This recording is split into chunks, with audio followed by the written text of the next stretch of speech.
Chapter 19. The young girl had fair skin, an oval-shaped face, and a pair of round eyes that were particularly alluring. She wore a light pink dress, and her hair was tied up in a bun. She looked like a young married woman. She rubbed her eyes blankly in the darkness and looked around. "Where am I?" Chu Wanning said. "You're in the realm of truth that I've set up." The young girl was shocked and asked in panic, "Who are you? Why is it so dark here? I can't see you. Who's talking?" Chu Wanning said, "Have you forgotten? You're already dead." The young girl's eyes widened. "I'm already." Slowly she remembered.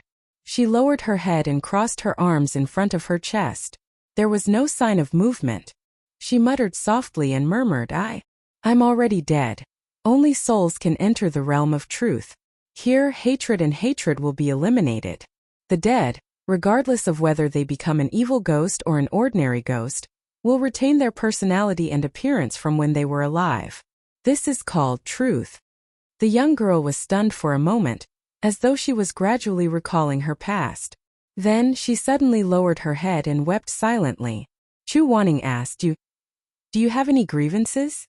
The young girl sobbed, "Are you the king of hell? Or the white impermanence? Are you here to redress my grievances?" Chu Wanning face-bombed. "I'm not the king of hell, nor am I the white impermanence." The young girl sobbed softly. Chu Wanning was silent for a moment. He waited for her to calm down a little before saying, "But I'm here to redress your grievances." When the young girl heard this, she looked up with a mixture of joy and sorrow. "Then you really are the king of hell?" Chu Wanning decided not to continue this topic with her. Instead he asked, "Do you know what you did after you died?" "I don't know. I'm not very clear. I only remember that I was very sad, very sad. I wanted to take revenge.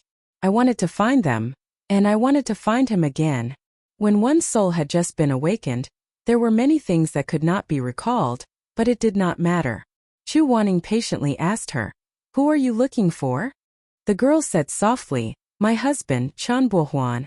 Chu Wanning shivered. Chan Bohuan. Wasn't that the name of the eldest son of the Chun family? He asked, What's your name? Where are you from?" With Heaven's Inquisition's power poured into this illusory barrier, almost all the undead who came here would talk to Chu Wanning honestly. The girl replied, "I am Luo Xianxian from Colorful Butterfly Town. Before I came here, I looked through the files of Colorful Butterfly Town. This town has a total of more than 500 families, but there is no Luo family. Who is your father?" The young girl slowly recalled all the details, and the grief in her eyes deepened. "My father was a scholar in the village. He was a close friend of my father-in-law. A few years ago, he died of tuberculosis. After that, I was the only one left in the family." "Then why did you die?" The girl was stunned for a moment, and then she sobbed, "I had no other choice but to die. They cheated me of the secret formula of the perfume powder left by my father. They beat me, scolded me, and threatened me to leave Colorful Butterfly Town. I am a weak woman, where else can I go? I don't have a single relative in this world. The world is so big, where can I go? Apart from the Yellow Springs and the underworld, is there anywhere else that can accommodate me?" After she recalled what happened before her death, there seemed to be infinite pain and sadness in her heart, and she was eager to talk to someone. Even when Chu Wanning didn't ask her again, she slowly told the story by herself. It turned out that Luo Xianxian lost her mother when she was young. According to her father, she had an older brother, but her older brother was separated from them in the chaos of the lower cultivation world. After that, she never saw him again, and didn't know whether he was dead or alive. When her older brother was lost, Luo Xianxian was not yet a year old, and she was still in her swaddling clothes. Later, she tried to recall her older brother, but she still had no impression of him. Only Luo Xianxian and her father were left in the Luo family. The father and daughter depended on each other and drifted around. Finally, they built a small house in Colorful Butterfly Town and lived there. That year, Luo Xianxian was 5 years old. The eldest son of the Chun family, Chan Bohuan, was 2 years older than her. At that time, the Chun family was not rich yet, and several people in the family lived in a 2-bedroom mud hut. There was an orange tree by the low wall of the small courtyard, and it was full of fruit in autumn. The lush branches grew over the low wall and reached the yard of the Luo family. Luo Xianxian looked up, and the tangerines on the branches were like lanterns in the lantern festival. She was shy and introverted, so she didn't play with others. She always held a small stool and peeled edamame by herself. From time to time, she would look up and look at the tangerines in the yard of the Chan family. The tangerines were yellow and very attractive. Against the sunlight, they reminded people of the sweet and sour juices. Luo Xianxian looked at them eagerly, swallowing from time to time, and her cheeks were sore. But she didn't reach out to pick the tangerines. Her father was a scholar who couldn't keep up with his younger brother. He lost the exam, but he didn't lose his backbone. The scholar's brain was probably broken, and he always told his daughter to be a gentleman. Luo Xianxian knew at the age of 3 that she couldn't be blinded by wealth, and couldn't be moved by poverty. Although she coveted the tangerines, she never reached out to pick the tangerines that were close to her. One night, under the moonlight, Luo Xianxian was washing clothes in the yard, huffing and puffing. Her father was not strong, so he went to bed early. Poor children learned early. The little girl rolled up her sleeves, immersed her thin arms in the wooden bucket, and rubbed seriously with her face puffed up. Suddenly, there was a hoarse cough at the door, and a young man covered in blood staggered in and stared at her.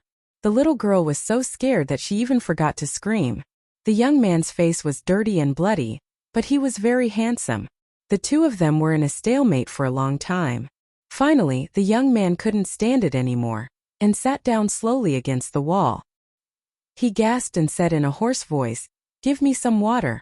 Maybe it was because the young man didn't look like a bad guy, or maybe it was because Luo Xianxian was kind. Although she was scared, she still ran back to the house, got a cup of tea, and handed it to the young man. The young man didn't hesitate and drank it all. After drinking, he wiped the corner of his mouth, opened his eyes, and stared at Luo Xianxian's pretty face. His eyes were a bit blank and he didn't speak for a long time. He didn't speak and Luo Xianxian didn't speak either. She just blinked her eyes timidly, and kept a safe distance from him. She held her hands and looked at the stranger. "You look like an old friend of mine." The young man suddenly opened his mouth, narrowed his eyes and smiled gloomily. With the blood on his face he looked really ferocious. "Especially your eyes, they are round, and they make people want to dig them out, stick them on their fingers and swallow them one by one." The horrible words were said so calmly by him, and even with a smile. Luo Xianxian trembled even more, and subconsciously covered her eyes. The young man said, "Oh, you're smart, girl. Just cover your eyes and don't stare at me. I can't control my hands." He spoke with a curly tongue and a northern accent. The moonlight shone in the yard. The young man licked his chapped lips, and suddenly saw the orange tree in the yard. For some reason, his eyes lit up, and there was a light in his eyes. The light was bright for a while and then dim for a while. Then he raised his chin and said, "Girl, Luo Xianxian, pick an orange and peel it for me." Luo Xianxian finally spoke. Her voice was thin and trembling, but she didn't hesitate. "Big brother, this is not my fruit tree, it's someone else's. You can't pick it." The young man was stunned, and then his face slowly darkened as he thought of something. "I said you can pick it, so you can pick it. I want to eat the orange, so you pick it for me." The last sentence was so vicious that it sounded like it was crushed through his teeth and then spat out. Luo Xianxian trembled in fear, but still stood there stubbornly. The little girl was gentle, but deep down she was the same as her rotten father. "I won't." The young man suddenly narrowed his eyes and arched his nose. His expression changed. "Stinky girl, do you know who you're talking to? If you want to drink water, I'll pour it for you. If you want to eat, there's still food at home. But the orange tree isn't mine, so I can't pluck it. Dad said that taking something without asking is considered stealing. I'm a gentleman. I want riches and honor, but I can't be lustful." In her nervousness, she blurted out the word fish. The half-grown little girl blushed and insisted on what her father had taught her. She stuttered and finally blurted out the entire sentence. However, under the gaze of the young man, she was already trembling uncontrollably and her legs were shaking. The young man was speechless. If it wasn't for the inappropriate timing, he would have heard such a little fellow, a little girl say, "Taking without asking is stealing, riches and honor cannot be corrupted, and poverty cannot be moved." And I am a gentleman? Pooh, he really couldn't help but laugh out loud. But he couldn't bring himself to laugh. On the contrary, there was a kind of intense resentment that soared to the heavens in his chest, driving Ma Pengteng, crushing his heart. I hate people like you the most, the so-called. He supported himself against the wall and stood up shakily. He squeezed out 2 words from his lips. Good people, gentlemen, heroes, and benevolent people. Under the horrified gaze of Luo Xianxian, he slowly moved his injured leg to the orange tree. He raised his head and almost greedily inhaled the scent of the orange tree. Then, a red light of hatred suddenly burst out from the bottom of his eyes. Before Luo Xianxian could react, he grabbed the tree and shook it violently. He kicked, and hit it. All the oranges on the branch fell to the ground and rolled to one side. The young man's smile was twisted, and he shouted without restraint, "What a good taking without asking is called stealing. What a good riches cannot be corrupted. Might and honor cannot be subdued. Big brother, what are you doing? Stop it now. Dad. Dad." Luo Xianxian didn't want to call him dad at first. Her dad was a weak scholar who couldn't help much even if he came out. But she was a little girl after all. Finally, she was scared and broke down. "What are you shouting for? If your dad comes out, I'll cut him too." The little girl was scared out of her wits. There were tears in her round eyes. The Chun family next door went to visit relatives in the neighboring village. The whole family was not there, so no one stopped the little crazy. Little madman shook off all the oranges on the ground, but it was still not enough to vent his anger. He stomped on the ground a few times, crushing several fruits.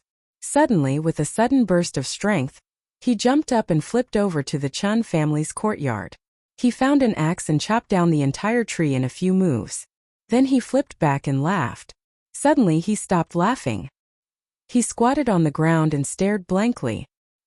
He suddenly turned his head and waved to Luo Xianxian. "Girl, come here." Luo Xianxian didn't move. She stood there, her small cloth shoes embroidered with yellow flowers on the ground. The young man saw that she was hesitating, so he softened his tone and said as kindly as possible, "Come here. I have something good for you." I don't want. No, I don't want to," Luo Xianxian said in a low voice. Before she finished, the young man suddenly became fierce again. "If you don't come, I'll go inside and chop your dad up." Luo Xianxian shuddered and finally moved towards him in small steps. The young man squinted at her. "Hurry up. I don't have time to watch you dance."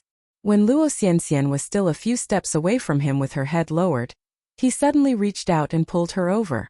Luo Xianxian let out a scream, but the scream was violently blocked by something in her throat. The young man put an orange into her mouth. He didn't peel it or scrub it.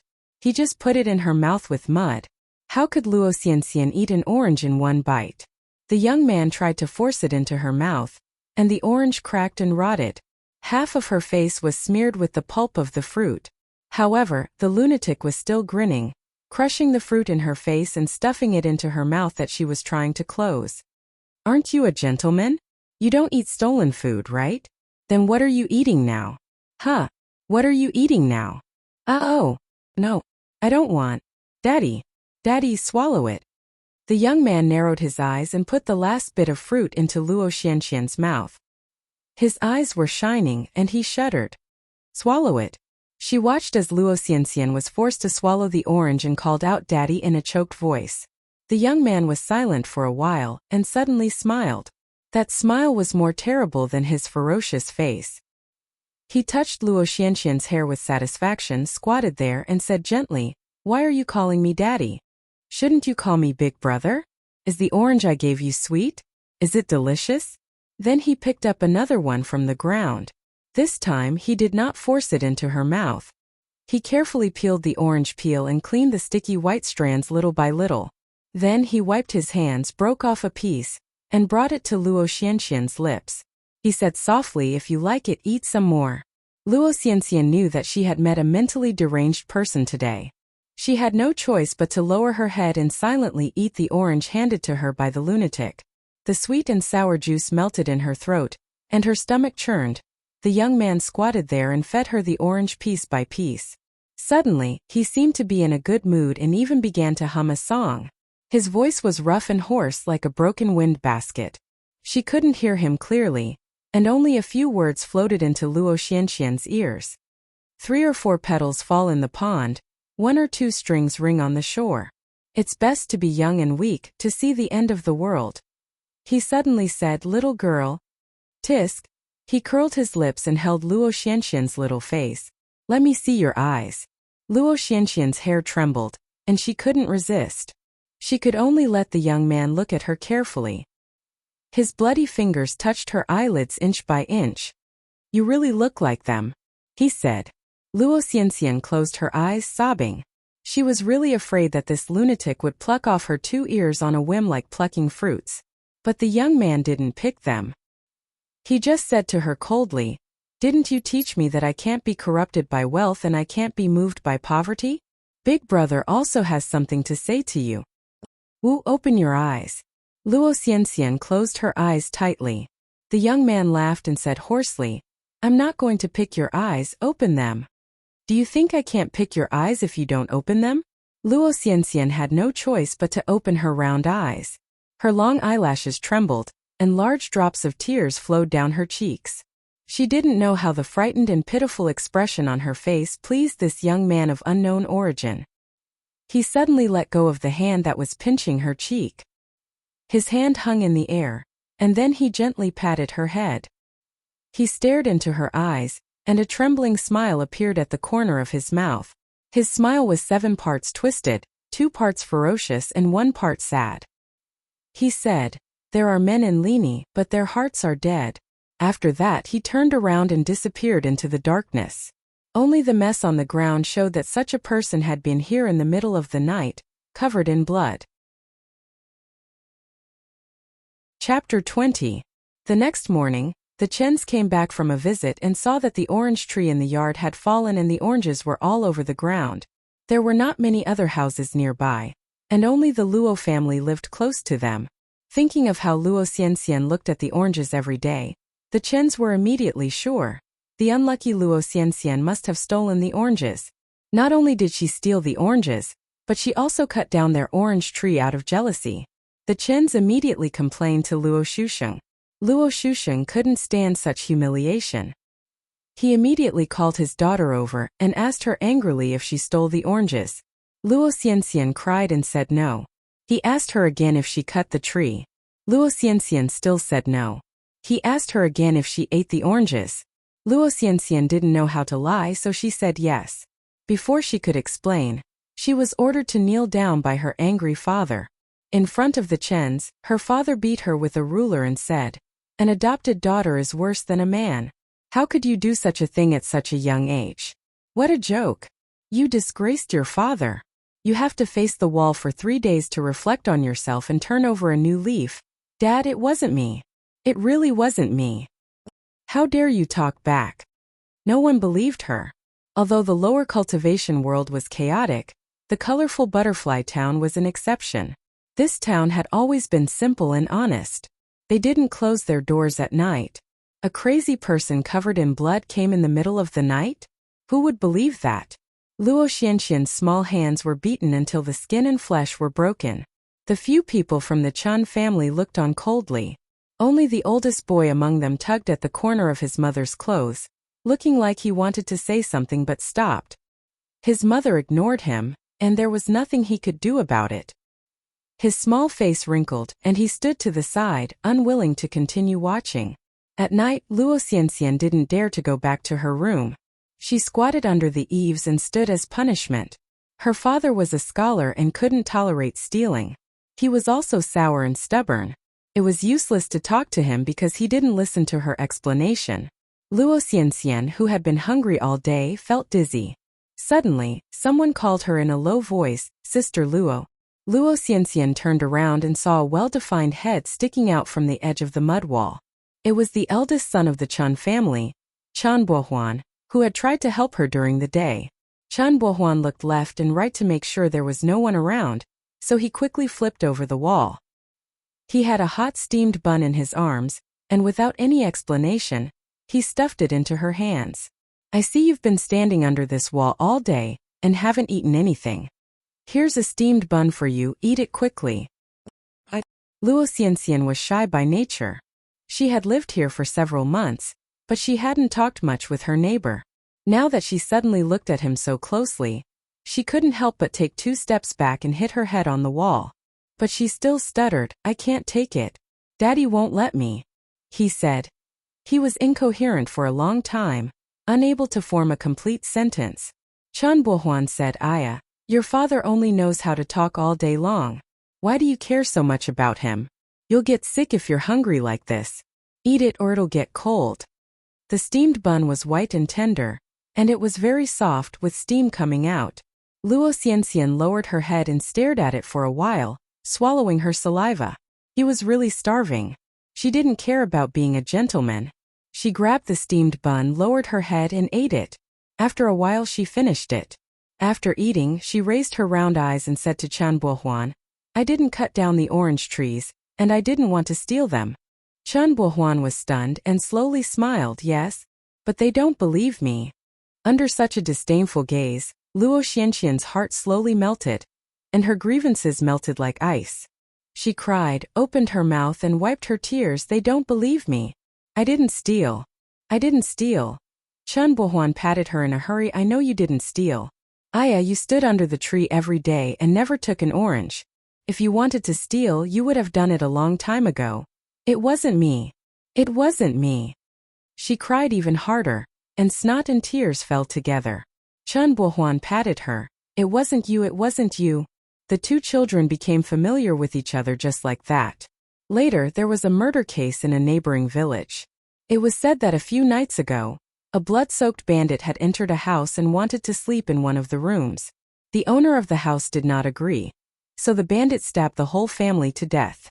Then, in the house full of corpses, he slept leisurely, and only left the next day in the morning. So what if he left?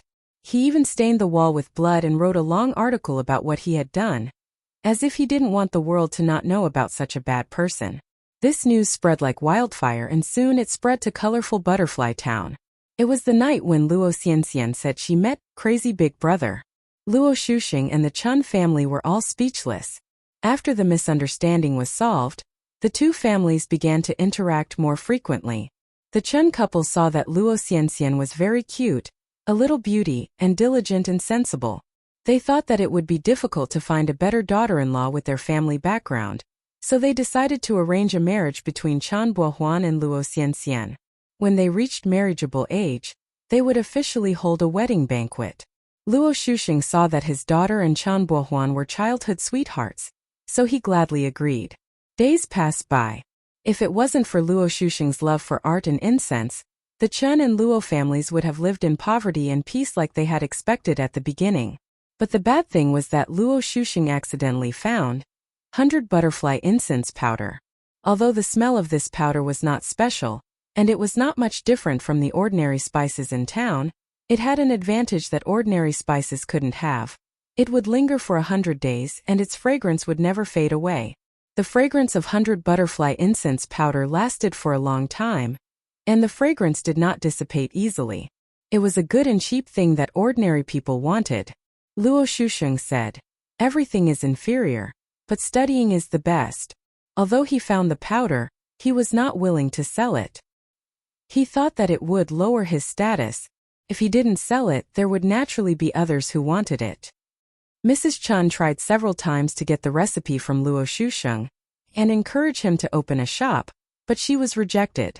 After a few times, Mrs. Chun felt embarrassed and never mentioned it again. But in her heart, she firmly remembered this. When Luo Xianxian was 10 years old, an opportunity came. Luo Shuxing, a sickly person, had tuberculosis. After struggling for a few days, he died. As Luo Xianxian's in-laws, although their daughter was not married yet, there was still friendship between them. So she helped with the funeral and was busy. Luo Xianxian was grateful. But she didn't know that Mrs. Chun had secretly taken the recipe for the incense powder when she was packing up Luo Shuxing's belongings. That night, Mrs. Chun was full of excitement under a bean oil lamp. She went over to read the recipe with excitement. But after a glance, she was dumbfounded.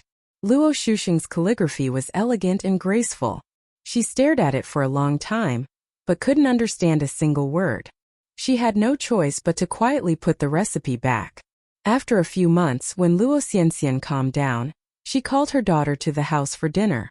In the chat, she accidentally mentioned the fragrance of butterflies. Luo Xianxian thought that it was useless to keep the recipe at home. Her mother-in-law was so good to her. If she wanted it, she would give it to her. So she found her father's belongings and helped Mrs. Chun identify the words. Little by little, she sorted out the precise recipe. Mrs. Chun was wild with joy.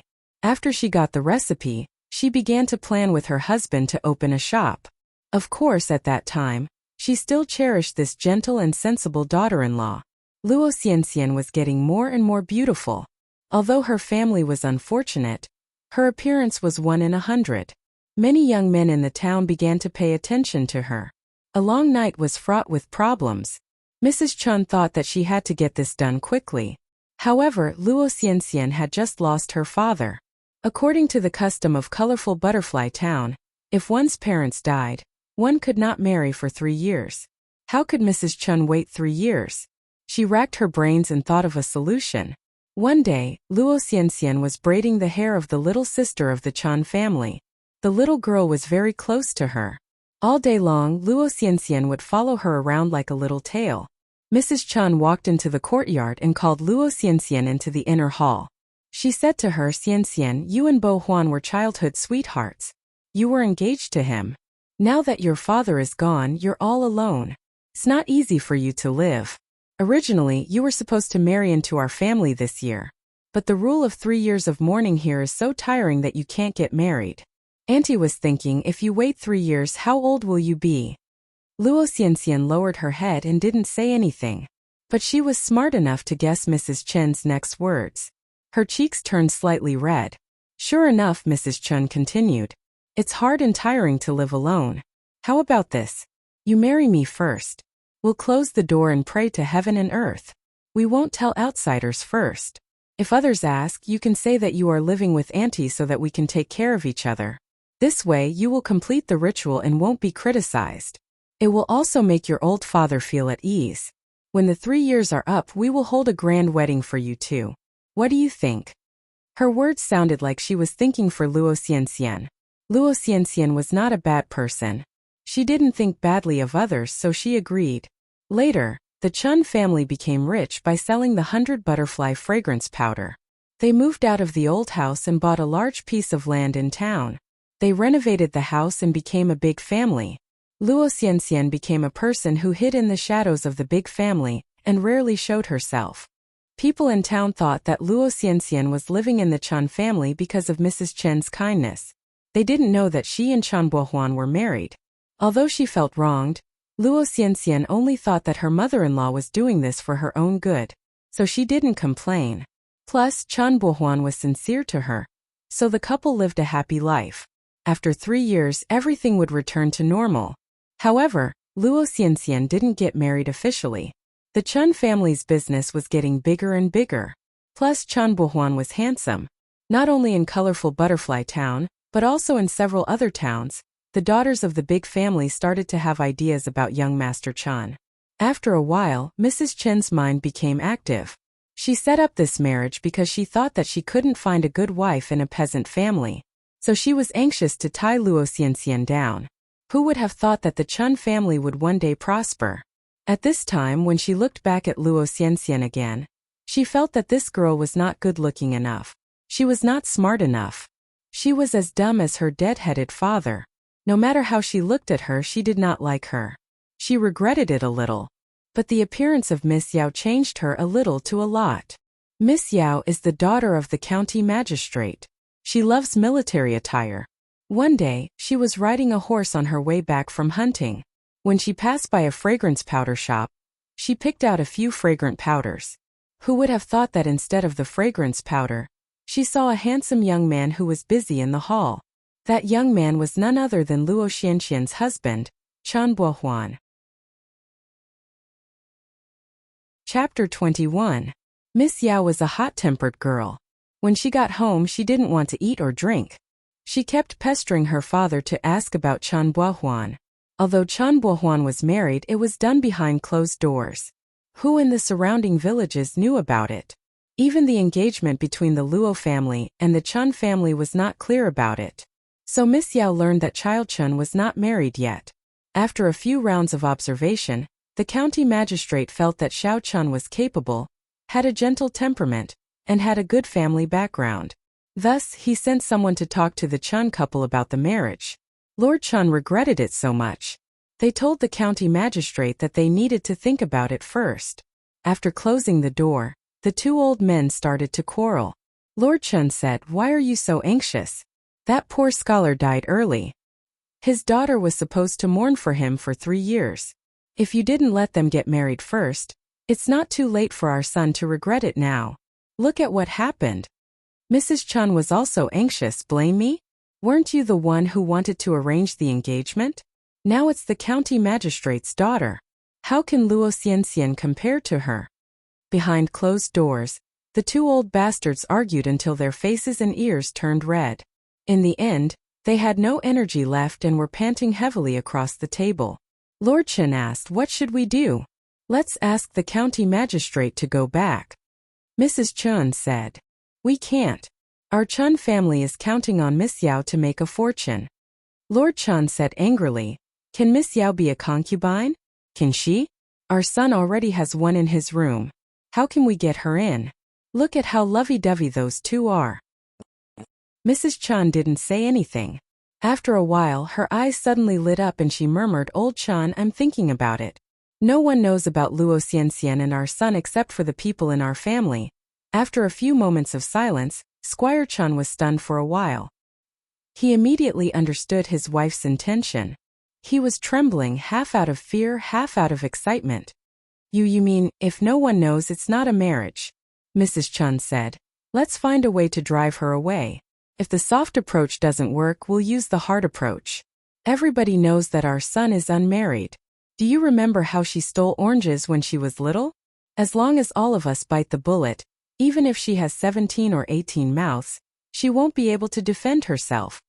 Squire Chun strode to the door and made sure that the door was closed. Then he hurried over. The two who had been quarreling like fighting cocks a moment ago were now huddled together and discussing in low voices. Chun Yuanwei said, "I'm afraid your idea won't work." "What happened?" "Our son won't agree. He's been in love with Luo Xianxian since he was young. How could he agree to turn against her?" Madame Chun thought for a while, then patted her husband's hand and said, "Don't worry, leave it to me." After a while, Madame Chun suddenly fell seriously ill. Her illness was very strange. The doctor could not figure out the cause, but she was crazy all day long. Her mouth was full of nonsense, and she kept saying that she was possessed by a ghost. Squire Chun was very anxious. He invited a Taoist priest, who carried a horsetail whisk. He calculated with his fingers and said that the Chun family had something against Madame Chun. If it was not solved, Madame Chun would not live to see the end of the year. Chun Bohuan was very filial. He was very anxious and asked, "What is against my mother?"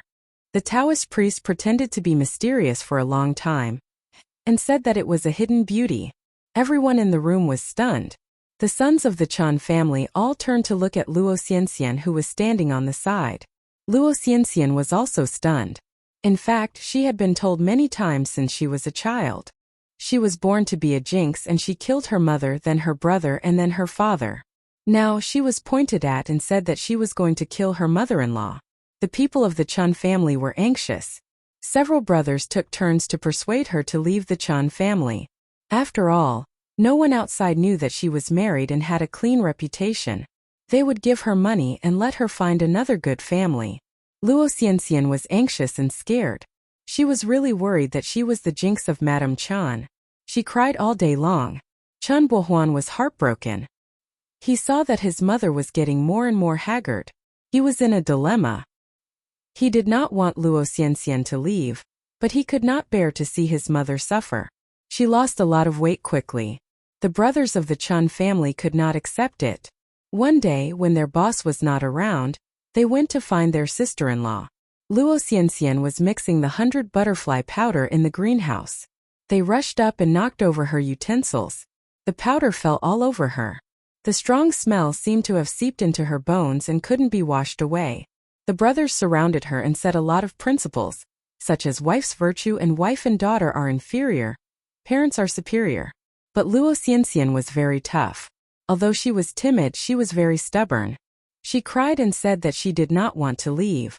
She begged them to think of another way. The second son of the Chun family was anxious.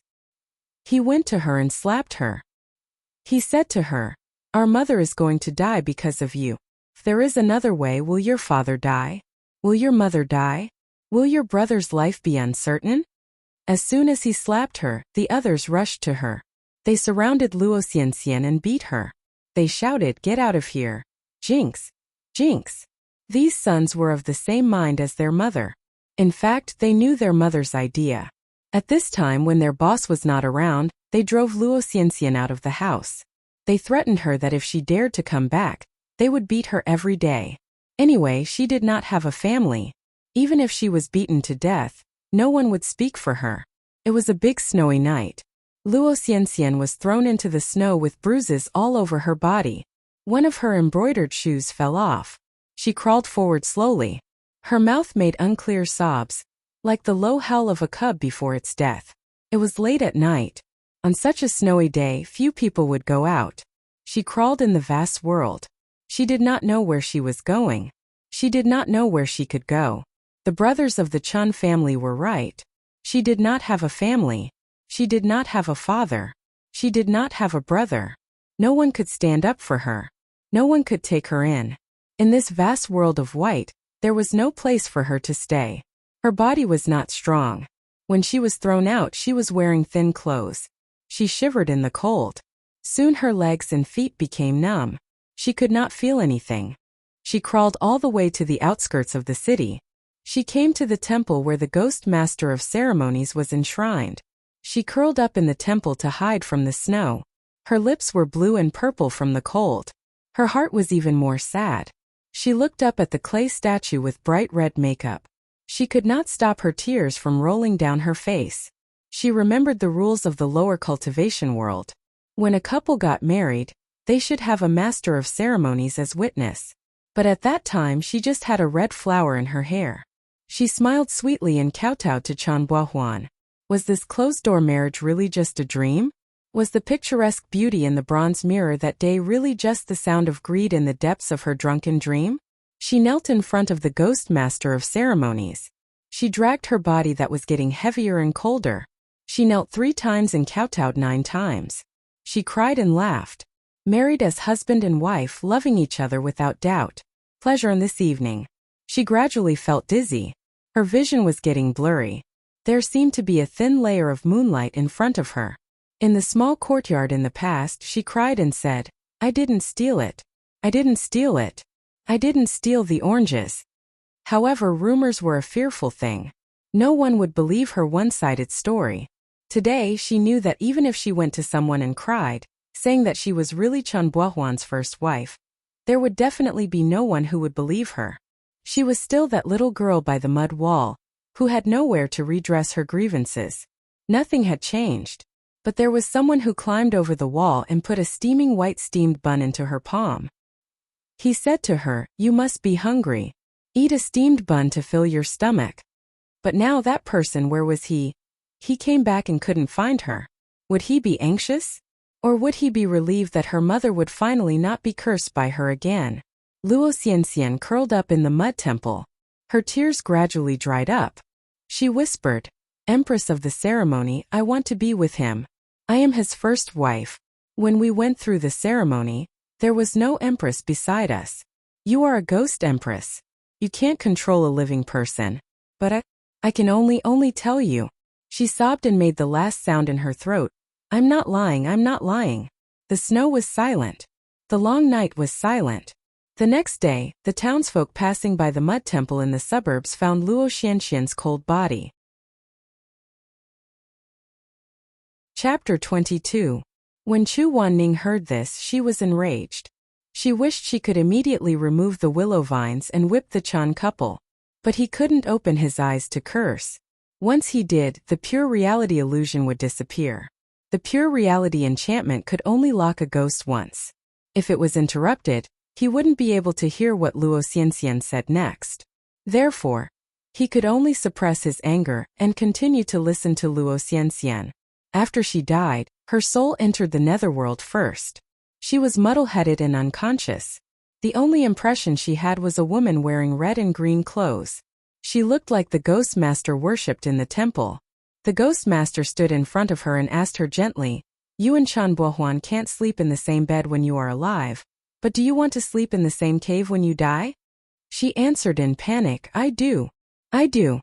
"Then let him come to accompany you immediately, okay?" Luo Xianxian almost blurted out. She was about to say yes, but she suddenly remembered something. She was stunned. "Am I dead?" "Yes. I am the ghost master of the netherworld. I can grant you a good match and fulfill your long-cherished wish." Luo Xianxian was stunned. "Then if he comes to accompany me, will he die too?" "Yes. But if the heavens have feelings, death is nothing. It's just a close of eyes. What's the difference?" When Chu Wanning heard this, she thought to herself, sure enough, this ghost master would lure others into making a wish for their lives. This immortal was truly an evil immortal. Although Luo Xianxian died unjustly, she didn't turn into a ferocious ghost. She shook her head. "No, we can't kill him. It's not his fault." The ghost master smiled sadly. "What do you get for being so kind?" It didn't force Luo Xianxian.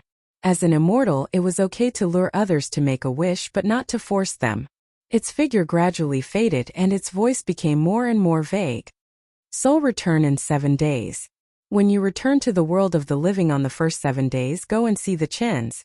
After that, I will ask you again. See if you still have no regrets." 7 days later, the soul return day arrived. Luo Xianxian's soul returned to the world of the living. She followed the old road and went to the Chens with an anxious heart. She wanted to see her husband one last time. Who would have thought that the interior of the Chen residence would be decorated with lanterns and colored banners, while outside the courtyard, there would be fire trees and silver flowers. Betrothal gifts filled the parlor, with a large she character pasted in front of the hall. Madame Chen's face was glowing, without the slightest sign of illness. She was instructing the servants with a smile on her face, instructing them to decorate the betrothal gifts with flowers and drape them with red silk. Who is holding a wedding? Who was the one who wanted to give a betrothal gift? Who was it? 3 matchmakers and 6 betrothal gifts? How glorious! Who was it? She shuttled through the bustling crowd, listening to the sounds of people in the mortal world. "Congratulations, Madam Chen. Your son is engaged to the daughter of County Magistrate Yao. When is the banquet? Mrs. Chen is truly blessed. Miss Yao is indeed the Chen family's lucky star. Madam Chen, you look much better now that you've just gotten engaged. Your son and Miss Yao are a match made in heaven. I'm so envious, huh? Your son, which man is it? Who is going to marry the daughter of the Yao family?" She frantically shuttled back and forth in the familiar front yard, searching for that familiar figure amidst the laughter and clamor. And then she found him. Chan Bohuan stood with his hands behind his back in front of the peonies in the back hall. His face was haggard, and his cheeks were sunken. However, he was dressed in red. Although it wasn't a wedding dress, it was the custom of colorful Butterfly Town. When a prospective son-in-law came to propose a marriage, he should wear the red butterfly dress. He was going to propose a marriage? The entire hall of betrothal gifts, gold, silver, pearls and jewels were all prepared by him by Chan Bohuan, her husband, for the daughter of the Yao family. She suddenly remembered the time when they got married. Apart from the two of them and a heart, they had nothing. There was no master of ceremonies, no betrothal gifts. At that time the Chen family wasn't rich. They didn't even have a decent set of jewelry. He went to the courtyard and plucked a delicate orange flower under an orange tree that was planted by the two of them. He carefully put it in her hair. She asked him, "Does it look good?" He said it looked good. After a moment of silence, he sadly stroked her hair and said to her, "It's just that you're wronged." Luo Xianxian smiled and pursed her lips, saying it's okay. Chan Bohuan told her that when he married her in 3 years' time, he would definitely hold a lively wedding banquet. He would invite people from all over the place, use a large palanquin with 8 carriers to welcome her, dress her up with gold and silver, and fill the entire reception hall with betrothal gifts. The promise from that year was still in her ears. Now the flowers were blooming and the moon was full. The person he was going to marry was someone else. A monstrous anger and sorrow surged. Luo Xianxian screamed in the room, tearing the red silk brocade that filled the room. But she was a ghost. She didn't touch anything. Chen Bohuan vaguely seemed to sense something. He turned around and stared blankly at the moving silk. His eyes were blank and empty. His little sister walked over. There was a white jade hairpin in her hair bun. He didn't know who she was secretly wearing it for. She said, "Big brother, go to the kitchen. Go to the kitchen and eat something. You haven't had a proper meal in days. We have to hurry to the county magistrate's house to propose a marriage. Your body can't take it like this." Chen Bohuan suddenly asked without thinking, "Little sister, did you hear someone crying?" "Oh, what? No, big brother, I think you're too." She gritted her teeth and didn't say anything. Chen Bohuan still stared at the place where the silk curtain fluttered. "How is mother now? Are you happy? Is she better?" "Oh, big brother. Oh, she's better, she's better." Chen Bohuan stood there for a while and muttered to himself, "I don't have Xianxian anymore. I can't lose mother too. Big brother, let's go eat." Luo Xianxian cried, shouted, held her head and wailed. Don't go. Don't go." Chen Bohuan said. "Okay." The tired figure disappeared around the corner. Luo Xianxian stood there alone in a daze. Big drops of transparent tears rolled down her cheeks. Suddenly, she heard the brothers of the Chen family who killed her. The second brother whispered to the youngest brother, "Mother is so happy this time." Alas, finally a stone fell to the ground. "Isn't it?" She pretended to be sick for more than half a year and finally drove that jinx away. How can she not be happy? The youngest brother clicked his tongue twice and suddenly said, "Why did she die? We dared to let her go, but we didn't want to kill her. Why was she so stupid? Didn't she know to ask someone for help? Who knows? She's thin-skinned, just like her sour father. She can't blame us for her death.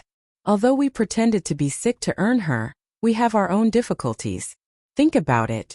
Between the county magistrate's daughter and the poor girl, who would be a fool to choose her? Besides, if we offend Miss Yao, we'll be in trouble." That's right. She was stupid. She didn't want to live and wanted to freeze to death. No one can save her. These words floated into her ears. After Luo Xianxian died, she finally understood the so-called jinx. It was just because she was poor and humble. She couldn't be compared to the county magistrate's daughter. Only a fool would choose a poor girl. She finally went crazy. Filled with resentment and hatred, she returned to the master of ceremonies temple. She died there and she returned there. She died weak and helpless, but she returned full of resentment. She used to be such a kind person, but at this time she used up all the hatred in her life and the evil in her human nature that had never been released. She screamed at the top of her lungs, her eyes were red, and her soul was shaking. She said, "Luo Xianxian is willing to give up her soul and become a malicious spirit.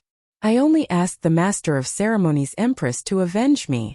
I want the Chen family to die a horrible death. I want her. I want my evil mother-in-law to kill her son with her own hands. All her sons. I want Chen Bohuan to accompany me in hell. To be buried with me. I'm not satisfied. I hate.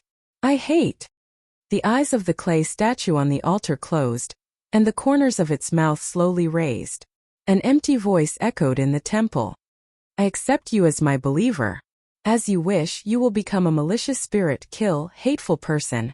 A blood-red light flashed, and Luo Xianxian could no longer remember what happened after that. However, Chu Wanning already knew that after that, the Master of Ceremonies ghost controlled Luo Xianxian to possess Mrs. Chan and kill the Chan family one by one. The reason why Chan Bohuan was dug out of the red coffin on the top of the mountain was naturally because the Master of Ceremonies ghost had fulfilled Luo Xianxian's long-cherished wish, to bury Chan Bohuan with me. Moreover, it deliberately placed the coffin at the base of Chan Bohuan and his new wife's house. It was the most vicious curse and revenge. As for the fragrance in Chan Bohuan's coffin, it was the smell of the 100 butterfly powder on Luo Xianxian's body before she died. The resentment and fragrance in the coffin were extremely strong because Luo Xianxian's soul was sleeping with Chan Bohuan in it. Luo Xianxian had no family. According to the customs, when such a person died, Their bones should be cremated instead of buried. Therefore, she did not have a physical body. She could only transform in the Master of Ceremonies' ghost's coffin. At that time, Chu Wanning opened the coffin with a vine whip. Luo Xianxian lost the protection of the coffin and her soul scattered. It was difficult for her to reunite temporarily. That was why the resentment was strong before the coffin was opened, but weak after the coffin was opened. But at that time in the illusion, why did Chen Buohuan only have a paper ghost bride when everyone else had a corpse as their spouse? Chu Wanning thought for a while and figured it out. The Master of Ceremonies' ghost would not break its promise. The paper bride was the physical body it made for Luo Xianxian or a carrier. Only Luo Xianxian could be buried with Chen Buohuan. Everything was clear now. Chu Wanning looked at the weak and helpless girl in the illusion. He wanted to say something but he could not say anything. Elder Yu Heng was too clumsy. His words were always stiff, so after a long silence, he still did not say anything. The girl stood in the boundless darkness, her soft and bright round eyes wide open. Chu Wanning looked into her eyes. Suddenly, he could not bear to look at her anymore. He wanted to leave. He did not want to look at her anymore. He was about to open his eyes and leave this enchantment. The girl suddenly spoke. Brother Yama, I have something to tell you. Chu Wanning. Yes. The girl suddenly lowered her head, covered her eyes and cried. She said softly, Brother Yama, I don't know what I did after that. But I really did not want to kill my husband. I did not want to be a malicious ghost. I did not steal oranges. I am really Chen Buohuan's wife. In this life I really did not want to hurt anyone. I really did not want to hurt anyone. I beg you, believe me. Her voice was choked, trembling and broken. I did not lie. Why is it that in this life almost no one has ever believed me? She sobbed. Chu Wanning's voice sounded in the darkness. He did not say much, but he did not hesitate. Yes. Luo Xianxian's thin body shook. Chu Wanning said, I believe you. Luo Xianxian wiped her tears with her hands, but she could not help it. In the end, she covered her tear-stained face, lowered her head, and bowed deeply in the darkness where she could not see. Chu Wanning opened his eyes again. After he opened his eyes, he did not speak for a long time. The time in the enchantment was different from the time in the real world. He had been inside for a long time, but to the people outside it was just a blink of an eye. Mo Ran had not returned yet. The few people of the Chun family who were still alive were still looking at him. Chu Wanning suddenly put away the willow vine and said to old Madame Chan, I will redress your grievances. Go to sleep. Old Madame Chan stared blankly with her blood-red eyes. Suddenly, she fell to the ground with a thump and fainted. Chu Wanning raised his head again. His eyes first swept over Minister Chen's face, then fell on Yaozi. There was no fluctuation in his voice, and it was still very cold. I will ask you one last time. His lips moved slowly as he enunciated each word clearly. Did you really not recognize who that voice belonged to? Chapter 23. The youngest son of the Chun family trembled and looked up at his father. Chun Yuanhui's eyes drifted. After a while he said firmly, I don't know. I don't recognize it. Chu Wanning's face was like 9 feet of frost. He said in a low voice, liar. His appearance was very fierce. At this moment, he lowered his eyebrows and looked more murderous. He was even more frightening than a ghost. Chen Yuanhui couldn't help but take 2 steps back. Chu Wanning suddenly hit the Heaven's Inquisition on the ground. In an instant sparks flew and leaves flew. Chen Yuanhui was so shocked that he fell to the ground. Is the 100 butterfly powder made by your family? Is this your eldest son's first marriage? Who is Luo Xianxian? You're already so old. Don't you have any shame? Chen Yuanhui opened and closed his mouth. In the end he couldn't say a word. Gradually, his face turned from pale to red. The youngest daughter of the Chan family, who had been huddling in the side, suddenly burst into tears when she heard the name Luo Xianxian. She rushed over and knelt in front of her mother. She touched the unconscious body. Sister Luo. Sister Luo, is this all because of you? I know you don't want to leave, but please, for my sake, please let our family go. Sister Luo. Chu Wanning bent down and held the golden Heaven's Inquisition. He used the vine handle to lift Chen Yuanhuai's face. This was Chu Waning's psychological obsession. He wouldn't touch the people he thought were disgusting. He would get goosebumps as soon as he touched them. Do you think I don't know who is lying to me? He stared at Chen Yuanhuai's face coldly. He saw his own face in those frightened eyes. Sure enough, he was so unlikable. So cold and mean, like a blade covered with frost. But so what? Wanya Yuheng never needed other people's love. Taoist priest, you are a person at the pinnacle of life and death. I am your client, how can you steal my private matter? Chu Waning said, fine, I won't do anything. Just wait for your death. No. You can't, I can't. Chu Waning narrowed his eyes. The luster flowing in his phoenix eyes was very dangerous. I can't what? A person like you if you were a disciple of my sect. Chu Wanning stroked Heaven's Inquisition and said in a low voice, today, I will whip you until your skin is split open and your bones broken. At this point, Squire Chun could no longer pretend to be innocent. Seeing that Chu Wanning was so fierce, he couldn't help but feel weak in his legs. He didn't care about his face anymore. He knelt down with a thud and cried, Taoist priest, we have no choice. We can't afford to offend the county magistrate's daughter. We can't eat or sleep well. Taoist priest, as he spoke, he was about to hit Chu Wanning's leg. Chu Wanning was a clean freak. Seeing that Squire Chun was about to touch him, he didn't think and hit him with the willow vine. He said in disgust, don't touch me. Being hit by Heaven's Inquisition, Squire Chun cried in pain even though he didn't inject any spiritual energy into his hand. He shouted, there is no justice. A Taoist priest at the peak of life and death is beating an ordinary person. When Mo Ran helped the two injured people into the house, he saw Squire Chan kneeling on the ground with tears and snot.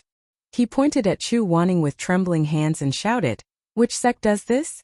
You people at the peak of life and death took the commission and didn't protect the client. You even beat him. This is really shameless. I want to tell the world. I want to publicize it. I want to let everyone know your attitude. I want to ruin your reputation and make you unable to earn a single copper coin.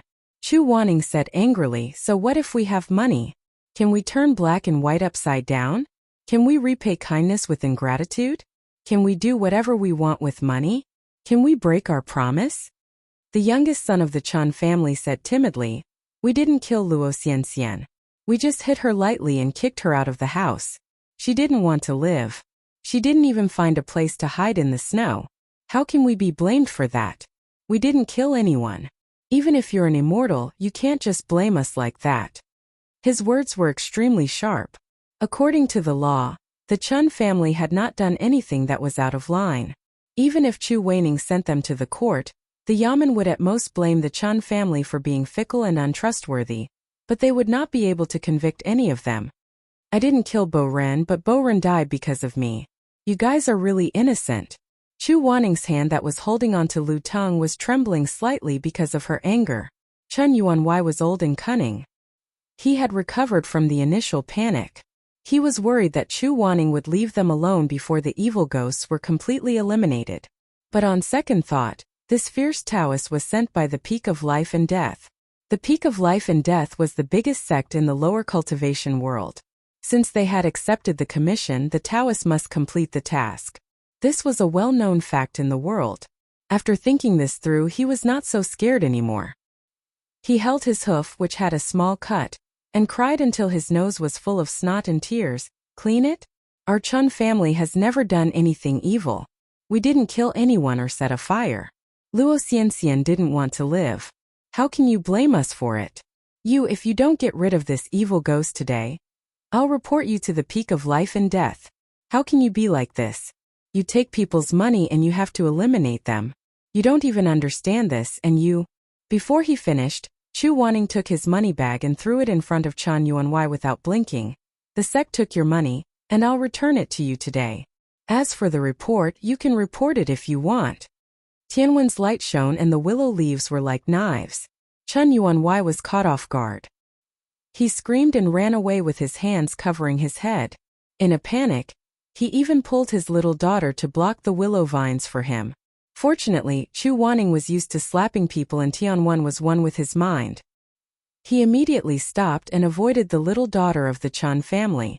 Then he turned around and slashed horizontally at Chen Yuanhui's face. In an instant, blood splashed everywhere and screams shook the sky. Chen Yuanhui didn't expect that Chu Wanning didn't fall for his trick at all. His previous aggressive manner turned into a pile of mud. He ran away in fear and shouted, "Stop! Stop fighting! Taoist! What I said was all nonsense. It was nonsense. Ah! Taoist, please spare my life. Oh please, I'm old, I can't stand it anymore. Taoist, please be merciful. It's our Chen family's fault. It's our Chen family's fault." How could Chu Wanning listen to him? He choked on his anger. His phoenix eyes flashed fiercely as he danced with the heaven's will, leaving afterimages everywhere. He beat Lord Chen until he was rolling on the ground in pain. His tears and snot flowed freely. Mo Ran, who was standing at the door, was stunned. This was the first time he had seen Chu Wanning use Heaven's Inquisition to beat ordinary people. Moreover, she did not hold back at all. Her posture was as if she was beating livestock.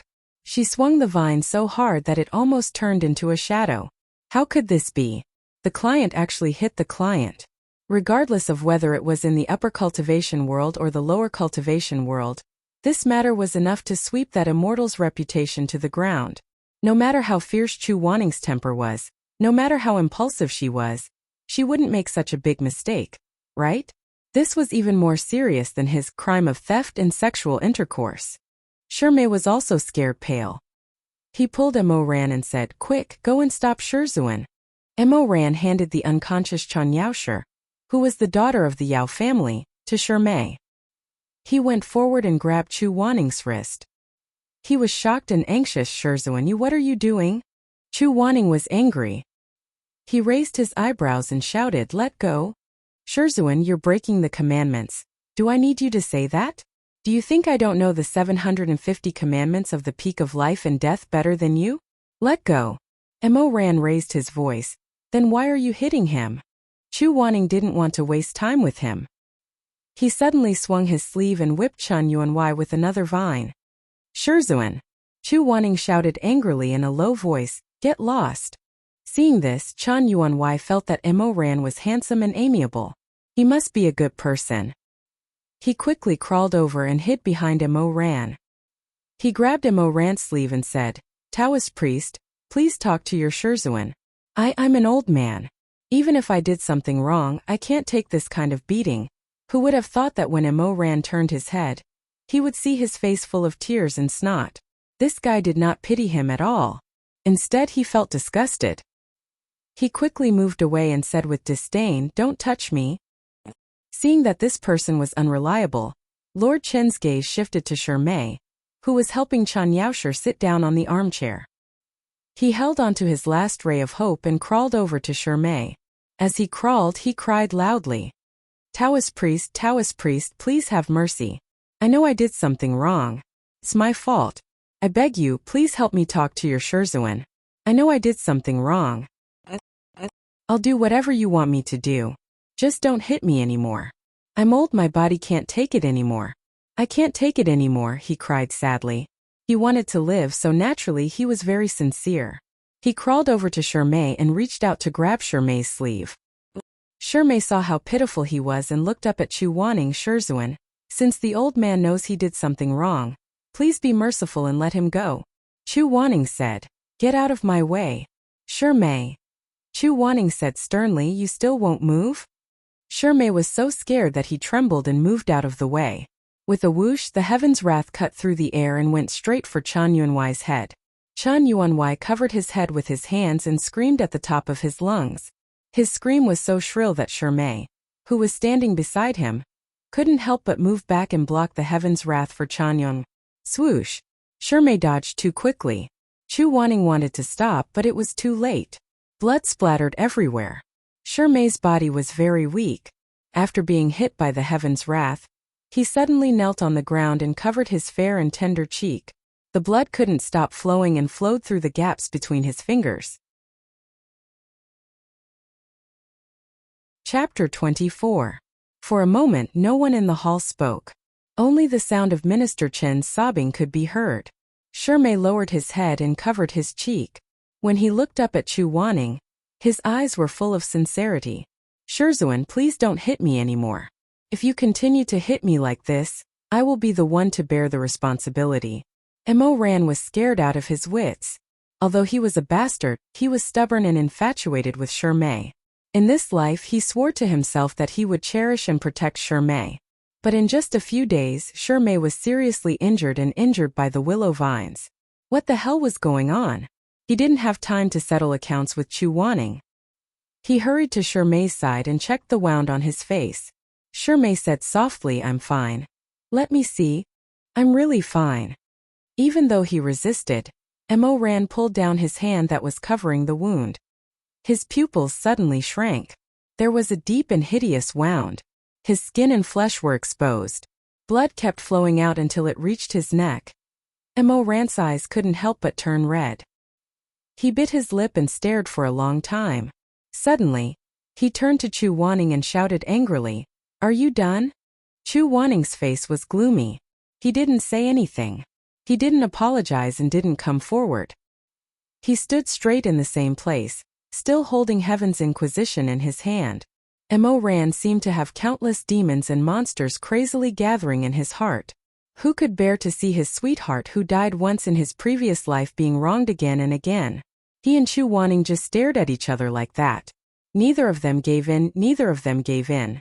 Mo Ran's eyes gradually became bloodshot. He hated Chu Wanning for so many years, so why did this man in front of him always go against him? When he first entered the sect, Chu Wanning beat him to death when he did something wrong. Later on, when Shimei was injured, Chu Wanning, who only had 3 apprentices in his life, stood aside and refused to help. Later on, Shimei died and the Life-Death Summit was destroyed. Mo Weiyu became the unparalleled overlord of the cultivation world. Who in the mortal world would not submit to him? Chu Wanning was the only one who stood against him, destroying his great cause and stabbing his conscience. Chu Wanning constantly reminded him that no matter how powerful the Emperor Ta was, he was just a lunatic who had been betrayed by his friends and family. Chu Wanning in life and in death, it had always been him. The two of them were still wearing matching auspicious clothes. Red clothes against red clothes standing far away. There seemed to be a deep ravine between them that could not be filled. In the end, Chu Wanning withdrew his Heaven's Inquisition. Chun Yuanwei was greatly relieved. He knelt in front of Shimei and kept kowtowing. Bodhisattva, Bodhisattva, Immortal, you are a living Bodhisattva who saves people. Thank you, Immortal, for saving my family. Thank you, Immortal, thank you. It was always like this. He was the one who put down the evil spirit, but he was also the one who whipped the poisonous chili willow vine. Chu Wanning did his job and broke the strict rules. In the end, the Bodhisattva was someone else and he was the bad guy. It was always like this. He had a bad temper and he admitted it. He did not regret it. It was just that he missed the vine whip and whipped his apprentice. He was still upset, but he was shy and did not want to say anything gently. He walked on his own and came to the little girl of the Chun family. When the little girl saw him, she couldn't help but take 2 steps back in fright, trembling. She was the only one in the Chun family who was kind. Chu Wanning said softly, Your mother was possessed by an evil spirit and lost more than 20 years of her life. If she still does not repent and has evil thoughts, she will be haunted by Yin Qi in the future. I am afraid that she will die even earlier. When she wakes up, ask her to use mahogany to make a memorial tablet for Miss Luo. The tablet must acknowledge Miss Luo's identity. Luo Xianxian is Chan Bohuan's legal wife. You have hidden the truth for many years, so you should also announce it and fulfill her lifelong wish. After a pause, he passed a letter and said, In addition, your family must kneel 3 times a day and kowtow 9 times and recite the deliverance spell. Only then can you release Miss Luo and send away the evil spirit that haunts your family. This spell needs to be recited for 10 years without stopping. If it is stopped halfway, Miss Luo will still come back for revenge. The little girl said in a trembling voice. Yes, thank you, Taoist priest. Chu Wanning suddenly turned around. Her gaze was as sharp as a knife. She glanced at the youngest son of the Chun family and Lord Chun and sternly said, When Chun Yaosher wakes up, the 2 of you must tell her everything you have hidden. She can decide whether to stay or leave. If you hide anything, I will cut off your tongues. The two of them were cowards. They did not dare to say no. They kowtowed and promised. As for the 100 butterfly powder, this was made by Luo Shusheng, but you shamelessly said that it was your own recipe. You know what to do, I don't need to say more. Chu Wanning said and flicked his sleeves. We will go to the shop and tell the villagers that this powder is Mr. Luo's. After everything was arranged, Chu Wanning asked Emo Ran to help Chen Yaoshe back to her room. He then gave her a blood transfusion to detoxify her. Emo Ran was full of hatred, but he knew that when he was young, he respected his master more than he disobeyed him, so he did not say anything. He held Shermei's hand and whispered, "Go take a look at your face and stop the bleeding. I will help her to her room." In the Chen family's eldest son's room, there was still a big red double happiness sign. In the chaos, he forgot to take it down. Now that Chen Buohuan had been turned into powder, it was ironic. Chen Yaoshe had become the victim of greed in this ridiculous farce. Who knows what choice she will make when she wakes up? Her body is not as strong as Shermei's. She is still a normal person. Chu Wanning quietly gave her a blood transfusion and fed her a pill. During this process, Emo Ran was at the side serving her water and a handkerchief. The two did not speak, nor did they look at each other. When they left, Chu Wanning inadvertently glanced at the wall. His eyes moved, but he suddenly realized something. He turned back and stared at the words hanging on the wall. It was a few lines of regular script. The ink was not long ago, the edges of the paper were not yellowed. What was written was, "Red hand, yellow vine wine, the city full of spring, palace walls willow. The east wind is evil, love is thin. A cup of melancholy, years of separation. Wrong, wrong, wrong. Spring is the same as before, the person is empty and thin, the tear stains are red and transparent. Peach blossoms fall, leisure pond pavilion. Although the mountain alliance is there, the brocade book is difficult to hold." Emo Chu Wanning's heart suddenly felt stifled. The regular script was written neatly and properly. The three words Chen Buohuan were incomparably glaring. The young Master Chen who married the daughter of the Yao family against his will. The sorrow in his heart was indescribable. In the last days of his life, he could only stand by the window and copy the poem Hairpin Phoenix. He did not want to stay in the Chen residence any longer. He endured the pain in his shoulder and turned to leave. Chu Wanning and Shermei were both injured, so they could not immediately ride their horses back to the peak of life and death. Chu Wanning especially did not like to ride his sword, so he went to find an inn in town to rest. The next day, he could also go to the Ghost Master Temple to see how the funeral was going. Although those ghostly corpses were crushed into powder by Chu Wanning's wind, the only thing that was destroyed was the corpses controlled by the Ghost Master Temple. Their souls were not damaged. It would be good to stay for a few more days to see if there were any fish that escaped the net. Chu Wanning silently walked in front, while his two disciples followed behind him. Shermei suddenly thought of something and asked Emo Ran, "The clothes that you and Shizun are wearing. What is going on?" Emo Ran was stunned. Only then did he remember that he and Chu Wanning were still wearing the wedding robes. He was afraid that Shermei would misunderstand, so he quickly took them off. "This is actually the illusion from before. Don't think too much." Halfway through his words, he looked again and suddenly found that because Shermei also participated in the Ghost Master's ghost marriage, he was also wearing a robe, but the style was not the same as theirs. In addition, it was worn and tattered, so it was hard to see its original appearance. But in any case, it was still a wedding robe. Standing side by side with Shermei, he could also imagine holding Shermei's hand, bowing to heaven and earth in the Ghost Master Temple's illusion, and drinking wine. For a moment, he could not bear to take them off. He could only stare blankly at Shermei. Shermei warmly said with a smile, "What's wrong? You didn't say anything." Emo Ran muttered, "Nothing." Chu Wanning was a few steps away in front of them.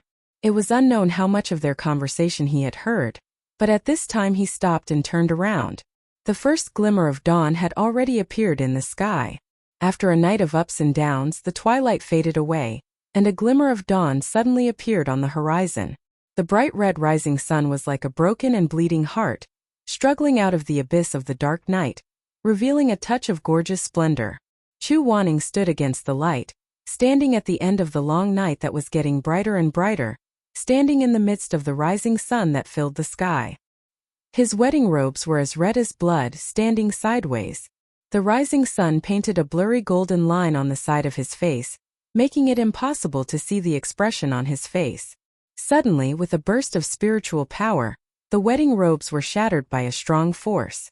The fine red cloth was like the red petals of a fallen begonia flower, suddenly blown by the wind, scattering everywhere. The wedding robes were torn, revealing the white robes underneath, billowing in the wind, together with his ink-black hair, the blood on his shoulder, the tattered robes in the wind. The mottled bloodstains from protecting Mo Ran were particularly bright and dazzling on the white robes. After a long time, Chu Wanning laughed coldly, rather mockingly. Mo Weiyu, between you and me, what is there to be misunderstood? When he was angry, he would call Mo Ran Mo Weiyu cold and polite, not emitting any heat. Mo Ran was caught off guard and was rendered speechless by his words. Chu Wanning finished laughing, flicked his sleeves and left. At this time there was no one around. He walked alone in front, as if the world was hazy and he was the only one. As soon as he arrived at the inn and closed the door behind him, he could no longer hold back his mocking expression. Chu Wanning gritted his teeth, a painful expression on his face, and raised his hand to touch his shoulder. The Ghost Master's claws were of the immortal body, not to be outdone by Heaven's Inquisition. They were both extremely powerful weapons. His entire shoulder was torn, but because he was in a hurry to kill the evil, he did not treat it in time. At this time it was already infected and festering. The pain was unbearable. Standing in the room and taking a breath, Chu Wanning wanted to take off the robes on his body, but the blood on his shoulder had already coagulated. The robes and flesh stuck together. It was very painful when he pulled. Next door was Mo Ran's room. This inn's soundproofing was not good. He did not want to let people know, biting his lips. He actually tore off the robe stuck to his flesh. Ugh! After a muffled groan, Chu Wanning slowly opened his mouth. His lips and teeth were full of blood. He gasped for breath. There was no color on his face, cold sweat all over. Lowering his slender and thick eyelashes, he trembled slightly, looking at his injury. Fortunately, it was still manageable. He held the table and slowly sat down. Enduring the pain, he asked the waiter to bring him water and a handkerchief. He used his uninjured hand to wipe his wound bit by bit. The sharp knife cut in, cutting off the rotten flesh. Then, he applied the wound medicine made by Madame Wang. Then, slowly with difficulty, he wrapped himself in gauze. He was not used to showing weakness in front of others. He had experienced this kind of pain many times, and each time he endured it alone. If animals were injured, they would hide and lick their wounds. Sometimes he felt that he was the same as those animals. In the future, he would probably continue to be alone like this. He knew that he was not likable, so he did not want to ask for help from others pitifully. He had his inexplicable stubborn dignity. But when he took off his clothes, a brocade pouch fell on the floor. Red satin embroidery. He slowly opened it with his trembling fingers. Inside were 2 tangled strands of black hair. It was his and Mo Ran's. Chu Wanning was absent-minded for a moment. He wanted to put the brocade pouch in front of the candlelight and burn it together with the ridiculous knot of hair. But in the end he could not do it. Tied hair as husband and wife, loving each other without doubt. The soft laughter of the golden boy and girl seemed to ring in his ears again. He knew that there was some kind of throbbing in the depths of his heart, and because of this he hated himself even more. He held the soft brocade pouch tightly in his hand, and slowly closed his eyes. He could not accept the thoughts he always had for Mo Ran. He wished that he could dig out his own heart, cut off those dirty thoughts and throw them away. What did he do? Mo Weiyu, was he someone he should be thinking about? How could he be someone's master like that? He was worse than a beast. Dong dong dong. Suddenly there was a knock on the door. Chu Wanning, who was condemning himself, was startled. He suddenly opened his eyes, and quickly put the brocade pouch in his wide sleeve. He pulled a handsome face and said unhappily, "Who is it?" "Oh, Shizun, it's me." Mo Ran's voice came from outside, making Chu Wanning's heart beat faster. "Open the door." Chapter 25. Chu Wanning's words were stuck in his throat. He was silent for a long time with a gloomy face. In the end, he slowly changed his words to, "Get in here." "Huh? You didn't lock the door?" They had been in a cold war for an entire day. At this moment, Mo Ran was determined to make up with him. He pushed the door open and walked in as if nothing had happened. Chu Wanning sat at the table with an expressionless face. He raised his eyelids and glanced at him indifferently. In all fairness, Mo Ran was very good-looking. The moment he walked in, the whole room lit up. He was indeed very young. His skin was tight and seemed to emit a faint glow. The curve of his mouth was naturally slightly curly. Even when he was emotionless, he seemed to be smiling. Chu Wanning calmly shifted her gaze away from Mo Ran. Her long eyelashes drooped as she extinguished a stick of incense on the table. Then she asked coldly, "What's the matter? What are you doing here?" "I'm here to take a look at your wounds." Mo Ran lightly coughed a few times. His gaze fell on Chu Wanning's shoulder, and he was slightly stunned. "It's already changed?" Chu Wanning said indifferently. "Yes." Mo Ran was speechless. He did bear a grudge against Chu Wanning, and was also angry that Chu Wanning had injured Shirmei. But after calming down, Mo Ran wasn't completely heartless.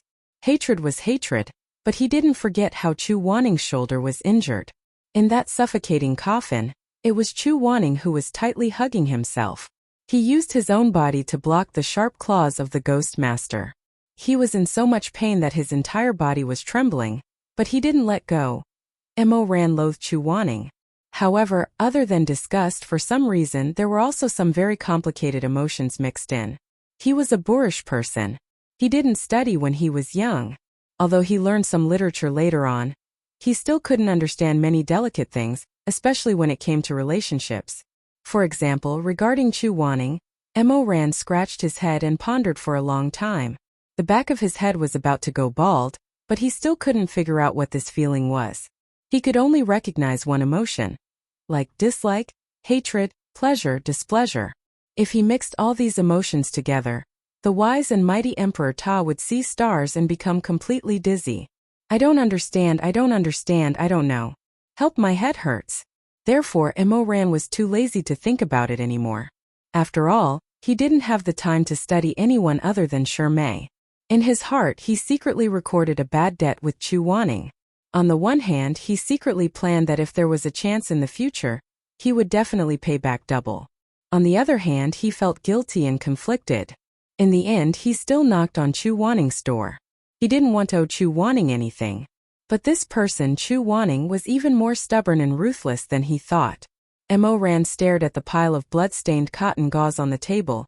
The basin full of hot water dyed red with blood, and the sharp knife carelessly thrown to the side. There was still flesh hanging from the tip of the knife. His head grew big. How did this person manage to heal himself? Was he really able to cut open the wound without batting an eyelid?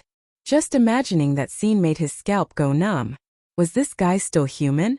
When he thought about how he had just cleaned up Shirmei's wounds, Shirmei was in so much pain that he softly groaned and had tears in the corners of his eyes.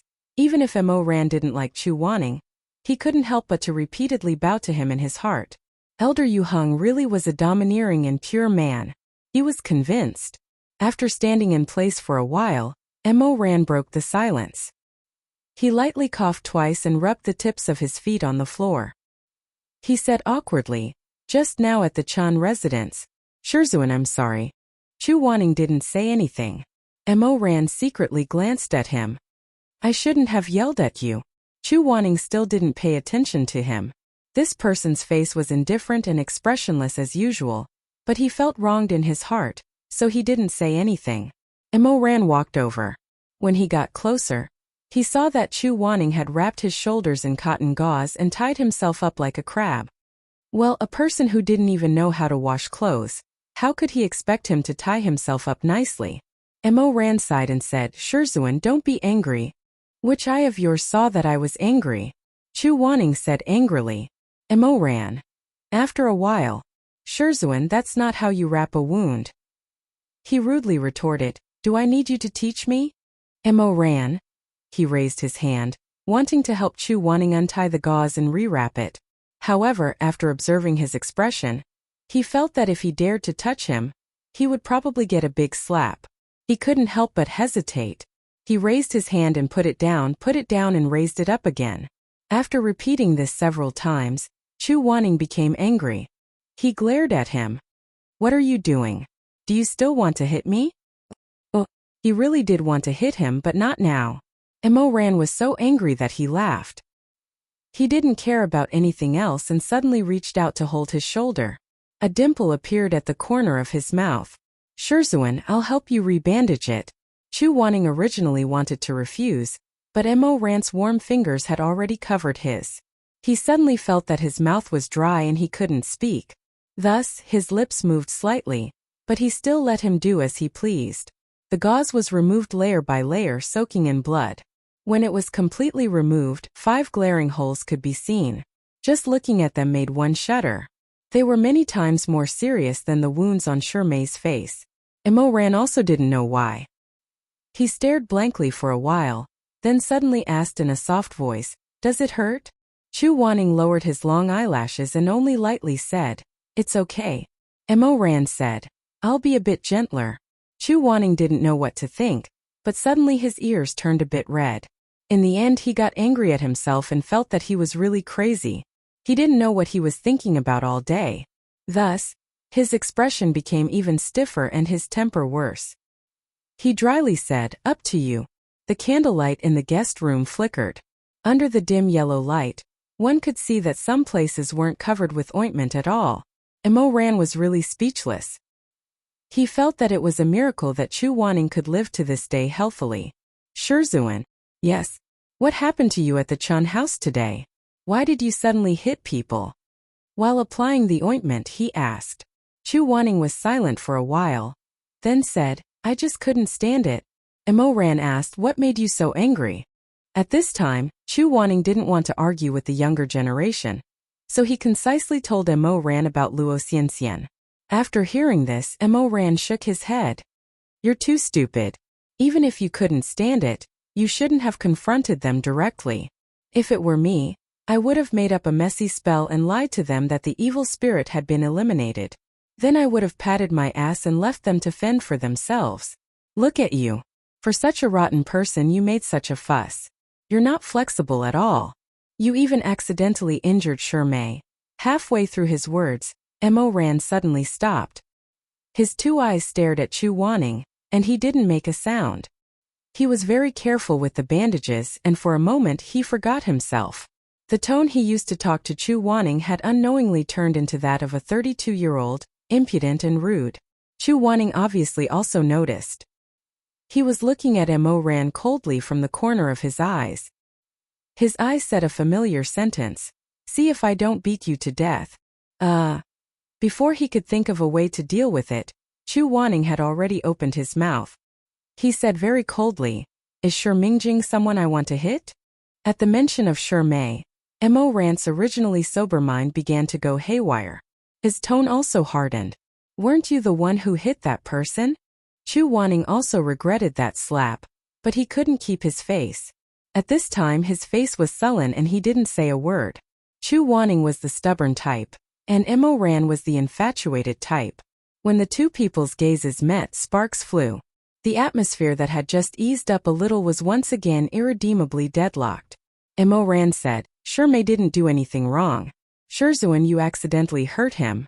Don't tell me you're not even willing to say a word of apology?" Chu Wanning narrowed his eyes dangerously.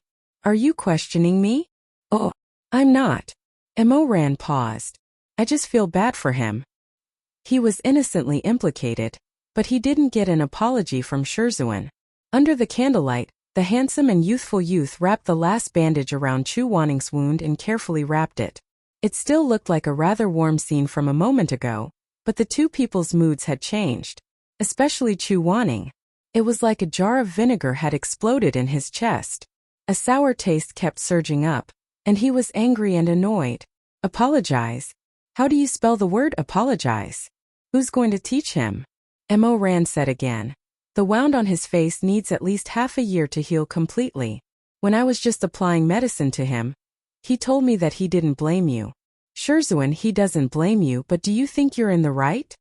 This sentence was no different from adding oil to the fire. Chu Wanning endured for a while, but in the end he couldn't. He suppressed his voice and said in a low voice, "Get out." Mo ran. Chu Wanning said angrily, "Get out." Mo Ran was thrown out. The door slammed in his face, almost crushing his fingers. Mo Ran was also angry. Look. What kind of person was this? Didn't he just want him to apologize? His face was as precious as gold. How difficult was it for him to say sorry with just a few words? I'm the Emperor Ta, and I'm not stingy with apologizing to others. And he's the Big Dipper Celestial Venerable? Why did he suddenly throw a tantrum? It was as if he had swallowed gunpowder. No wonder no one cared about him even though he had such a handsome face. Serves him right to be single for life. Since Chu Wanning didn't care about him and gave him the cold shoulder, the high and mighty Emperor Ta wouldn't shamelessly roll on the floor and sleep at the door. Although he was tenacious and stuck to Shirmei like sticky candy, he stuck to Shirmei, not Shizun. He left without a care and went to accompany Shirmei. Why are you back? Shirmei, who was already lying down to rest, was stunned when she saw Mo Ran come in. She sat up, her long black hair hanging down. How is Shizun? Very good. His temper is as bad as usual. Shirmei. Mo Ran brought a chair over and sat in the opposite direction. He rested his hand on the back of the chair and smiled lazily. He sized up Shirmei's long hair. Shirmei said, "Why don't I go and see him?" "Wow, don't do anything stupid." Mo Ran rolled his eyes. He's fierce. Did you make him angry again? Does he need to be provoked? He can get angry with himself. I think he's made of wood. He'll burn with anger at the slightest provocation. Shirmei shook his head and didn't know whether to laugh or cry. Mo Ran said, "You should rest early. I'll go downstairs and borrow the kitchen to make you some food." Shirmei said, "What are you doing? You haven't slept all night. Why don't you sleep?" "Haha, I'm in good spirits." Mo Ran laughed. "But if you can't bear to leave me, I can stay with you until you fall asleep." Shirmei hurriedly waved his hand and said gently, "No, I can't sleep if you keep looking at me like this. You should go to bed early too. Don't tire yourself out." The smile on Mo Ran's face stiffened. He was a little sad. Although Shirmei was gentle to him, he always maintained an ambiguous attitude, sometimes far, sometimes close. Although he was clearly close to him, he was like the moon in the mirror, a flower in the water. He could only look at it but could not obtain it. Oh, okay. In the end he just tried to cheer up and smile. Mo Ran's smile was very bright. When this person wasn't evil, he was actually cute. "Call me if you need anything. I'll be next door or downstairs." "Okay." Mo Ran raised his hand and wanted to touch his hair, but in the end, he restrained himself. He turned his hand in the air and scratched his head. "I'm leaving." After leaving the room, Mo Ran couldn't help but sneeze. He sniffed his nose. Because colorful Butterfly Town produced incense, the price of all kinds of incense was not expensive. Therefore the inn was not stingy. Every room was lit with a long special incense. First, it could ward off evil, second, it could get rid of humidity, and third, it could make the room fragrant. But Mo Ran felt uncomfortable when he smelled the incense. But since Shirmei liked it, he endured it. Downstairs, Mo Ran waddled in front of the innkeeper and gave him a silver ingot. He narrowed his eyes and said with a smile, "Innkeeper, do me a favor." The innkeeper looked at the silver ingot and smiled more politely than Mo Ran. "Immortal sage, what orders do you have?" Mo Ran said, "I see that there aren't many people here for breakfast, so I've talked to you. The kitchen will be used by me this morning. I'll have to trouble you to bring the other guests back." How much money could he earn earlier? In half a month he might not even be able to earn back a single silver ingot. The shopkeeper immediately beamed with joy as he agreed, leading the swaggering Mo Wayu to the inn's kitchen. "Immortal sage, you want to cook? Why don't you let our chef do it? He's very good at cooking." "No need." Mo Ran smiled. "Innkeeper, have you heard of Xiang Tan's Drunken Jade restaurant?" "Aha! Isn't that the music and dance pavilion that collapsed a year ago?" Mo Ran said yes. The innkeeper peeked outside and confirmed that his wife was busy and not eavesdropping. He snickered and said, "Why haven't I heard of it?" It's the most famous restaurant by Xiang River. There was a famous musician there. Her name shook the world. It's a pity that it's far away. Otherwise, I'd like to hear her play a song. Emoran smiled. Thank you for the compliment. I'll thank you on her behalf. On her behalf? On her behalf? The innkeeper scratched his head. Do you know her? Emoran said, more than that. Well, immortal sage I can't tell. But you cultivators can also. Emoran interrupted him with a smile. Apart from music, do you know anything else? It's said that her food is also very good. The corners of Emoran's mouth curled up and his smile became even brighter. He skillfully picked up the kitchen knife and said, Before I started cultivating, I worked in the kitchen of Drunken Jade Pavilion for several years. Tell me, is your chef's food better than mine? The innkeeper was even more shocked. He said incoherently, Immortal Sage, you're really... He really didn't know what to say for a long time. Emoran glanced at him from the corner of his eyes. His lips curled into a calm and proud smile. He said lazily, Go out, I'm going to cook. The innkeeper didn't know that he was talking to the former master of darkness. He pulled a long face and said, I've heard that Drunken Jade restaurant's desserts are exquisite. I wonder if Immortal Sage can give me some face and let me try some when you're done? He thought that Emoran would definitely agree since his request wasn't high. Who knew that Emoran would squint his eyes and say with an evil smile, You want to eat? You wish. Emoran snorted. His arrogance was obvious. He muttered, Do you think I'm the kind of person who would easily cook and serve others? I made this especially for Shirmei. If it weren't for him, I definitely wouldn't start a fire to cook. He took out a radish and started to cut it while muttering. The innkeeper was deflated. He rubbed his hands awkwardly and stood there. He smiled for a while and then left. He was also muttering in his heart. Me? He's so young. He probably hasn't even formed his spirit core yet. He kept muttering, Junior sister. But there wasn't a female Taoist among the people who came with him today. The innkeeper rolled his eyes. He knew that this person was sick and very sick. Emoran busied himself in the kitchen for a while. He stayed for a full 4 hours. When it was almost noon, he finally finished. He excitedly ran upstairs to wake Shirmei up. When he passed by Chu Wanning's room, he slowly stopped. Should I ask him to eat with me? Thinking of Chu Wanning's bad temper, Emoran curled his lips and looked at him with disdain. I won't ask. There's only so much food. I don't want to eat with him. Chapter 26. As the sun rose, more and more people came to the inn to have a meal. Emoran felt that it was too noisy downstairs, so he asked the waiter to send the dishes to his room. In the end, he invited Chu Wanning. After all, his teacher was the most senior. He was not the emperor of the human realm, so he still had to follow the rules. There were 3 bowls of steaming hot noodle soup on the square beach table. The noodles were made by himself and were different from the ones bought outside. They were chewy and smooth. On top of the noodles were thick slices of beef, oily fat intestines, fresh and tender pea sprouts, plump green vegetables, and golden shredded eggs. The color was bright and attractive. However, the most outstanding part of the 3 bowls of noodles was not the water leaves, the big pieces of meat, or the luxurious ingredients. Instead, it was the bone broth that had been simmered for 4 hours. It was poured into the bowls of noodles. The milky white broth had sesame red oil floating on it. Emoran took a stone bowl and ground a spicy and fresh seasoning.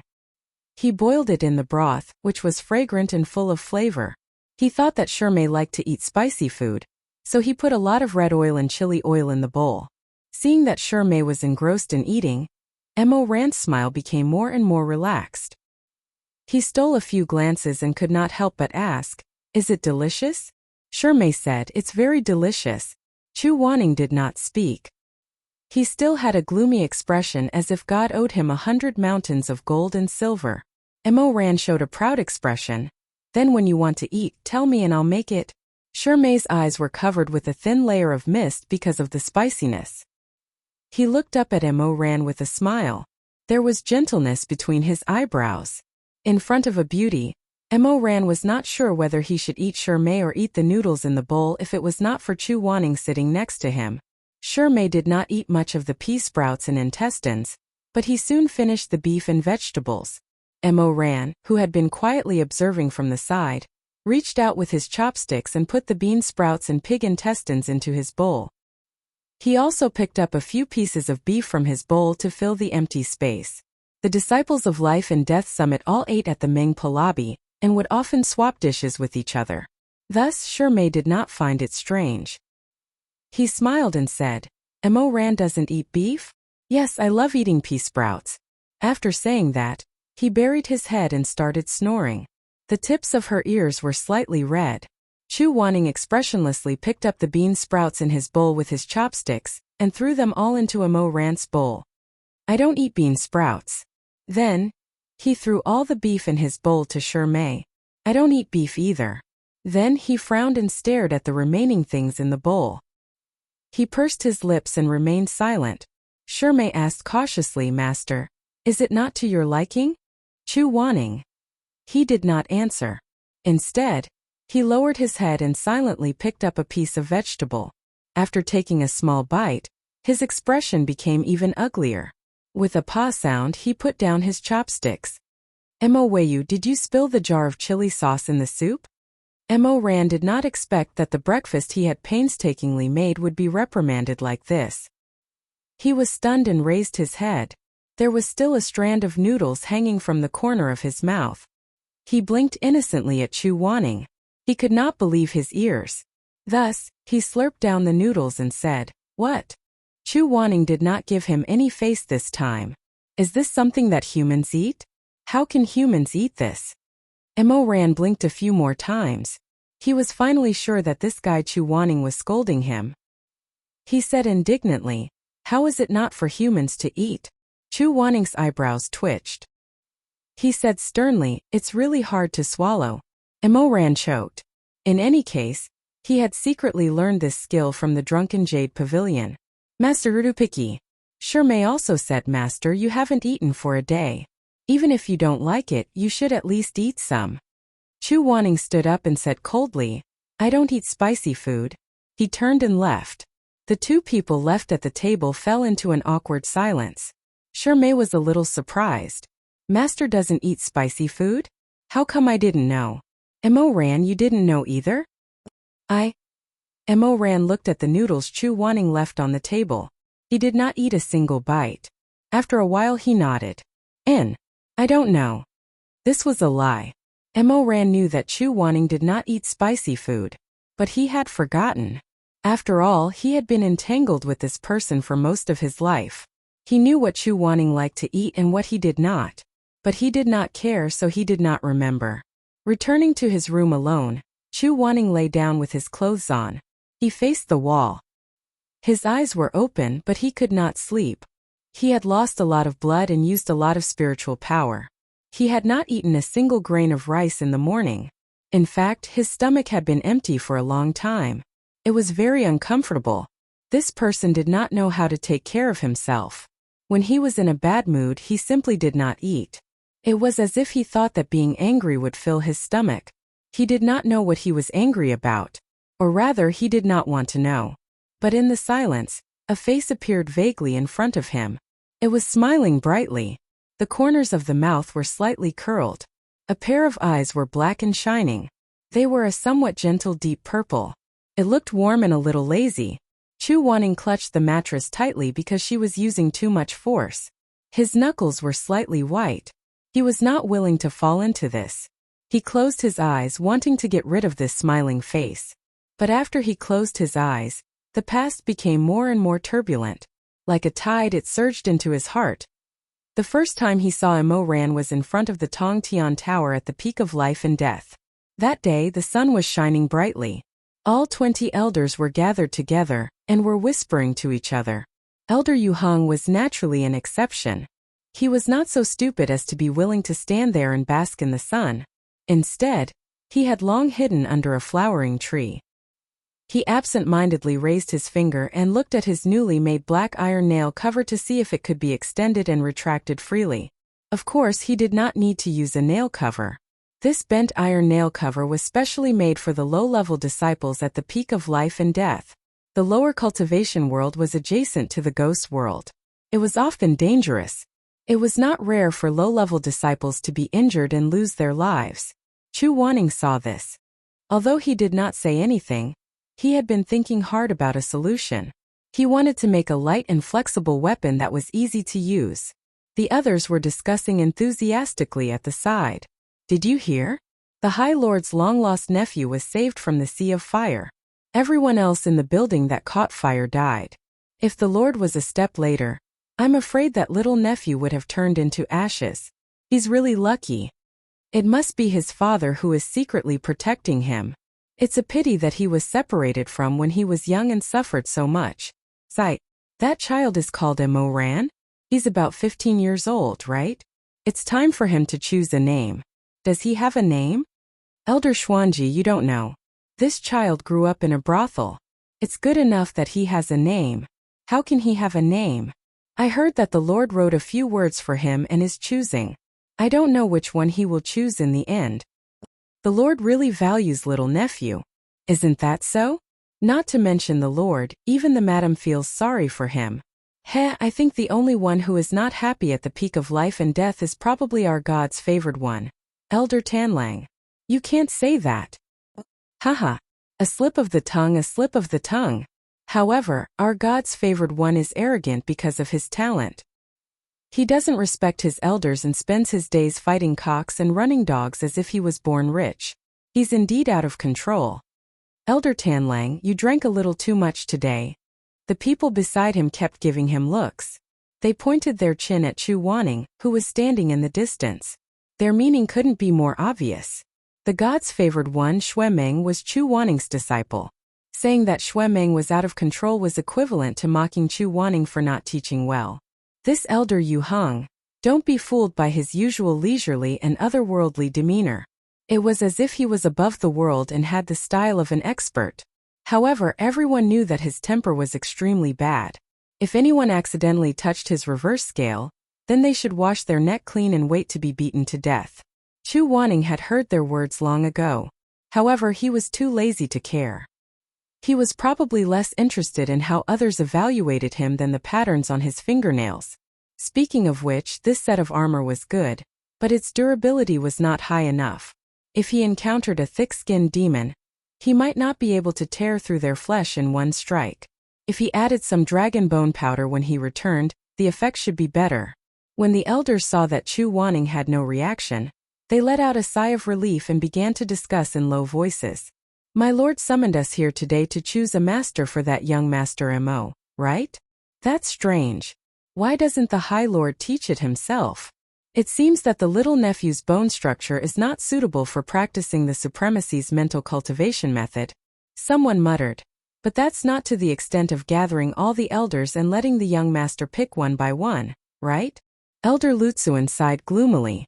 Flipping his elegant and smooth long hair, he complained, I feel that I am like a cheap cabbage on the table right now, waiting for young Master Mo to pick everyone. So could this sissy not speak such a big truth without thinking? After waiting for a while, the supremacy finally arrived. He walked up the 1,000 steps and arrived in front of Tong Tian Tower. Behind him was a young man. Chu Wanning only glanced at him casually. Before he could see clearly, he turned his gaze away and continued to study his fingernails. He was too lazy to take a second look. When it came to apprenticeship, one had to talk about how unconventional the peak of life and death was. In other sects, the master would be high and mighty. He would rub the head of a new disciple and say, Young man, I see that you are quite intelligent. From today onwards you are my disciple. The disciple did not even have the chance to say no. Or the master would look at him with cold disdain, waving his sleeves and saying, Young man, your head is too high, your eyes are dull, and the back of your head is rebellious. This is not what my disciple should look like. You are not destined to be my disciple. I will not accept you as my disciple. Then, before the disciple could express himself, the master would fly away on his sword. He ran faster than a dog. The peak of life and death was different. The master and disciple were mutually chosen. What did this mean? There were 20 elders at the peak of life and death. After all the disciples entered the sect, they would be able to sincerely hand in their master's letter after a period of interaction. They would express their desire to follow the elder in cultivation. If the elder accepted, then everyone would be happy. If the elder did not accept, then the disciple could pester them until the elder softened or the disciple gave up. Logically speaking, Chu Waning's skills were superb and his appearance was handsome. He should have a lot of disciples, and all of them would do anything to become his disciple. But in reality, this was not the case. Chu Waning's face was handsome, but his temper was so bad that it made one's hair stand on end. It was said that when he was angry, he would beat up female disciples as if they were male disciples and drown them in a pond. Not many people had the courage to worship this kind of master. Thus, Elder Yu Heng's disciples were deserted. Other than the proud son of heaven Xue Meng, and Xue Meng's good friend Shi Mei, he had never accepted anyone. Everyone would rather respectfully call him Zhang Lao than affectionately call him Shizun. Chu Waning said with a cold expression that he was not sad. He lowered his head indifferently and continued to fiddle with the cold mecha weapons. Sleeve arrow boxes, martial law sentry, they were all designed for other people. The earlier they were done, the earlier more people could be spared from suffering. So he did not expect that Mo Ran would choose him without hesitation. At that time he was frowning and stroking the spikes on his finger gloves, thinking about how to improve them. He did not pay attention to what the High Lord said to everyone. At some point the surroundings gradually quieted down. After thinking about how to improve the spikes, Chu Waning suddenly realized that the buzzing around just now seemed a bit too quiet. So he finally moved his gaze away from the finger gloves. With some impatience and inquiry, he raised his eyelids. Then he saw a face. Under the sunlight it was so bright that it was almost dazzling. It was an elegant and handsome young man who was looking up at him. The young man's mouth was curled up in a lazy, faintly discernible smile. The dimples on his cheeks were deep, and he had the air of a common man, but also a little pure. A pair of black eyes with hints of purple were staring at him without blinking. They were half eager and half curious. He was new here and did not know the rules. The distance between them was so close that it could almost be called rude. Suddenly, a person appeared in front of him. Chu Waning was shocked. As if he was scalded, he subconsciously took a step back. With a bang, his head hit the trunk of a tree. The young man widened his eyes slightly. Chu Waning. The young man. Chu Waning, what are you doing? The young man laughed. Immortal Master, I've been looking at you for a long time. Why are you ignoring me? Chapter 27. Chu Waning had completely fainted. He could only blame himself for being too engrossed and not being on guard at the peak of life and death. He didn't even notice that someone was approaching. What's going on? Where did this kid come from? It seems to be that Mo something. Mo something? Mo cooked? Mo cooked? Mo fish? He adjusted his expression and skillfully controlled his expression to keep people away state. The surprise and panic in his eyes were quickly swept away by him and replaced with his usual sharp and harsh expression. Just as he was about to reprimand him out of habit, his hand was suddenly caught. Chu Waning was stunned. In all his life, no one had ever dared to grab his wrist casually. For a moment, his face turned black and he froze in place, not knowing what to do. Take it out and give him a slap? With the word molester, he was no different from a girl. Then take it out and not give him a slap? Wasn't he a little too easy to talk to? Chu Waning hesitated for a long time and didn't move. The youth laughed. What's that on your hand? It's quite pretty. Can you teach me how to do this? They have already introduced themselves, but you haven't said anything. Which elder are you? Hey, did your head hurt when you bumped into it? With so many questions thrown at him, Chu Waning felt that his head didn't hurt before, but now it did. His head was about to split open. He was irritated and the golden light in his hand slightly floated. Seeing that Heaven's Inquisition was about to answer the call, the other elders were all shocked. Was Chu Waning crazy? He dared to slap this young Master Mo? His hand was suddenly caught by Mo Ran. Now that both of his hands were in the hands of the young man, Mo Ran didn't seem to notice the danger. He pulled the young man and stood in front of him. He looked up and said with a smile, "My name is Mo Ran. I don't know anyone here, but I like you the most just by looking at your face. Why don't I worship you as my teacher?" This result was completely unexpected. The surrounding people were even more horrified. A few of the elders' faces looked like they were about to crack. Elder Xuanji, Elder Pujuan, wow. Elder 7 kills. Oh, disciplinary elder. Elder Tanling, ha, what a joke. Elder Lutsuan was the most feminine. His hair was curly, and his eyes were like peach blossoms. This young master is so bold. He's truly a young hero. He even dares to touch Elder Yu Heng's butt. Please, can you not make it sound so disgusting? 7 kills said in disdain. Lutsuan rolled his eyes gracefully and snorted, Then I'll put it in a more refined manner. You're truly a young hero. You even dared to touch Elder Yu Heng's butt. 7 kills. Just kill him. Among all the elders, the most popular one was the gentle Elder Xuanji. It was easy for him to learn magic and he was a gentleman himself. Most of the disciples at the peak of life and death were under his tutelage. Chu Wanning originally thought that Mo Ran would be no exception. Even if he wasn't Xuanji, he should be the lively Pujuan. After all, it would be anyone's turn but not his. However, Mo Ran was standing so close to him, and his face was filled with a kind of affection that was unfamiliar to him. He was like a clown who was suddenly chosen, and he was flustered for no reason. Chu Wanning only knew how to deal with awe, fear, and disgust. As for affection, it was too difficult. He didn't even think about it and immediately rejected Mo Ran. The young man was stunned. Under his long eyelashes, there was a hint of loneliness and unwillingness in his eyes. He lowered his head and thought for a long time. Suddenly, he unreasonably whispered, "Anyway, it's you, Chu Wanning." The Great Lord was watching from the side. He couldn't help but laugh and ask, "Mo Ran, do you know who he is?" "He didn't tell me." "How would I know who he is?" "Haha, since you don't know who he is, why do you want him?" Mo Ran was still holding Chu Wanning's hand. He turned his head and said to the Great Lord with a smile, "Because he looks the most gentle and easy to talk to." In the darkness, Chu Wanning suddenly opened his eyes. He felt dizzy. What the hell? He didn't know what was wrong with Mo Ran's eyes at that time. He actually thought that he was gentle. Not only him but the entire peak of life and death knew about this. They all looked at Mo Ran with a "look at this silly child" look. Chu Wanning raised his hand and held his throbbing forehead. His shoulder hurt, his mind was in a mess, his stomach was hungry, and he was dizzy. It seemed that he wouldn't be able to sleep. He lay on the bed in a daze for a while. He sat up and was about to light a stick of incense to calm himself down when suddenly there was a knock on the door.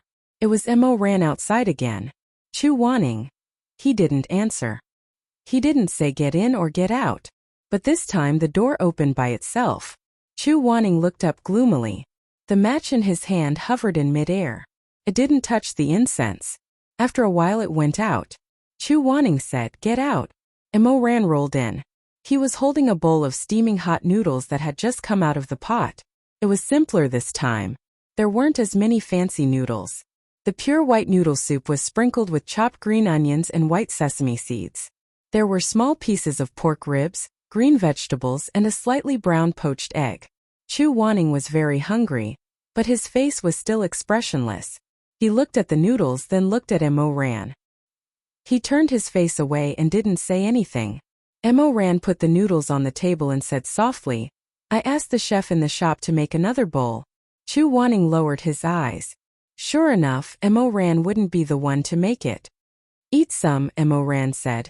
"There's no spicy food in this bowl, no beef and no bean sprouts." After that, he left and closed the door for Chu Wanning. He felt sorry for Chu Wanning's injury. But that was all he could do. In the room, Chu Wanning leaned against the window. No one knew what he was thinking. He crossed his arms and stared at the bowl of pork rib noodles until the steam from the noodles dissipated. In the end they became cold and no longer hot. He finally walked over and sat down. He picked up his chopsticks, picked up the cold noodles and ate slowly. The Chun House evil case was closed. The next day, they picked up the black horse from the post house and returned to the sect along the road they had come from. On the streets, in the restaurants, the people of Rainbow Butterfly Town were all talking about the Chun family. In such a small town, such a scandal broke out. It was enough for the townspeople to talk about for a year. I didn't expect that young Master Chun would marry Miss Luo behind closed doors. Miss Luo is so pitiful. If you ask me, if the Chun family didn't suddenly become rich, then this wouldn't have happened. Sure enough, men can't have money. Once they have money, they can drown the entire city with bad ideas. A man was unhappy and said, "Young Master Chun didn't do anything bad. This is all his parents' fault. That son of a bitch in the future. His children won't have assholes." Another person said, "The dead are pitiful, but what about the living? Look at Chun Yaosher, Miss Yao. I think she is the one who has been wronged. That black-hearted old mother of the Chun family lied to her daughter. Tell me, what should she do now? Remarry." That person rolled his eyes and sneered, "Remarry? You want to marry?" The bumpkin who was ridiculed grimaced in pain and said, "If that woman in my nest agrees, I'll marry her. Miss Yao is so pretty, I don't mind her being a widow." Ba, a toad wants to eat swan meat. Mo Ran sat on the back of the horse and pricked up his ears. He was in high spirits as he listened left and right. If it weren't for the fact that Chu Wanning had her eyes closed and her brows furrowed, writing the words extremely noisy on her forehead, Mo Ran might have gone over to join in the gossip with the villagers. Riding side by side, they finally left the main city and arrived at the suburbs. Shirmei suddenly exclaimed and pointed to the distance, "Master, look over there." In front of the destroyed temple of the Ghost Master, there was a large group of farmers wearing brown clothes and short robes. They were busy moving bricks and stones. It seemed that they were planning to repair the damaged temple and reconstruct the Ghost Master's golden body. Shirmei said worriedly, "Master, the Ghost Master from before is gone, and they made a new one. Will this one become an immortal again and do evil?" Chu Wanning said, "I don't know. Why don't we go and persuade them?" Chu Wanning said, "The custom of colorful Butterfly Town's ghost marriage has been passed down for generations. How can you persuade them with just a few words? Let's go." As he said that, he rode away, leaving behind a trail of dust. It was already evening when they returned to the peak of life and death. Chu Wanning said to his two disciples in front of the mountain gate, "You two go to the Dan Xian Palace and report what happened. I will go to the discipline court." Mo Ran was puzzled. "Why are you going to the discipline court?" Sure, Mo, on the other hand, looked very worried. Chu Wanning said expressionlessly, "To receive the punishment. Although the emperor was punished the same as the commoners when he broke the law, which emperor would be imprisoned and beheaded after autumn because he killed someone. It was the same in the cultivation world. If the elders broke the law, they would be punished the same as the disciples. In most sects, this was just an empty sentence. In fact, it was the elders who broke the law. It was good enough that they could write a letter of guilt. Which idiot would obediently accept the punishment and be beaten with willow vines or dozens of sticks? Therefore, when the discipline elder heard Chu Wanning's confession, his face turned green. "No, Elder Yu Hung, did you really beat the client?" Chu Wanning said lightly, "Yes. You are too." Chu Wanning looked up and gave him a gloomy look. The discipline elder shut up. "According to the law, this punishment is 200 sticks, 7 days of kneeling in the Yama Palace, and 3 months of confinement." Chu Wanning said, "I have nothing to say. I am willing to accept the punishment." The discipline elder. He looked left and right, then crooked his finger. The door of the discipline court closed with a bang. The surroundings were suddenly silent. Only the two of them stood facing each other. Chu Wanning asked, "What do you mean?" "Well, Elder Yu Hung, it's not like you don't know that things like the discipline court, no matter how strict it is, shouldn't affect you. When this matter is closed, only the heavens, the earth, you and I know. Let's just forget about it. If I beat you and the Lord finds out, won't he be angry with me?"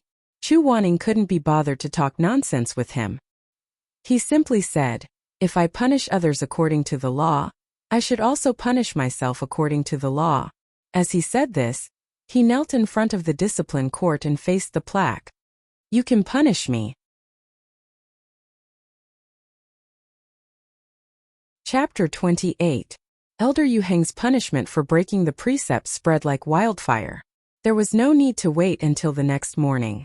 Almost everyone in the sect knew about it that very night. If a normal person were to receive 200 beatings, they would most likely be beaten to death.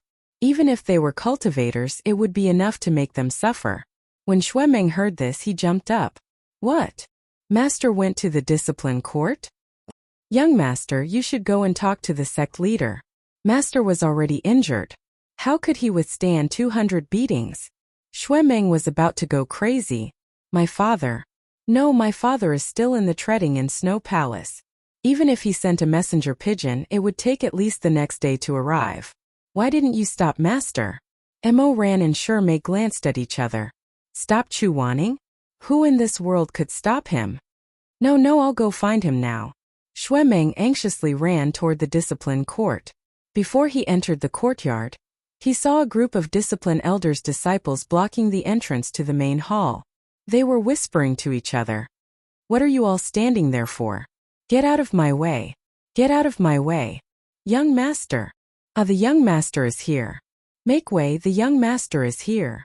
The disciples quickly separated into two sides, making way for Xuemeng. The doors to the blue sky hall were wide open.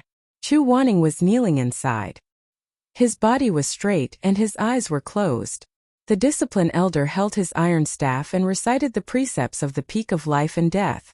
Every time he finished reciting a precept, his iron staff would strike Chu Wanning's back. Our sect's 91st precept. Do not harm the innocent. Do not use immortal techniques on mortals. Do you have any complaints under my staff? No complaints.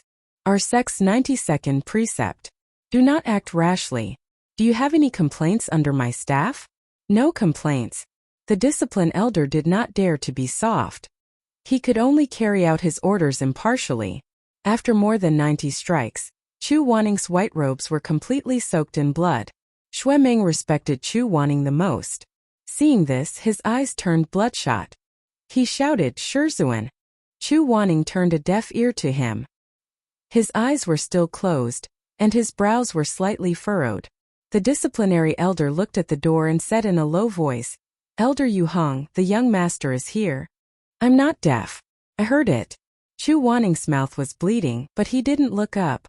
He's just a kid. Don't bother. The disciplinary elder sighed. Yu Hong, why are you doing this? Who asked my disciple to be so disobedient?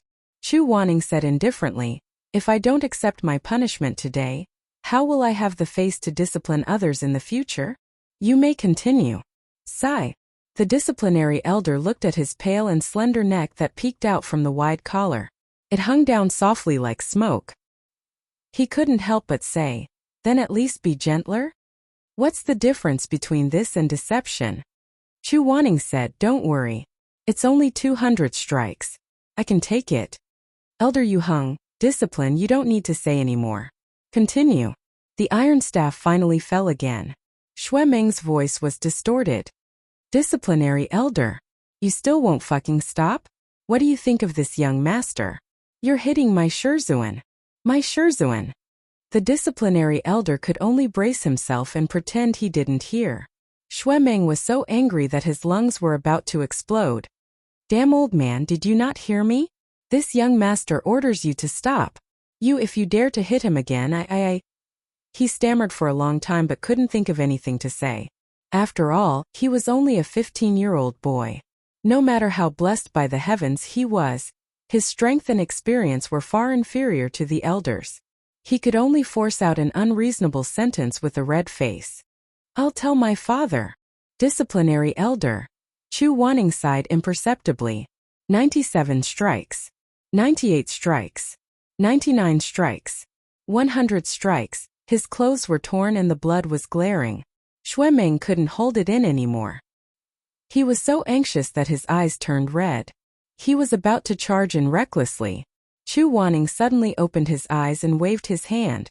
A barrier instantly slashed down and blocked the entrance. Xuemeng was bounced back a few steps and almost fell to the ground. Chu Wanning coughed up blood and rolled his eyes. His sharp phoenix eyes glanced sideways. You're making a fool of yourself. Scram. Shizun. Chu Wanning said sternly. When did the young master of the peak of life and death order the disciplinary elder to bend the law? Hurry up and scram. Xuemeng stared at him. His eyes were wide open. and there seemed to be water droplets swirling inside. Mo Ran rubbed his chin at the side. The corners of his mouth were still curled up. This is bad. Little Phoenix is going to cry. Hearing this, Shuemeng suddenly turned around and fiercely glared at Mo Ran. His teary eyes were red, but he forced himself not to let the tears roll down. He didn't complain and didn't talk back. He got up from the ground and lowered his head. He gritted his teeth and brushed the dust off his body. Then he knelt down in front of the Azure Sky Hall. Shizun, this disciple knows his mistake. Chu Wanning was still being tortured by the iron staff. His back was not bent, but his face was pale and his forehead was covered with fine cold sweat. Shuemeng stubbornly said, "But I won't go. I will accompany Shizun." After saying this, he knelt down and didn't get up. Mo Ran rolled his eyes so hard that he could see the sky. Shuemeng, Shueziming, a proud son of heaven, but in front of Chu Wanning, he was lowly to the bone. He was a phoenix in front of others, but in front of Shizun, he could become a quail. If he wasn't sure that Shuemeng didn't like men, Mo Ran would have suspected that this guy had taken a fancy to Chu Wanning. That was why he was so dead set on following him. When Shizun hit him on the left side of his face, this little quail would also shamelessly put his right face forward. I give up. He was really good at being a lackey. Although he despised him in his heart, his cheeks were sore for some reason. Mo Ran stared at Shuemeng for a while. The more he stared, the more upset he felt. He felt that he couldn't let him express his loyalty all by himself. Chu Wanning didn't like him to begin with. If Shuemeng made a scene like this, wouldn't Chu Wanning be even more biased in the future? Thus, he simply knelt down beside Shuemeng. I will also accompany Shizun. Shimei naturally followed suit and knelt down. The three disciples all knelt outside and waited. When the disciples under the other elders heard the news, they all used various excuses to come to the discipline court to watch the show. Heavens, why is it Elder Yu Hong? I heard that he hit a normal person in a fit of anger. Ah, so fierce? Should be quiet. If Elder Yu Hong hears you, he'll beat you. Someone else said, why is young master kneeling? Mo Gongzi is kneeling as well. Mo Ran was handsome and had a sweet mouth. Who knew how many female cultivators had good intentions towards him? At this time, some of them couldn't help but feel pity for him. They whispered, my heart aches for young Master Mo. What should we do? Should we go and plead for him? Let's not meddle in their affairs. If you dare to go, then go. I'm a coward. Do you still remember that senior sister who was whipped a few hundred times by Elder Yu Hong? After 200 strikes, the barrier was finally removed. Shuemeng hurriedly got up from the ground and scrambled towards the Azure Heaven Hall. When he got close enough to see Chu Wanning's appearance, he was so angry that he let out an ah. He turned around and grabbed the disciplinary elder's collar. You damn old man, can't you hit me a little more gently? Shueziming. Chu Wanning closed his eyes. His blood-stained lips opened and closed. His hoarse voice was filled with an invisible deterrence. Shay. Shuemeng's knuckles cracked. He suddenly pushed the disciplinary elder and let him go. At this time Mo Ran also came. He was originally smiling, thinking that the disciplinary elder would definitely take Chu Wanning's identity into consideration, and wouldn't hit him too hard. But when he lowered his head and saw Chu Wanning's injuries, the smile on his face suddenly froze. Chu Wanning actually didn't tell the disciplinary elder that his shoulder was injured. Those 200 strikes, more or less, all landed heavily on the old scar on his shoulder. The new wound stacked on top of the old one. Chu Wanning, are you crazy? His pupils shrank. A strong resentment welled up in his heart. Mo Ran didn't know what he was resentful about, or what he was angry about. He only felt a raging fire rising in his stomach, burning his 5 viscera and 6 bowels. He was used to Chu Wanning being tortured to death by him, crushing his self-esteem and tarnishing his purity. But Mo Ran couldn't stand that Chu Wanning's injuries were caused by someone else. Probably because he hadn't forgotten the past, Mo Ran subconsciously felt that this person was his. Whether this person was dead or alive, hated or hated, it was all his. He originally didn't care about Chu Wanning being punished. That was because he thought that since Chu Wanning was an elder, the 200 strikes wouldn't be a heavy punishment. At the very least, it would avoid the wound on his shoulder that hadn't healed yet. But Chu Wanning actually didn't say anything. He actually didn't say anything. What was this lunatic being stubborn about? What was he enduring? What was he stubbornly holding on to? His mind was a mess. Mo Ran wanted to raise his hand to help him, but Xuemeng was one step ahead of him. He held Chu Wanning and helped him up. Mo Ran's hand hung in the air. After a while he put it down again. He watched as Xuemeng helped Chu Wanning walk away. He didn't know what to feel. He wanted to follow them, but he wasn't willing to move. What happened in the past was all in the past. Now Chu Wanning was only his master. Between them there was no chaos, hatred or romantic entanglement. He shouldn't have such thoughts. It didn't matter who hit Chu Wanning, who was supported, who was with whom. Even if he was killed, it had nothing to do with him. Shimei came to his side. Let's go. We'll go with young master and take a look. I'm not going. It's enough that Xuemeng is here. I can't help much. It'll only make things worse if there are more people. Mo Ran's expression didn't change, but his heart was a little confused. He really didn't understand what he was feeling now. Was it hatred? Chapter 29. That night, lying on the bed at the peak of life and death, Mo Ran put his hands behind his head and looked at the ceiling, unable to sleep. Scenes of the past flashed in front of his eyes. In the end, bit by bit, fragments, they were all Chu Wanning's handsome and somewhat cold face. Actually, Mo Ran never knew what he thought of this person. The first time he saw him, it was under the flowering tree in front of Tong Tian Tower. He was wearing a wide robe with wide sleeves. Of the more than 20 elders, he was the only one who did not wear the extremely coquettish silver-blue profound armor at the peak of life and death. That day, he lowered his head, absent-mindedly thinking about the armor on his hand. Half of his face looked focused and gentle, like a white cat in the golden sun. Mo Ran looked from afar, unable to move his gaze away. He felt that his first impression of Chu Wanning was very good, but he could not endure the coldness, punishment and harshness that followed. That white cat had sharp teeth and claws, biting him until his body was full of wounds. He was saved by his uncle from the sea of fire, on the verge of death, his life hanging by a thread. Originally, he thought that after coming to the peak of life and death, there would be a master who would treat him with tolerance, who would truly cherish him. However, Chu Wanning did not seem to see his fawning, his efforts. On the contrary, the ferocious whip was fierce. The slightest mistake would cause his skin to split open and his flesh to be mangled. Later he found out that Chu Wanning looked down on him from the bottom of his heart. Bad character, hard to polish. That man in white under the flowering tree, that was how he was evaluated, right? He once thought of Chu Wanning as Zhoutian Hanyue, sincerely worshipping and loving him. But in Zhoutian Hanyue's heart, what was he, Mo Ran? A disciple that he had no choice but to accept. A lowly person who despised him to the bone.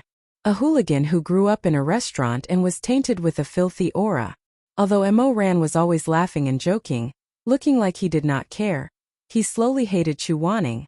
That hatred contained a strong unwillingness. He was unwilling to accept this. In the past, he had always harbored a growing resentment towards Chu Wanning, trying to get this person's attention, to get this person's praise, to get this person's surprise. During that period of time, if Shimei had praised him with very good, he would have been overjoyed. However, if Chu Wanning was willing to praise him with not bad, he was willing to die. But Chu Wanning never praised him. No matter how hard he tried, how attentive he was, that cold man always nodded faintly, and then turned his face away. Mo Ran was about to go crazy. God knows how much she wanted to pinch Chu Wanning's cheeks and turn him around, forcing him to stare at her, forcing him to swallow the words bad character, difficult to cultivate, back into his stomach. But he could only kneel in front of Chu Wanning, like a stray dog, kowtow and respectfully say, "This disciple will remember master's teachings." In front of Chu Wanning, Mo Weiyu was lowly to the bone. Even if he was a young master, he was still lowly. He finally understood that a person like Chu Wanning did not like him at all. Later on, he experienced many things.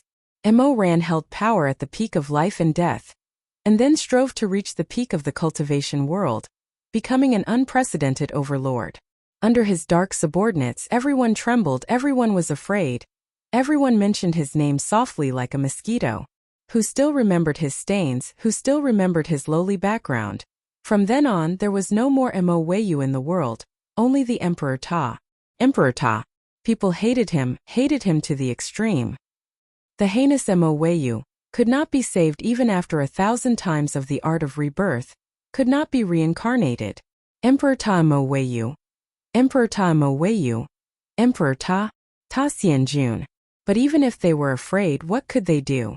At the peak of life and death, there were still loud cheers, thousands of people kneeling in front of the Wuxian palace. Densely packed heads kowtowed 3 times to him. Immortal trampling monarch, may you live a long life and never die. He felt very happy. Until he noticed Chu Wanning's face in the crowd. At that time, Chu Wanning had already lost his cultivation, and was tied under the main hall, becoming a prisoner. Mo Ran was determined to kill him, but he did not want Chu Wanning to leave easily. He restrained Chu Wanning's limbs, and cut the blood vessels on Chu Wanning's neck.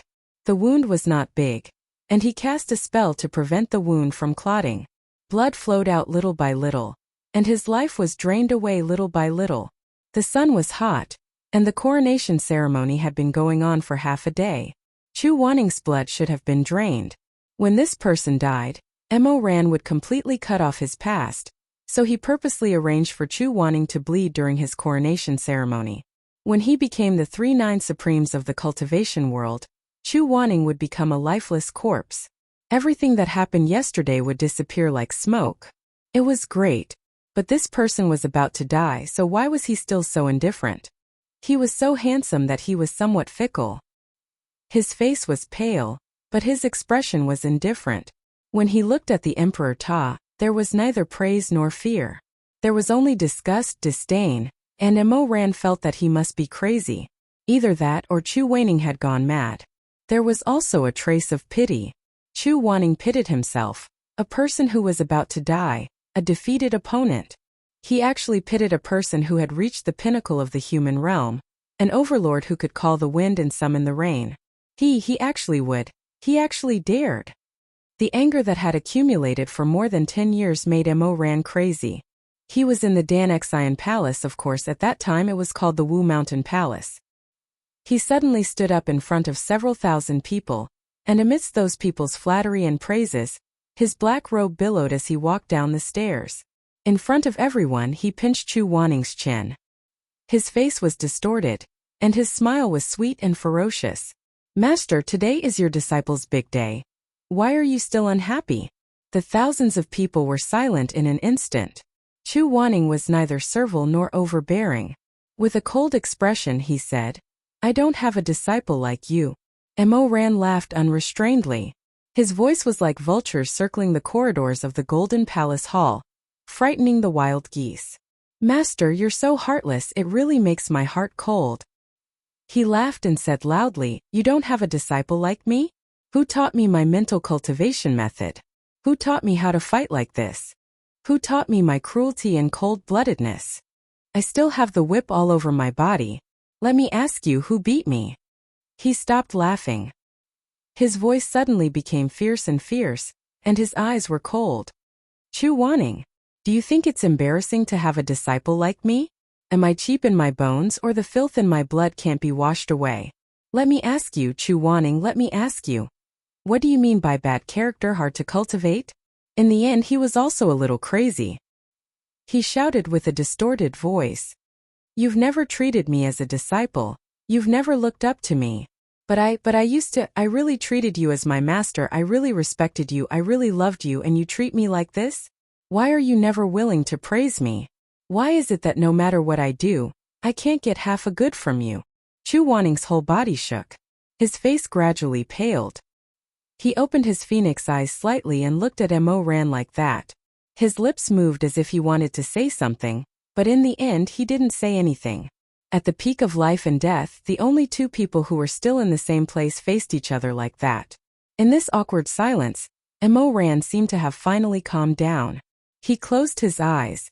When he opened them again, there was that disgusting smile again. He was smiling, laughing, and making people tremble. he said gently and kindly. Shizun, didn't you look down on me? Didn't you think I was lowly? Pausing for a moment, his gaze swept over the heads of the thousands of people. Those people were all kneeling in front of his palace like dogs. They all acknowledged that he was the lord of the cultivation world, above the rolling world of mortals. Emoran smiled and said, and now? Before you die, I'll ask you one more time. In this world, who is the lowly one, and who is the superior one? Who is the one who stepped on who, and who is the one who is the king? And who is the one who is the loser? Chu Wanning lowered his eyes. He seemed to still be immersed in Emoran's confession and didn't come back to his senses. In the end, Emoran pinched his chin and forced him to raise his face. But when he forced him to look at himself, Emoran suddenly froze. For the first time, he saw an expression of regret on Chu Wanning's face. That expression was too unfamiliar. Emoran felt like he was suddenly scalded. He reflexively released the fingers that were pinching his face. You. Chu Wanning's expression was very painful. He seemed to be enduring some kind of heart-wrenching pain. His voice was very soft, almost hoarse. It floated in the wind. Only Emoran heard it. He said, I'm sorry, Emoran. It's Master's fault. In that instant, everything around him lost its sound. The sound of the wind, the sound of the grass, the fluttering of the robes, all returned to silence.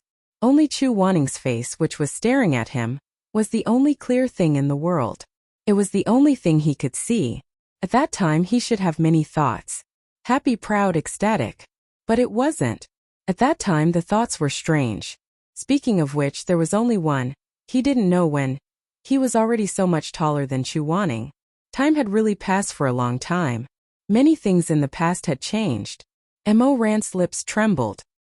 He murmured, what did you say? Chu Wanning smiled. Emoran was familiar with that smile, but at the same time he was not familiar with it.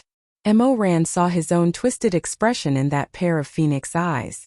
Then that pair of eyes slowly closed. Chu Wanning fell on his back. Emoran grabbed his shoulder almost at the moment he fell. He roared madly and angrily, like the sound of a wild beast breaking down. Chu Wanning, what did you say? Say it again. The person in his arms didn't reply. His lips were pale like pear blossoms. That handsome face always had a cold expression, but before he died, it was frozen in a somewhat miserable smile. The corners of his mouth were slightly raised. In his memory, Emoran saw that face for the first time in front of the Tongtian Tower. It was a slight smile, somewhat gentle. Chu Wanning. That gentleness shattered. The begonia flowers fell to the ground. He finally got what he wanted. He stepped on his master's life and reached the top of the human peak. But what was this? What was this? The bitterness and hatred in his heart continued to increase. What was this? Emoran condensed the faint black mist in his palm. His fingertips flew and quickly tapped a few of Chu Wanning's blood meridians, sealing the last meridian of his heart. Do you want to die like this? Emoran's eyes bulged. His face was ferocious. It's not over. Chu Wanning, we haven't settled the debt between us. It's not over. It's not over. If you don't make it clear to me, I'll crush Shuemeng, Kunlun's treading in Snow Palace, and the last few people you want to protect. Tear them all to pieces. You better think it through. The ceremony didn't continue. He didn't care about the thousands of people kneeling there. He changed his mind. He didn't want Chu Wanning to die. He hated him. He wanted Chu Wanning to live. He picked up the man who had lost too much blood. Using his lightness skill, he leaped onto the roof.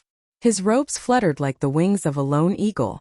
His figure quickly flew over layers of roofs and went straight to the south peak, straight to the Red Lotus Pavilion, the place where Chu Wanning used to live. The spiritual energy there was abundant, and there were many immortal herbs. He wanted to save Chu Wanning. One could only hate when one was alive. If one was dead, there wouldn't be any reason to hate. Was he crazy that he wanted to kill Chu Wanning with his own hands? If Chu Wanning died, then what was left of him in this world? Lying on the bed, he licked his memories alone. It was the middle of the night, but he couldn't sleep anymore. Emoran got up, washed his face, put on his clothes, and walked towards the Yama Hall with a wind lantern.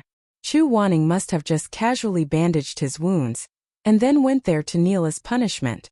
Mo Ran knew him well. He was smelly, stubborn, and inflexible. He never considered whether his body could take it or not. Even if Shui Meng wanted to stop him, he couldn't. Sure enough, when he arrived outside the Yama Hall, he saw a small green lantern burning in solitude. The candle's tears kept falling. Chu Wanning was kneeling with his back facing the door. His figure was tall and straight, as handsome as a pine tree. When he saw this figure, Mo Ran felt a little regret. It was the middle of the night, why did he go there? Looking for Chu Wanning? Was he crazy? But since he was already here, he felt very stupid to just turn around and leave. He thought for a while and came up with a compromise. He gently put the wind lantern by his feet. He didn't plan to leave, nor did he plan to go in. He just stood outside the window with his elbows on the windowsill and his cheeks on his hands, looking at Chu Wanning from afar. The copper bells on the eaves gently swayed. The night was filled with the fragrance of flowers and plants. The two of them, one standing and one kneeling, were separated by the vermilion window and the empty and quiet hall. If it was before his rebirth, Mo Ran had enough power to barge into the hall and order Chu Wanning to end his reflection and go back to rest. If Chu Wanning was unwilling, he also had enough power to seal Chu Wanning's hands and feet, and violently carry him away.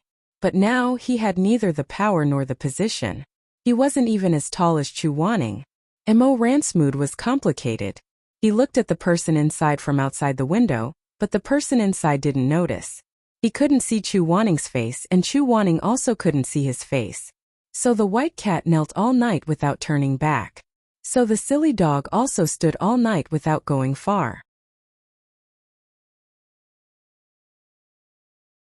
Chapter 30. Hey, did you guys hear? Elder Yuheng broke the rules and will be punished to kneel in the Yama Hall for the next 3 days. The next morning, all the disciples gathered at the good and evil platform to cultivate and meditate. After all, they were all young people in their teens and 20s. They couldn't be as calm as still water. When their master wasn't paying attention, they would start whispering to each other. The news of Chu Wanning being punished quickly spread. The disciples who witnessed the punishment yesterday were not stingy with sharing the gossip with others. Wow, why did you guys only find out so late?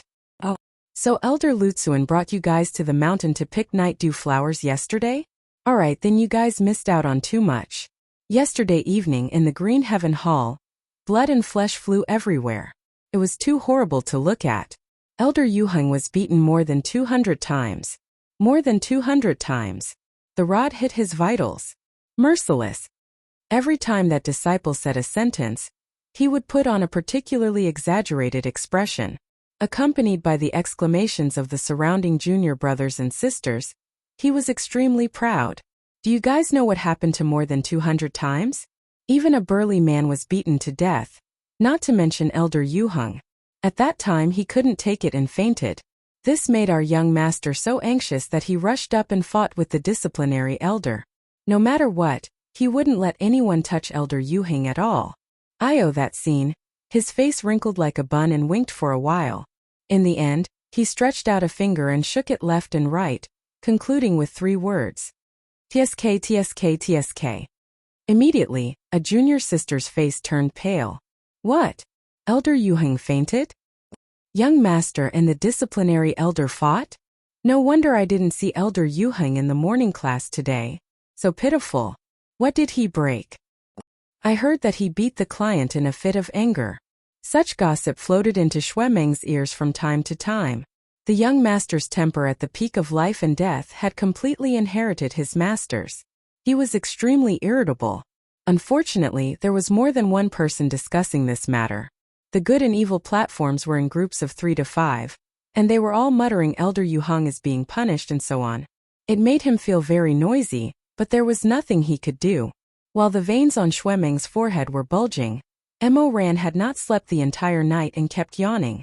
Shui Meng had no one else to vent his anger on, so he turned to Mo Ran and scolded. A day's work depends on the morning. You dog, why are you being lazy so early in the morning? What did Shizun teach you? Mo Ran's eyes were still drowsy as he yawned again. Shui Meng, you're too free, aren't you? It's fine if Shizun scolds me, but who are you? I'm your cousin, so you better behave yourself when talking to your cousin. Don't be impolite. Shui Meng said fiercely, my cousin is a dog. You can be his dog if you want. Imoran laughed. You're so disobedient and don't respect your elder brother. Shizun will be very disappointed if he finds out. You still have the face to mention Shizun. Let me ask you, why didn't you stop him when he wanted to go to the discipline court yesterday? Meng, he's Shizun. Wanya Yuheng Beidou Xianzun. Why don't you stop him for me to see? Shui Meng flew into a rage. He pulled out his sword and furrowed his brows. What the F***ck did you just call me? Mo Ran rested his chin on his hand and laughed. Be good, Meng. Sit down. Shui Meng flew into a rage. Mo Weiyu, I'll kill you. Shi Mei was sandwiched between the two, listening to their daily bickering. He couldn't help but sigh. He silently held his forehead and tried to concentrate on reading his book.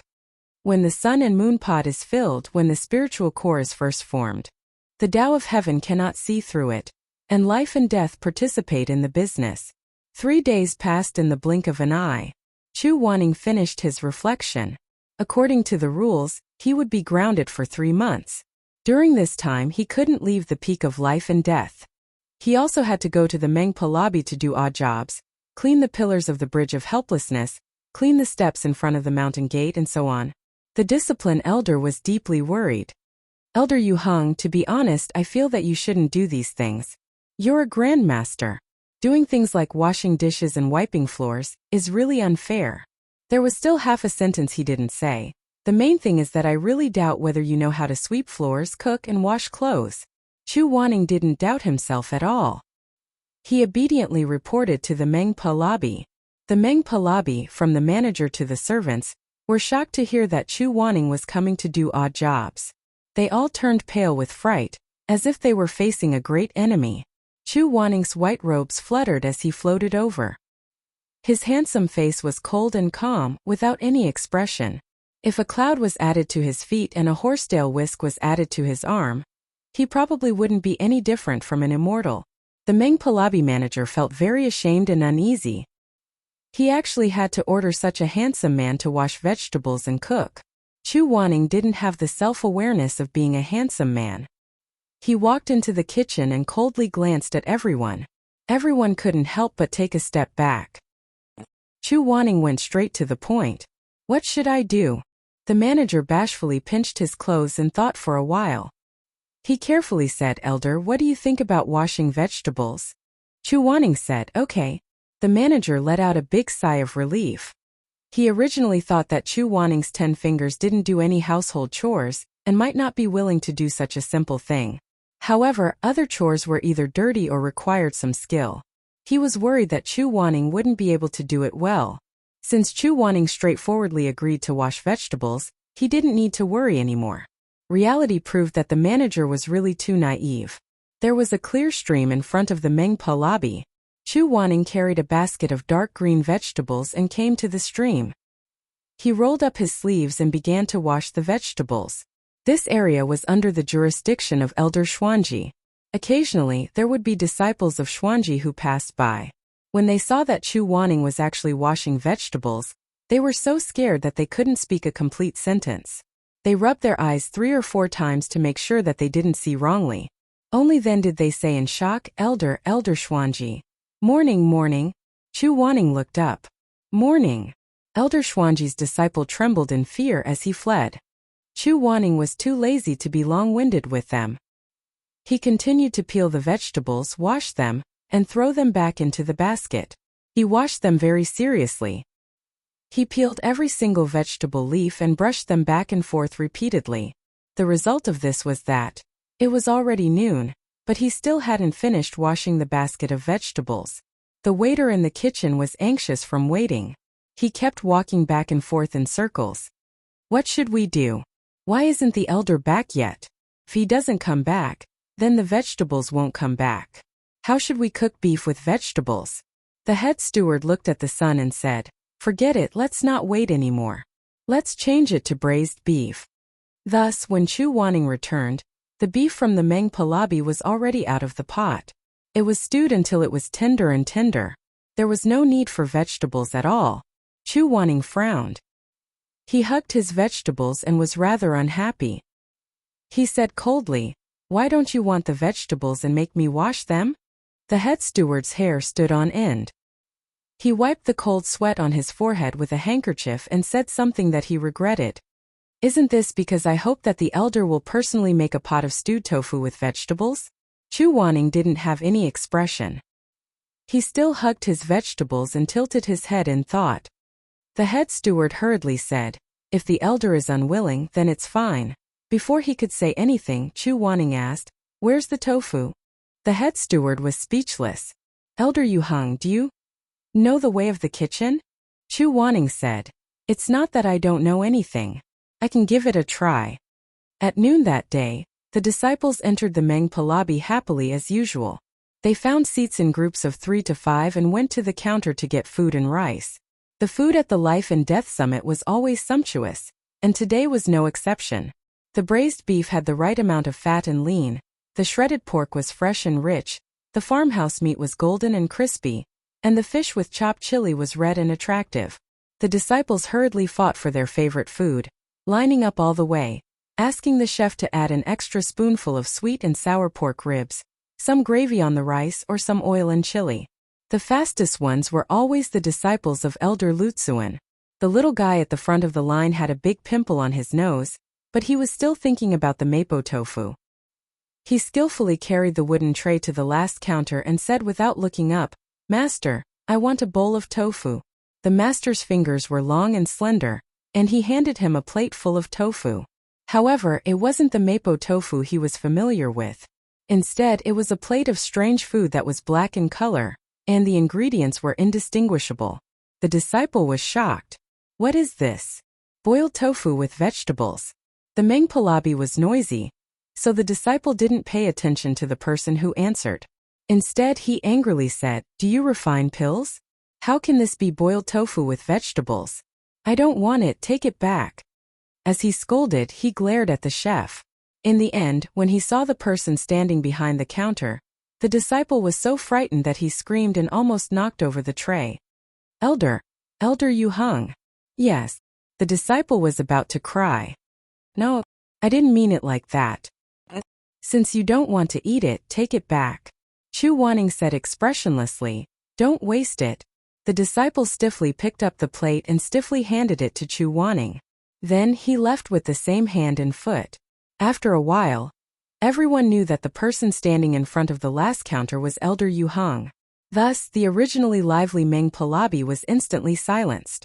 All the disciples were like puppies with fur. They obediently lined up, carried the dishes in a panic, and respectfully went to the last cupboard. They stuttered to greet the elder, and then staggered away. "Greetings, Elder Yu Hung." "Yes. Greetings, Elder Yu Hung." "Greetings." "Thank you, Elder Yu Hung." The disciples were extremely well behaved and extremely cautious. Thus Chu Wanning accepted the nervous greetings of every disciple. However, no one dared to rashly try the boiled tofu with vegetables in his pot. Slowly the line became shorter. The food in front of the other chefs was almost finished. Only Chu Wanning's front was still full. The pot of food was cold, but no one was interested. Chu Wanning's face was expressionless, but his heart was a bit complicated. In any case, he had bathed all morning. At this time, his 3 personal disciples came. Xue Meng was still wearing his silver blue light armor. He cleaned himself up very refreshingly. He excitedly moved over. "Shizun, how are you? Does your wound still hurt?" Chu Wanning was very calm. "It doesn't hurt." "Xue Meng, that's good." Chu Wanning glanced at him and suddenly asked, "Do you eat tofu?" "Xue Meng."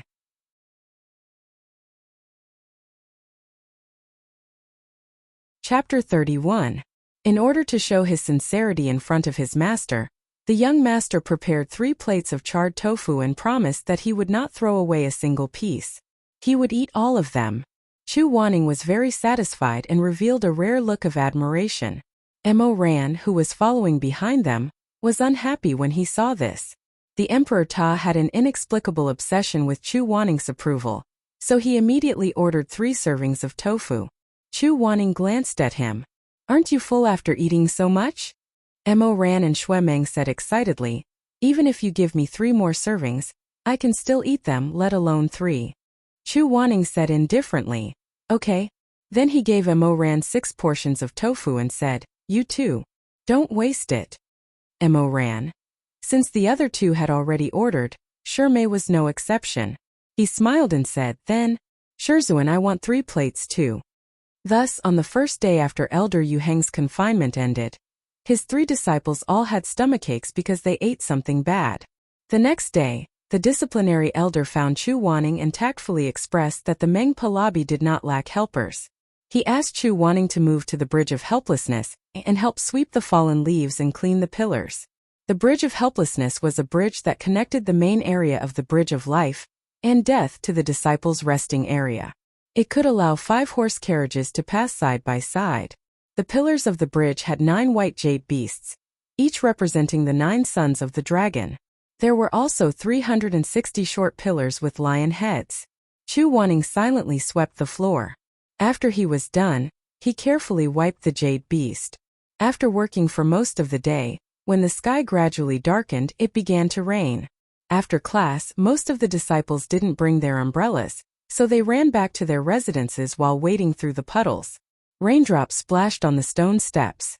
Chu Wanning glanced from afar and saw the relaxed smiles on the faces of the boys and girls. They looked embarrassed and bright in the rain. Chu Wanning knew that if he let them see him, that kind of brightness and relaxation would disappear. Thus he thought for a moment and went under the bridge. Some of the disciples running in front of him came to the bridge. When they saw the scene, they couldn't help but exclaim, "A barrier? Why is there a barrier on the Bridge of Helplessness?" It was probably set up by Elder Xuanji, a disciple guessed. Elder Xuanji is the best. The translucent golden barrier enveloped the top of the Bridge of Helplessness. It extended and spread out in an imposing manner all the way to the main walkway of the disciples' resting area. It completely covered the path they were about to take. It must be Elder Xuanji's doing. Isn't this place under his jurisdiction? Elder Xuanji. This barrier is so beautiful. The elder is really amazing. The disciples shook their wet hair and giggled as they pushed each other to hide in the barrier. They talked all the way to the resting area. Chu Wanning stood under the bridge and listened to the hubbub of voices on the bridge. Only when it was silent and the returning youths were far away did he slowly put away the barrier and calmly walked out of the bridge. "Master." Suddenly he heard someone call him. Chu Wanning suddenly looked up. He didn't see anyone on the shore. "I'm here." He followed the voice and looked up. He saw Mo Ran sitting on the white jade bridge. He was wearing a silver-blue light armor and his legs were lazily propped up on the railing of the bridge. The youth's eyebrows were shockingly dark. His eyelashes were like 2 small fans hanging in front of his eyes. He was holding an oil paper umbrella and looking at him with a smile that wasn't a smile. One of them was on the bridge, shivering in the leaves. The other was under the bridge, cold rain connecting the river. They looked at each other like this. For a while no one spoke. Between heaven and earth, the misty rain was hazy and lingering. Occasionally, leaves and thin bamboo fluttered down with the wind and rain, fluttering and falling between the two. In the end, Mo Ran laughed and said with some teasing, "Elder Xuanji, you're wet." Chu Wanning also said coldly almost at the same time, "How did you know it was me?" Mo Ran pursed his lips. His eyes were curved and his dimples were deep. Such a big barrier. Elder Xuanji can't set it up, right? If it wasn't Master, who else could it be? Chu Wanning. Mo Ran knew that he was too lazy to cast a spell to protect himself from the rain. He had an idea and threw the umbrella down. "This is for you. Catch." The bright red oil paper umbrella fluttered down. Chu Wanning caught it. The green bamboo handle of the umbrella was still warm. Sparkling and translucent drops of water dripped down the umbrella. Chu Wanning looked up at him. "What about you?" Mo Ran smiled slyly. "Master just needs to cast a spell. Won't I be able to go back safely?" Chu Wanning snorted, but he still flicked his sleeve. A transparent golden barrier immediately appeared above Mo Ran. Mo Ran looked up and laughed. "Haha, it's so beautiful. There's even a peony pattern." "Thank you." Chu Wanning glanced at him. "That's a begonia. It only has 5 petals." After saying this, He floated away in his white robe and red umbrella. Mo Ran was left standing alone in the rain, counting the petals. 1, 2, 3, 4, 5. Ah, it's really 5 petals. When he looked up again, Chu Wanning was already far away. Mo Ran narrowed his eyes. Standing under the barrier, the childish smile on his face slowly disappeared. It was gradually replaced by a complicated expression. He suddenly didn't understand what he was thinking. It would be better if the only emotion he had for a person was pure love or pure disgust. This rain lasted for 4 days before it stopped. When the clouds parted and the rain stopped, a group of horses and carriages stepped on puddles of water, crushing the sky in clouds. They stopped in front of the mountain gate of the Peak of Life and Death. The bamboo curtain was lifted. A folding fan with a bright red tassel appeared from inside. Immediately after, a pair of blue boots with silver edges stepped out. They stepped on the shaft of the carriage and landed heavily on the ground with a bang. Dust flew everywhere. This was a muscular man with thick eyebrows and big eyes. He was dressed in blue and silver light armor and had a neat beard. He looked to be around 40 years old. He looked very rough, but his large hands were waving a finely made scholar's fan. It was indescribably strange. The fan opened with a pa sound. On the side facing the other person was written, "Shui Lang is very beautiful." On the side facing the other person was written, "The world is ugly." This fan was famous in Jianghu. The reason was not only because the owner of the fan was good at martial arts, but also because the words written on the fan were too embarrassing. It praised oneself on the front and mocked others on the back. When the fan handle was gently waved, the narcissism of the owner could be smelled from 100 miles away. Everyone in the cultivation world knew this. Who was the owner of this fan? It was the Lord of the Peak of Life and Death who had stayed outside for more than 2 months. He was Shui Meng's father and Mo Ran's uncle, Master Immortal Shui Zhengyong. As the saying goes, dragons give birth to dragons, phoenixes give birth to phoenixes, and the son of a mouse can dig holes. The reverse logic was the same. If the son was a peacock, the father would definitely spread his tail. Although Shui Meng had delicate features and was completely different from his vigorous and strong father, at the very least, they were similar to each other deep down in their bones. They both felt that Shui Lang is very beautiful and the world is ugly. Shui Zhengyong stretched his body and moved his muscles. He cracked his neck and said with a smile, "Oh, this carriage is so tiring. We're finally home." In the Dan Xian Palace, Madame Wang was mixing medicinal powder. Mo Ran and Shui Meng were sitting on her left and right respectively. She said softly, "4 ounces of hemostatic grass and 1 stalk of shouyang ginseng." "Mother, I'm done." Shui Meng sat cross-legged beside her and handed the herbs to her. Madame Wang took it and smelled the hemostatic grass. Then she said, "No, this grass has been put together with guanghu for a long time. The resulting soup will be less effective. Go get some fresh ones." "Okay." Shui Meng stood up and went to the medicine cabinet. Madame Wang continued, 3 ounces of Wulingzi and 1 ounces of Chinese daughter. Mo Ran quickly handed the ingredients to her. "Auntie, how long do you need to brew this medicine?" "You don't need to brew it. Just take it," Madame Wang said. "After I grind the powder, can Mo Ran give it to Elder Yu Hong?" Mo Ran didn't want to give it to Shui Meng at first, but after looking at Shui Meng's back, he knew that if he didn't do it, it would be Shui Meng who did. He didn't know why, but he didn't like the idea of Shui Meng being alone with Chu Wanning. So he said, "Okay."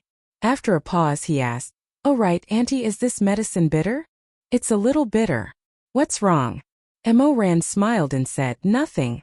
But he grabbed a handful of candies from the fruit platter and stuffed them into his sleeve. The people in the palace were focused on mixing the medicine when a burst of hearty laughter suddenly came from the door. Shui Zhengyong strode into the palace. His face was glowing. He said happily, "Wife, I'm back." "Ha ha ha ha ha." The leader of a sect came in without any warning. Madame Wang was so shocked that she almost spilled the powder in the ladle. She opened her eyes wide in astonishment. "Husband?" Mo Ran also stood up to welcome him. "Uncle."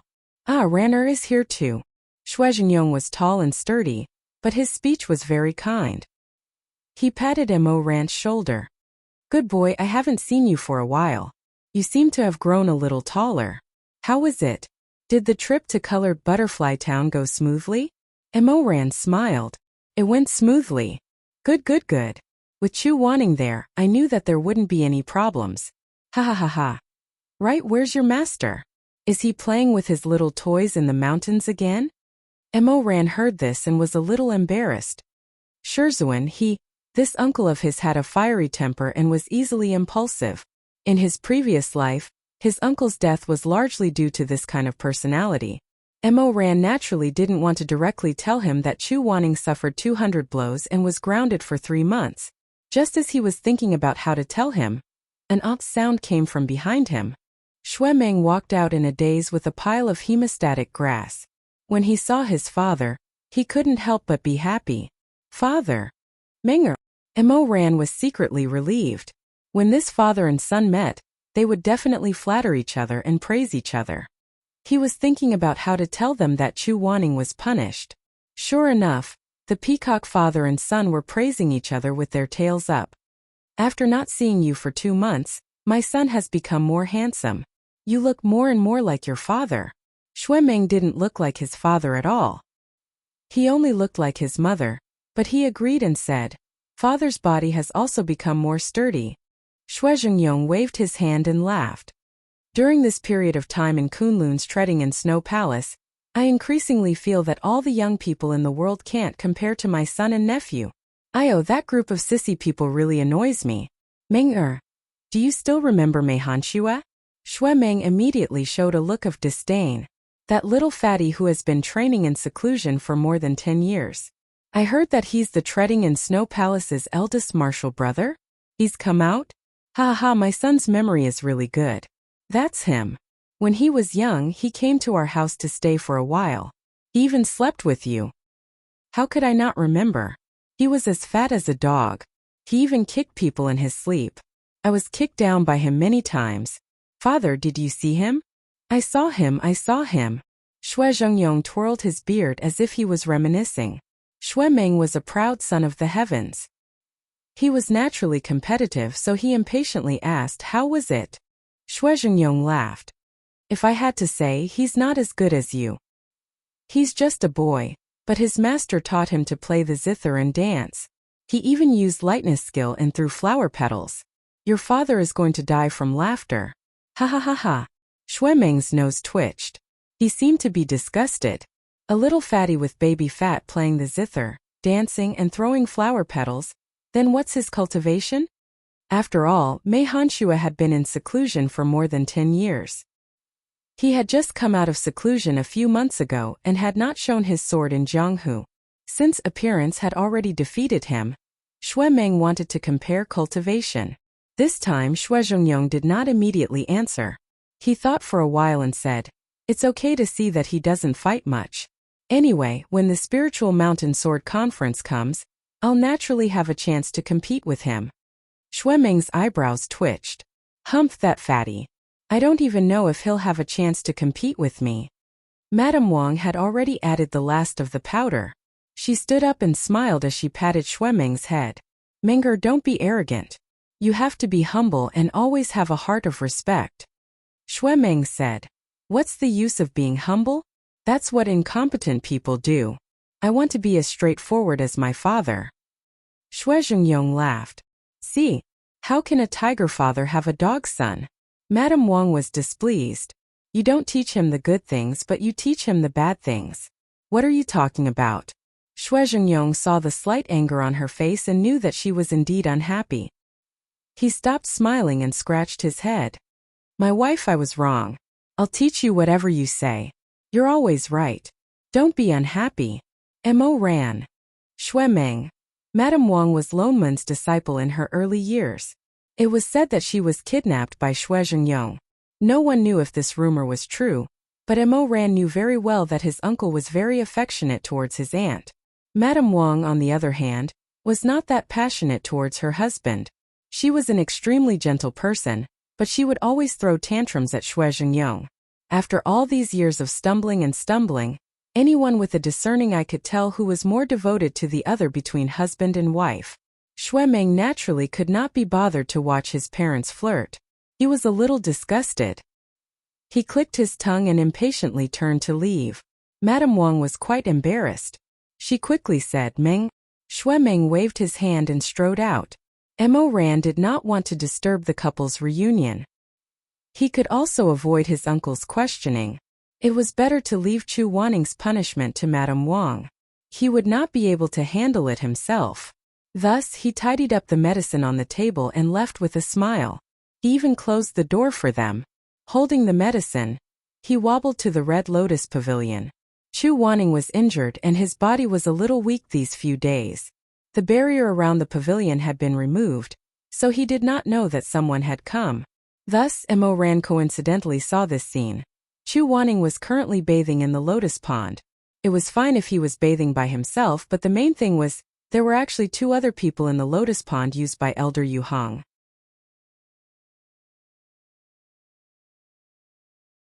Chapter 32. Separated by layers of lotus leaves. Mo Ran felt like he was struck by lightning in an instant. He froze on the spot in shock.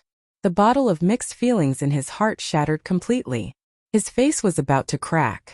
Astonishment, anger, jealousy and irritation exploded like fireworks.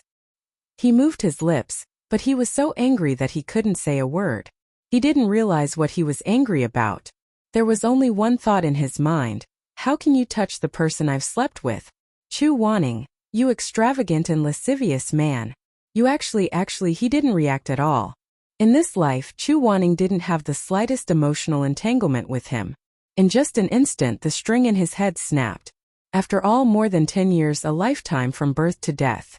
When he was awake, he could still do it with ease and pretend to be calm. However, in the midst of the turmoil and chaos, his true colors were revealed. He still subconsciously believed that Chu Waning was his. At this time, he clearly realized that he even remembered the taste of Chu Waning's lips kissing so clearly. Not to mention those ecstasy entanglement of love and passion. That was something he didn't dare to think about after his rebirth. Until he saw Chu Waning's naked back. Saw that familiar figure, broad shoulders, long legs, tight muscles, thin and strong waist, immersed in the clear water. Those lingering feelings that he deliberately avoided and tried to forget instantly split open the seal and swept over. Mo Ran's scalp went numb. He had a reaction to this body, and it was a strong reaction that couldn't be controlled at all. Just looking at it made his lower abdomen burn. When he came back to his senses, he was already angrily shouting, Chu Waning. Chu Waning actually ignored him. Those 2 people were holding his shoulders, one on the left and one on the right. The mist in the lotus pond was rising, so he couldn't see the specific appearance of the 2 people. But they were very close and the distance between them was very ambiguous. Mo Ran cursed inwardly. He actually jumped into the lotus pond with a splash and waded over to Chu Waning. When he got closer, he discovered that those were actually 2 mechas made of metal and nanmu. What was worse was that they seemed to be using the immortal chi of the lotus pond to transfer spiritual energy to Chu Waning. Mo Ran's brainless jump had completely broken the spiritual energy field. It was unknown what kind of formation Chu Waning had used, but he was in an unconscious state. He was supported by the golden light coming from the 2 mechas' metal palms. The golden light kept surging upwards and converging on the wound on his shoulder and back. It was obvious that he was being treated. Mo Ran's intrusion caused the golden light to dissipate rapidly. What was even more unexpected was that the array would actually backfire. As the golden light dissipated, Chu Waning's wounds began to rapidly erode away.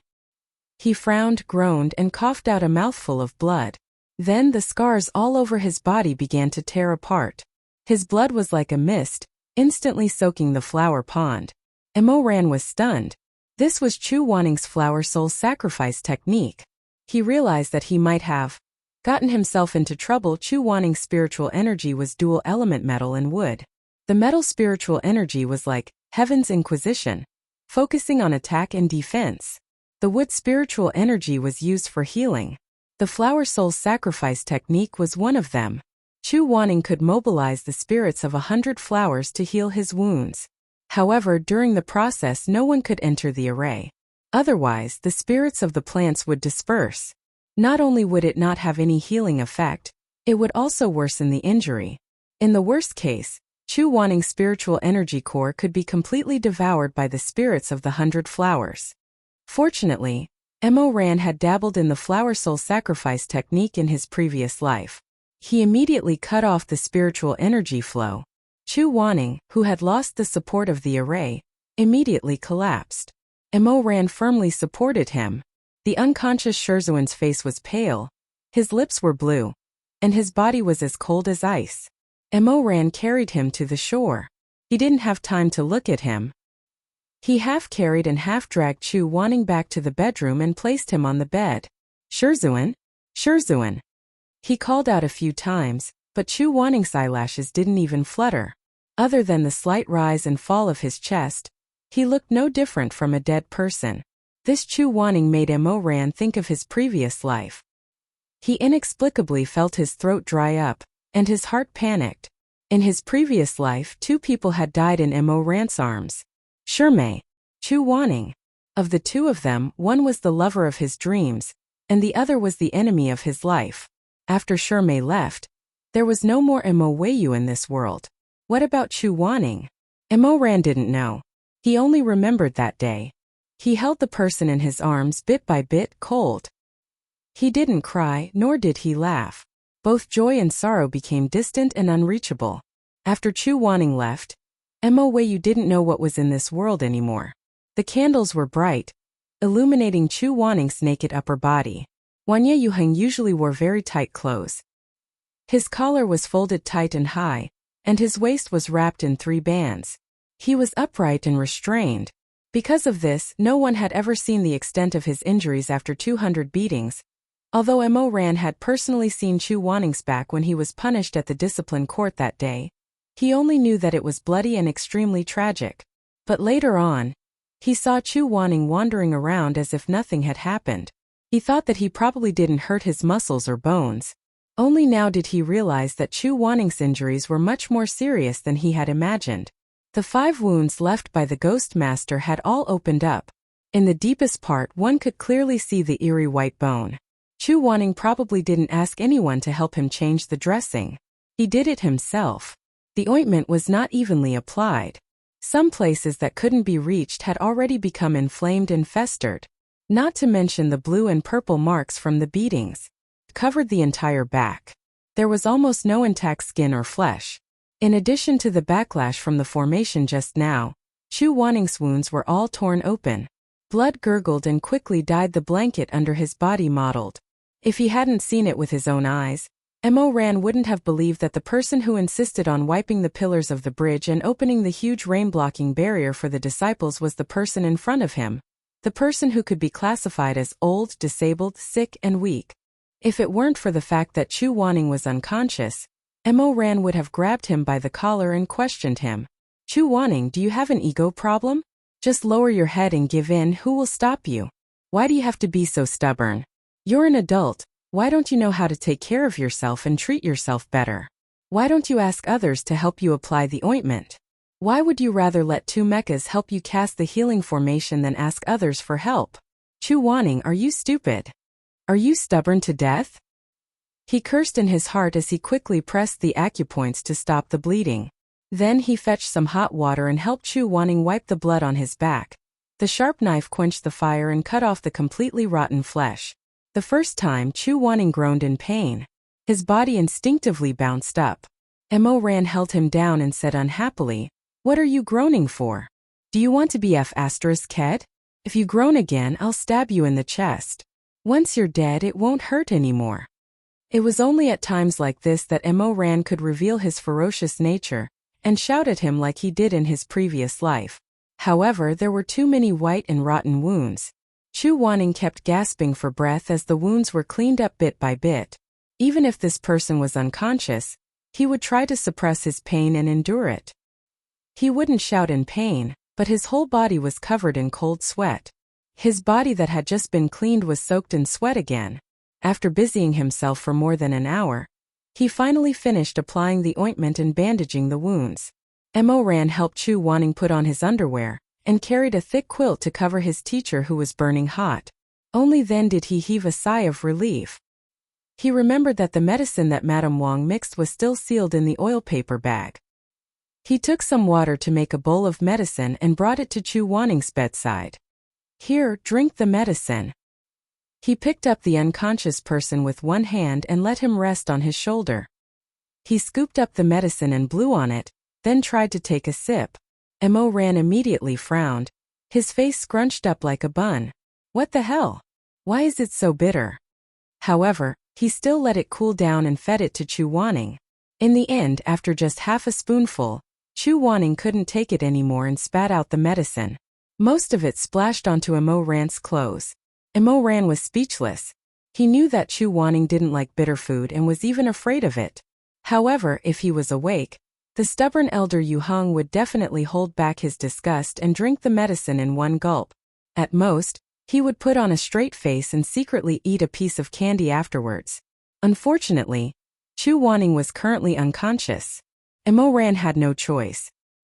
He couldn't lose his temper at an unconscious person, so he could only be patient and feed him small mouthfuls. From time to time, he would use a handkerchief to wipe the medicine at the corner of his mouth. This wasn't a difficult task for Mo Ran. After all, in his previous life there was a period of time when he fed Chu Wanning medicine every day. At that time, Chu Wanning would resist and Mo Ran would slap him, then grab his chin and fiercely kiss him. His tongue would wreak havoc and invade, filling the air with blood. He didn't dare to think too deeply about it. Mo Ran was a little careless with the last few spoonfuls of medicine. Almost half of it was spat out by Chu Wanning. Then he put him on the bed and roughly twisted the blanket. I'm doing my best. Don't kick the blanket away at night. You're already hot if you accidentally catch a cold. Halfway through his rambling, he suddenly lost his temper and kicked the bed leg. Forget it, what does it have to do with me whether you catch a cold or not? I can't wait for you to get worse and worse. It would be best if you died of illness. After he finished speaking, he turned and left. When he reached the door, he felt that his heart was hanging in the air, so he turned back.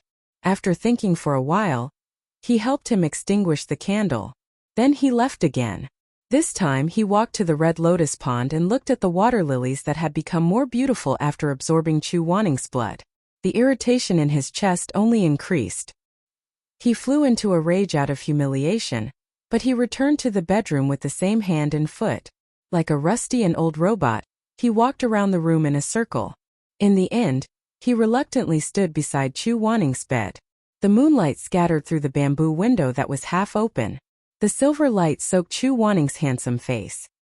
His lips were light and his eyebrows were slightly furrowed. Mo Ran thought for a while, then closed the window for him. Sichuan was very humid. Sleeping with the window open at night was not good for people. After doing this, Mo Ran swore to himself, I'm going to kill you. If he turned back from the door again, he would be a dog. However, when they reached the door, Chu Wanning kicked the blanket down with a bang. Mo Ran. So how could he change this person's habit of kicking the blanket when he sleeps? In order not to be a dog, the 16-year-old celestial trampling emperor had a backbone and endured it before leaving. He was a man of his word. He would never turn back from the door again. Therefore, after a while, the wise and mighty emperor opened the window and came in through it. Picking up the blanket on the floor, he covered Chu Wanning with it. Mo Ran listened to Chu Wanning's painful groans and his back twitching. Seeing him curled up in the corner of the bed, he no longer looked as fierce as he usually did. While he scolded, serves him right, he also felt compassion for him. He sat beside Chu Wanning's bed and watched over him. He didn't let her kick the blanket down again. It was late at night. After a tiring day, Mo Ran finally couldn't take it anymore. He slowly tilted his head and fell asleep. He didn't sleep well. Chu Wanning kept tossing and turning. Mo Ran seemed to hear him groaning in a daze. Mo Ran was in a daze. He couldn't tell what time it was. He didn't know when, but he naturally lay beside Chu Wanning and hugged the person who was convulsing and trembling. He closed his sleepy eyes and subconsciously stroked his back. He held him in his arms and whispered, Okay, it doesn't hurt anymore. It doesn't hurt anymore, Mo Ran murmured in his sleep. It was as if he had returned to the peak of life and death in his previous life, back to the desolate and empty Wu Mountain Palace. Since Chu Wanning's death, no one slept with him in his arms. Even if it was because of hatred, in the cold day after day it made his heart ache. He missed it so much that thousands of ants gnawed at his heart. But no matter how much he missed it, Chu Wanning couldn't come back. He lost the last flame in his life. That night, Mo Ran hugged Chu Wanning, half asleep, half dreaming. Sometimes he knew that he had regained his life, and sometimes he knew that he was still in his past life. He suddenly didn't dare to open his eyes. He was afraid that when he woke up tomorrow, there would only be an empty pillow and a cold curtain. In a long life he was the only one left. There was no doubt that he hated Chu Wanning. But when he hugged the person in his arms, the corners of his eyes were a little wet. That was the warmth that the 32-year-old Emperor Ta thought he would never find again. Wanning, it doesn't hurt anymore. His consciousness was hazy. Mo Ran stroked the hair of the person in his arms like he did before his rebirth. He murmured softly. An extremely gentle sentence just like that came out of his mouth. He was so sleepy that he didn't even realize what he had said. He didn't even think when he said those words. They just slipped naturally. Mo Ran's breathing became even and he fell deeper into his dream. Early the next morning, Chu Wanning's eyelashes fluttered and he slowly woke up. His cultivation level was high, and the fever he had last night had subsided. Chu Wanning sleepily opened his eyes. His consciousness was still a little hazy. When he was about to get up, he suddenly realized that someone was lying on the same bed as him. "Oh, Mo Wei-yu?" This was a big shock. Chu Wanning's face instantly turned pale, but he couldn't remember what had happened last night. What was worse was that when he moved, he also woke up Mo Ran. The young man yawned. His smooth and delicate face had a healthy flush that was unique to sleeping soundly. He opened his eyes in a daze and glanced at Chu Wanning casually. He said vaguely, let me sleep for a while more. Since you're awake, go and cook me a bowl of egg drop and lean meat porridge to eat." Chu Wanning was speechless. What nonsense was that? Sleep talk? Mo Ran was still in a daze. Seeing that Chu Wanning didn't move, he didn't urge him to wake up and make porridge. Instead, he smiled lazily, stretched out his hand, and pulled Chu Wanning's face over, kissing him on the lips in a familiar manner. "It's fine if you don't wake up. I just had a nightmare." In the dream sigh, "Let's not talk about it." He sighed and hugged the man who was completely stiff.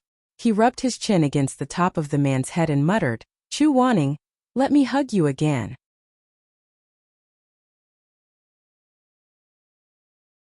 Chapter 33. Chu Wanning's divine sense was shattered by the sudden kiss. So how could he still realize what Mo Ran was mumbling? He only felt that every word was buzzing, and his ears felt like it was raining. Mo Ran, on the other hand, was calm and collected. He mumbled a few words, then fell back into a deep sleep. Chu Wanning wanted to wake him up. However, the begonia tree outside the window of the bed was blooming just right. Just as Chu Wanning raised his hand, a pale pink begonia flower landed lightly on the tip of Mo Ran's nose. Mo Ran sniffled uncomfortably, but he was sleeping so soundly that he did not wake up. Thus, the hand that had reached out to push her changed direction. Chu Wanning plucked the begonia and pinched it between her fingers to examine it carefully. As he looked at the flower, he was lost in thought. Slowly, he more or less remembered. He vaguely remembered that yesterday, it was Mo Ran who cleaned his wounds and fed him medicine. After that, Mo Ran seemed to have hugged him, stroking his hair and back in the long night, and whispering in his ear. Chu Wanning was in a daze for a while. He thought that this should be his dream, right? The tip of his ears unconsciously turned crimson, like the begonia flower that stopped at the tip of his finger, the brilliant color of the flower. He forcefully swallowed the words of reprimand. He really didn't know what to say. "Why are you sleeping here?" It sounded like a young woman who had lost her footing. "Get off the bed, who let you sleep here?" It sounded like a shrew who had lost her footing. "You dare to kiss me?" In fact, it was just a brush of the lips. Compared to the time in the illusion, it really couldn't be considered a kiss. If he was calculative, it would be more obvious. Elder Yu Hung didn't know what to do. He could only silently roll on the bed and bury his face in the blanket. His slender fingers grabbed the corner of the blanket, somewhat irritated and angry. In the end, he chose to pry open Mo Ran's arms and legs. He sat up, tidied himself up, and then shook the other person awake. Thus, when Mo Ran opened his sleepy eyes, he saw Elder Yu Hung sitting by the bed with an unfathomable and cold expression. Cold sweat immediately poured down. Shizun, Chu Wanning said indifferently. You broke my flower soul enchantment yesterday? I didn't do it on purpose. Forget it. Chu Wanning was very cold, as if nothing had happened. You quickly get up. To go to your morning class. Mo Ran was on the verge of breaking down. He rubbed his hair anxiously. Why am I sleeping here? I'm tired. Chu Wanning was very calm. Looking at you, you must have been busy for a long time yesterday. As he spoke, he glanced at the medicine cup on the table and said, in the future, don't enter the Red Lotus Pavilion without permission. If you have any problems, report to me in advance. Yes, master. You may leave. The Emperor Ta felt that he had saved his life and hurriedly ran away. After he left, Chu Wanning lay back on the bed and opened his palm. Through the gaps between his fingers, he looked at the brilliant flowers outside the window. The wind blew and the flowers fell, and fragrant snow fell. The soft color of the begonia was like a fragmented memory from last night. It was very light, but it was hard to tell whether it was real or not. He decided that he would never bring up yesterday's matter. It was too embarrassing. Elder Yu Hung valued his face like gold. He valued his face more than his life. Thus, when Mo Ran saw Chu Wanning again a few days later, Elder Yu Hung was still as calm as before. His bearing was calm, noble and elegant, and his white clothes fluttered in the wind. Neither of them brought up that night of snuggling. Only when their gazes met did Mo Ran's gaze seem to linger on Chu Wanning for a while before habitually chasing after Shirmei. But what about Chu Wanning? When he met Mo Ran's gaze, he would immediately turn his head away coldly. Then, when the other party was not aware, he would inadvertently glance at him again. Shizun soon learned that Chu Wanning was punished. Sure enough, the supremacy at the peak of life and death immediately flared up in anger. But this rage was not suitable for anyone, so he could only shut the door and sulk with himself. If he had known, he would have added a rule when he set the rules. The law is inferior to the elders. Madame Wang brewed a pot of tea and spoke to him in a soft voice for a long time. Only then did Shizun calm down, but he still said, Elder Yu Hung is stubborn. If he does this again in the future, you must help me persuade him. He's a grandmaster that the sex in the upper cultivation world can't even get, but he's suffering under me. How can my conscience be at ease? Madame Wang said, it's not that I don't want to persuade him, but you also know how stubborn Elder Yu Hung is. Shizun said, forget it, forget it. Wife, bring me some of those muscle revitalization and pain relievers. I'll go take a look at Yu Hung. The white ones should be taken orally. The red ones should be applied externally. Madame Wang handed 2 small porcelain bottles to Shizun and said, I heard Ranair say that Elder Yu Hung has been cleaning lions at the Bridge of Helplessness for the past few days. You should be able to find him there. Shizun carried the porcelain bottles and sprinted to the vicinity of the Jade Bridge. Chu Wanning was there as expected. It was currently afternoon, and the disciples were all busy cultivating. Very few people passed by the Bridge of Helplessness. Chu Wanning was the only one standing alone on the winding Jade Bridge. His figure was tall and straight, and he had a natural strength of character.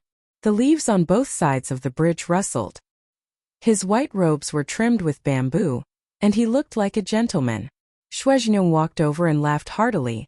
Elder Yu Hung, are you admiring the fish?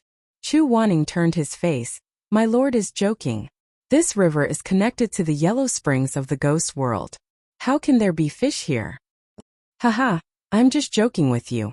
You're too elegant but not humorous enough. If you continue like this, you won't be able to get a wife. Chu Wanning. Here, medicine for injuries. My wife made it. The white one should be taken orally, and the red one should be applied externally. It's very useful. I'll give it to you. Chu Wanning did not want to accept it at first, but when he saw that Shizun was rather proud of himself and seemed to cherish the medicine made by his wife, he could not refuse. Thus he accepted it and said lightly, thank you. Shizun was a rough man, but he was rather reserved in front of Chu Wanning. There were many things that he did not dare to casually talk about.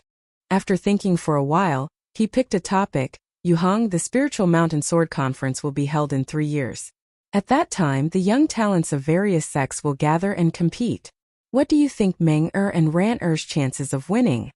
Chu Wanning said, It's hard to say what will happen in 3 years. I only know that for now Mo Ran does not seek to improve, and Xue Ming underestimates his opponent. Neither of them should be like this. His words were straightforward, harsh, and did not beat around the bush. Xue Jingyong's face was a little embarrassed. He muttered, they're just children. Chu Wanning said, they're already in their 20s. They're not young anymore. Xue Jingyong said, that's true, but they're not even 20 yet.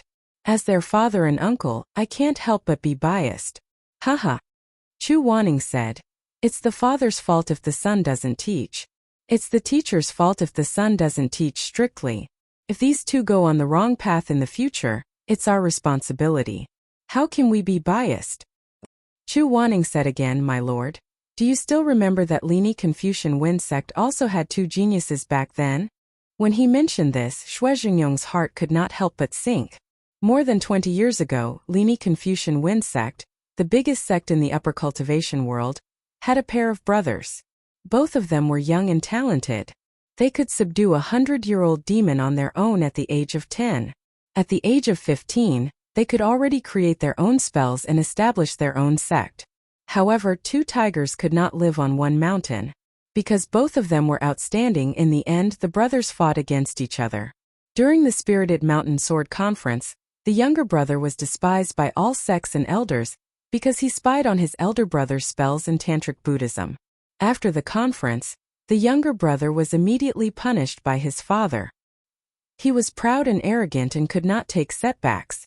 From then on, he harbored hatred in his heart and specialized in the Tao of deceit. In the end, he degenerated into a deranged devil. Chu Wanning mentioned this old incident at this time undoubtedly to tell Xue Jingyong that although Xue Ming and Mo Ran were outstanding, their temperament was more important than spells. Unfortunately, Xue Jingyong was strict with himself and serious with his disciples, but he was muddle-headed with his son and nephew to the point of spoiling them. Therefore, he did not listen to Chu Wanning's words. He only laughed and said, with Elder Yu Heng's guidance, they won't walk the same path as those 2 brothers. Chu Wanning shook his head. Human nature is stubborn. If you don't make up your mind, it won't be easy to change. When he said this, Xue Jingyong couldn't help but feel uneasy. He didn't know if Chu Wanning was implying something. After hesitating for a while, he couldn't help but say, Yu Heng, aren't you a little... I said, don't be angry. Are you looking down on my nephew? Chu Wanning did not mean this. He didn't think that Xue Jingyong would misunderstand so much. He choked for a moment. Xue Jingyong said worriedly, actually, I don't really care if they can make a name for themselves in 3 years. Especially Ran Air. He suffered a lot since he was young, and his personality is unavoidably stubborn. I hope you don't dislike him because he grew up in a restaurant. He's the only flesh and blood my elder brother left in this world. I've always felt guilty towards him. Chu Wanning interrupted Xue Jingyong saying, Lord misunderstands. I won't look down on him. If I cared about Mo Ran's background, I wouldn't be willing to take him as my disciple. Seeing that he was straightforward and firm, Xue Jingyong said happily, that's good, that's good. Chu Wanning's gaze once again landed on the surging river under the bridge. He watched the surging waves, the clamoring of the waves, and didn't say anything else. Unfortunately, their conversation on the bridge and Chu Wanning's confession were easily swallowed by the waves, just like in his previous life. In the end, no one else heard him saying that he didn't dislike Mo Ran. 3 months passed in the blink of an eye. On this day, Chu Wanning summoned his 3 disciples to the Red Lotus Pavilion and said, Your spiritual cores have stabilized. I called you here today to bring you to Shuiying Peak and try to summon your weapons. Upon hearing this, Xue Ming and Shi Mei opened their eyes wide. They were overjoyed. Shuiying Peak was the holy mountain of the upper cultivation world. It was 1,000 feet tall and 10,000 feet tall. According to legend, Shuiying Peak was once the place where the god Gaochen Upper Palace forged his sword. The Gaochen Upper Palace was the god of weapons. It was in charge of the north and south celestial poles and ruled all the weapons in the world. When the celestial ruler eliminated the demons, the Gaochen Upper Palace used the mountain as its foundation, the lake and the sea as its pool, and its own divine blood as the fire to forge the first real sword in the world. This sword penetrated the heavens and the earth. When it struck, the divine land was torn apart and the seawater flowed backward. With the sword in hand, the celestial ruler suppressed the demons under the earth within 2 moves. From then on, it was impossible for them to rise again. And those 2 moves traversed the territory of the human world, creating 2 ferocious deep ravines. After this battle, it rained heavily for thousands of years. The deep trenches created by the 2 divine swords were filled with rainwater. Since then, they became the Yangtze River and the Yellow River that gave birth to countless creatures. As for Shuiying Peak, where the divine sword broke the world, it became a sacred place for cultivators of the later generations to worship. The spiritual energy left behind by the ancient gods was very rich. Until today, there were still countless mysterious spirits and strange flowers growing in the mountains. Countless cultivators saw through the Tao at Shuiying Peak and ascended. However, to the people of the world, the biggest attraction of this strange peak where the divine sword was forged was its Jincheng Pool. It was an ice pool at the top of Shuiying Peak that was frozen all year round. Legend has it that in order to create a divine sword, the Gaochen Upper Palace cut open his palm and squeezed in his own divine blood. A drop of his blood splashed onto the low-lying area of the mountain peak. Even after millions of years, the divine blood did not dry up. It became this clear golden pool that was surrounded by the later generations. Regardless of whether this legend was true or not, the wonders of the Jincheng Pool were not lies. Although it was frozen all year round, there were very few Taoists who could use the power of their spirit cores to temporarily melt the water in the pool. Then, an ancient beast would leap out of the pool with a weapon in its mouth and offer it to the people on the shore. Shuimeng couldn't wait to ask Shizun, when you took the divine martial skill, what kind of ancient beast jumped out? Chu Wanning said, Kunpeng. When Shuimeng heard this, his eyes flashed with enthusiasm. That's great. I can see the Kunpeng now. Mo Ran mocked. Wait until you melt the lake water first. What do you mean? Do you think I can't melt the Jincheng Pool? Mo Ran laughed. Aya, why are you angry? I didn't say that. Chu Wanning said. It might not be the Kunpeng that comes out of the lake with a weapon. It is said that there are hundreds of divine beasts living in the Jincheng Pool that protect the spirit of the divine martial. As long as one of them likes you, it will find the weapon that it can get and offer it to the people on the shore. Moreover, these divine beasts have different temperaments and will give you all kinds of requests. If you can't fulfill them, they will take the weapon and return to the bottom of the lake. Shuimeng asked curiously, is that so? Master, what did the Kunpeng ask you for? Chu Wanning said. It said it wanted to eat meat buns. The 3 disciples were stunned for a moment and then laughed. Shuimeng said, I was scared to death. I thought it was something difficult. Chu Wanning also smiled faintly and said, I was just lucky. These mythological beasts have all kinds of strange requests. I once heard that someone summoned a Shishu, and that little rat asked that person to marry his wife to it. That person did not agree, so the Shishu took the weapon and left. From then on, that person never had the opportunity to obtain the divine martial skill. Shimei murmured, that's such a pity. Chu Wanning looked at him and said, what's so pitiful about it? I respect him as a gentleman. Shimei hurriedly said, Master misunderstood. That's not what I meant. A wife can't be exchanged with any powerful weapon. I just feel that it's a pity that he missed out on such a divine weapon. Chu Wanning said, this is just a rumor. It's a pity that I don't have the chance to meet such a person. Many years ago in the Jincheng Lake, I saw what it meant by the human heart is terrible, dirty my eyes. He paused as if he remembered something, and there was a faint haze between his eyebrows. Forget it, let's not talk about it. In these thousands of years, the Jincheng Lake has witnessed how many people's hearts haven't changed, and how many people's hearts have been exposed. In front of the divine martial, how many people can give up the opportunity to become a celestial venerable and stick to their hearts without hesitation? Hehe. Chu Wanning sneered twice, as if something in his memory had touched his reverse scale. His expression gradually became indifferent, and his lips finally closed. He closed his mouth and didn't say anything. His sword-like eyebrows were slightly knitted. Looking at his expression, he seemed to be a little disgusted. Master, it's said that the divine martial of the Jincheng Lake each has its own temper. Did you use it well at the beginning? Shuimeng saw that he was unhappy, so he changed the topic and asked. Chu Wanning raised his eyelids and said lightly, I have 3 divine martial. Which one do you think?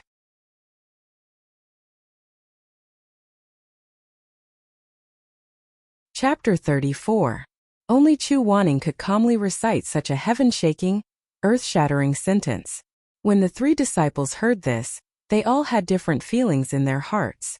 Xue Meng's thoughts were the simplest. He only had one exclamation. Mo Ran's thoughts were a little more complicated. He thought of something from his previous life.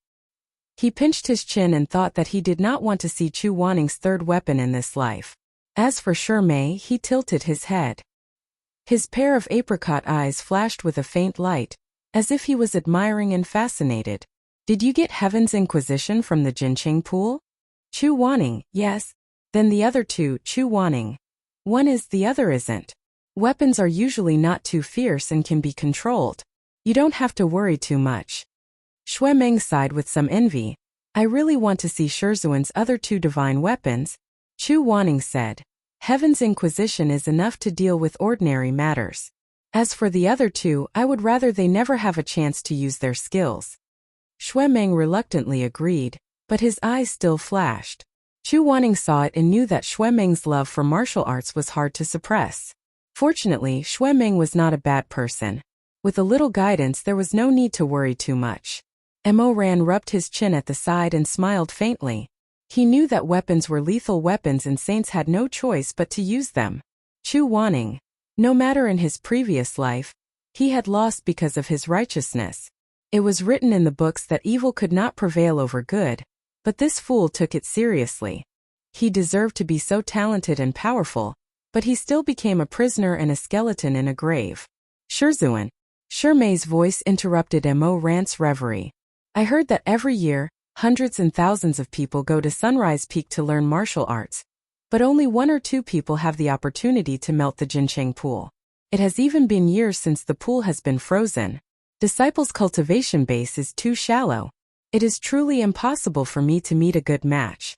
Mo Ran, young master, and the others are all outstanding talents in the human realm. Why don't I stay here and practice more basic spells? Chu Wanning. He didn't say anything. His porcelain-like face was shrouded in a thin layer of mist. He seemed to be pondering. In his previous life, Shimei had given up the opportunity to go to the rising sun peak because of his low self-esteem. Seeing this, Mo Ran immediately smiled and said, I'm just going to give it a try. If I don't succeed, I'll just treat it as a trip. What are you doing all day at the peak of life and death? You should go out and see the world. Shimei became more and more anxious. No, my cultivation base is too weak. There are so many people on the rising sun peak. If I run into disciples from other sects and they want me to spar with them, I'm sure I won't be able to beat them. I'll only embarrass Master. Chu Wanning looked up and said, Are you afraid of this? His question was very strange. It sounded like a question but also like a rhetorical question. The other two didn't feel anything, but Shimei felt a chill in his heart. He looked up and met Chu Wanning's cold and sharp gaze. Master. Chu Wanning's expression didn't change. He said, You're majoring in healing, so you're not good at sparring with others. If someone pesters you, just refuse. It won't be embarrassing. Mo Ran also grinned. Shimei, don't be afraid. I'm here. So they packed up and the 3 of them went on their way. This time they were going to the upper cultivation world. The journey was long and it was too tiring to ride a horse. Chu Wanning was still unwilling to fly on his sword, so the carriage traveled leisurely for more than 10 days before they finally arrived at a town next to the rising sun peak. The 3 disciples had already come out of the carriage. Only Chu Wanning was too lazy to move. He lifted the bamboo curtain of the carriage and said, Let's rest here for a night. Tomorrow we'll walk some more and we'll reach the rising sun peak. The city they were resting in was called Dai City. Although the city wasn't big, it was very rich and bustling. The women were dressed in jade, and the men were wearing brocade hats and silk clothes. It was even more luxurious than the richest place in the lower cultivation world. Xue Meng spat. Those bastards in the upper cultivation world. They're really a bunch of rich people. Wine and meat stink, and bones freeze to death on the road. Mo Ran also didn't like it, so he didn't refute Xue Meng. Instead, he smiled sweetly and ridiculed the scene in front of him. Yeah, I'm so jealous. No wonder so many people are racking their brains to move to the upper cultivation world. Even if they don't cultivate and are just ordinary people, Their lives are much better than those in the lower cultivation world. Chu Wanning took out a silver mask and put it on his face. He then slowly got off the carriage and looked at the bustling streets around him. No one knew what he was thinking. Xue Meng asked curiously, "Master, why do you have to wear a mask?" Chu Wanning said, "This is the territory of the Lini Confucian Wind sect. It's inconvenient for me to show my face." Seeing that Xue Meng was still puzzled, Mo Ran sighed and said, "Little Phoenix, you don't have a brain. Master used to be a guest elder of the Lini Confucian Wind sect." When he said that, Xue Meng finally remembered. However, this proud son of heaven wasn't willing to admit that he had forgotten this. His face flushed red, he rolled his eyes and said, This of course I know. I'm just curious. He's just a guest elder. It's not like he was sold to them. They can't just leave whenever they want to. Don't tell me that the Confucian Wind Sect's people would kidnap Master and bring him back if they saw him?" Mo Ran said, "You're really stupid. Haven't you heard? Ever since Master left, very few people in the upper cultivation world know his whereabouts after the Confucian Wind Sect. When we go down the mountain to kill demons, if someone asks about our master, don't we just say that we're at the peak of life and death and never say who our master is?" Xue Meng was stunned for a moment. Only then did he realize, so Master's whereabouts are a mystery in the upper cultivation world? But if Master is so powerful, why would he hide his whereabouts?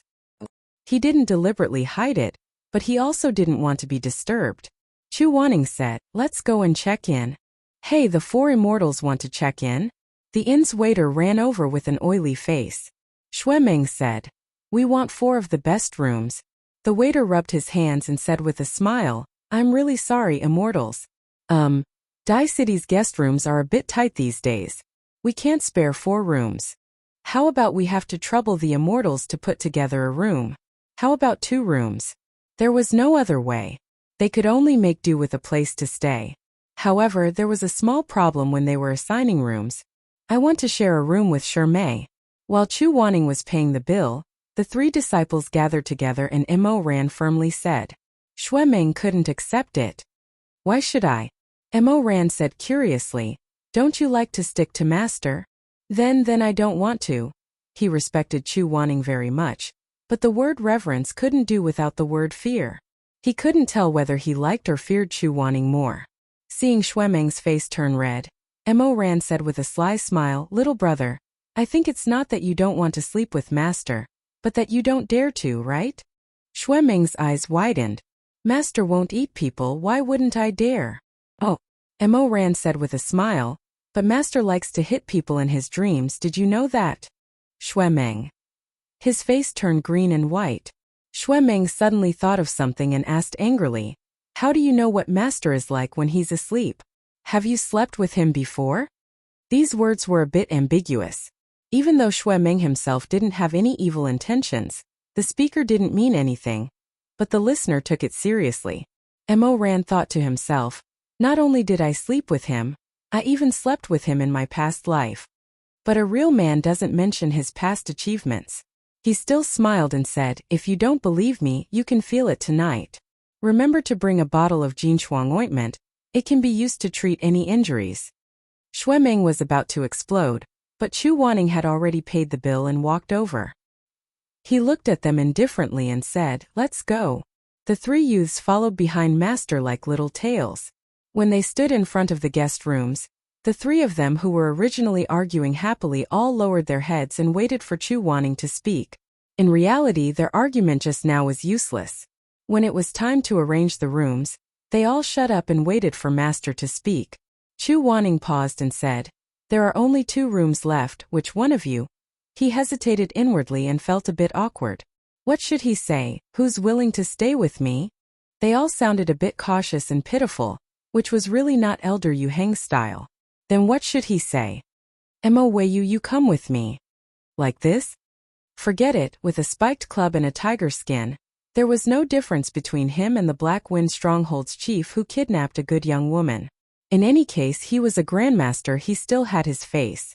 Moreover, ever since they slept in each other's arms at the Red Lotus Pavilion, the 2 of them felt very awkward and rarely spent time alone.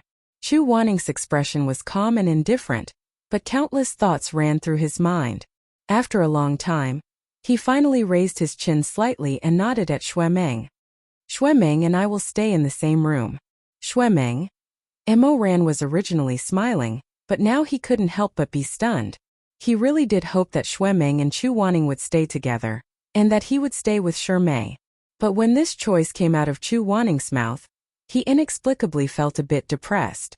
He didn't know that he looked very much like a little wild dog who didn't know the difference between heaven and earth.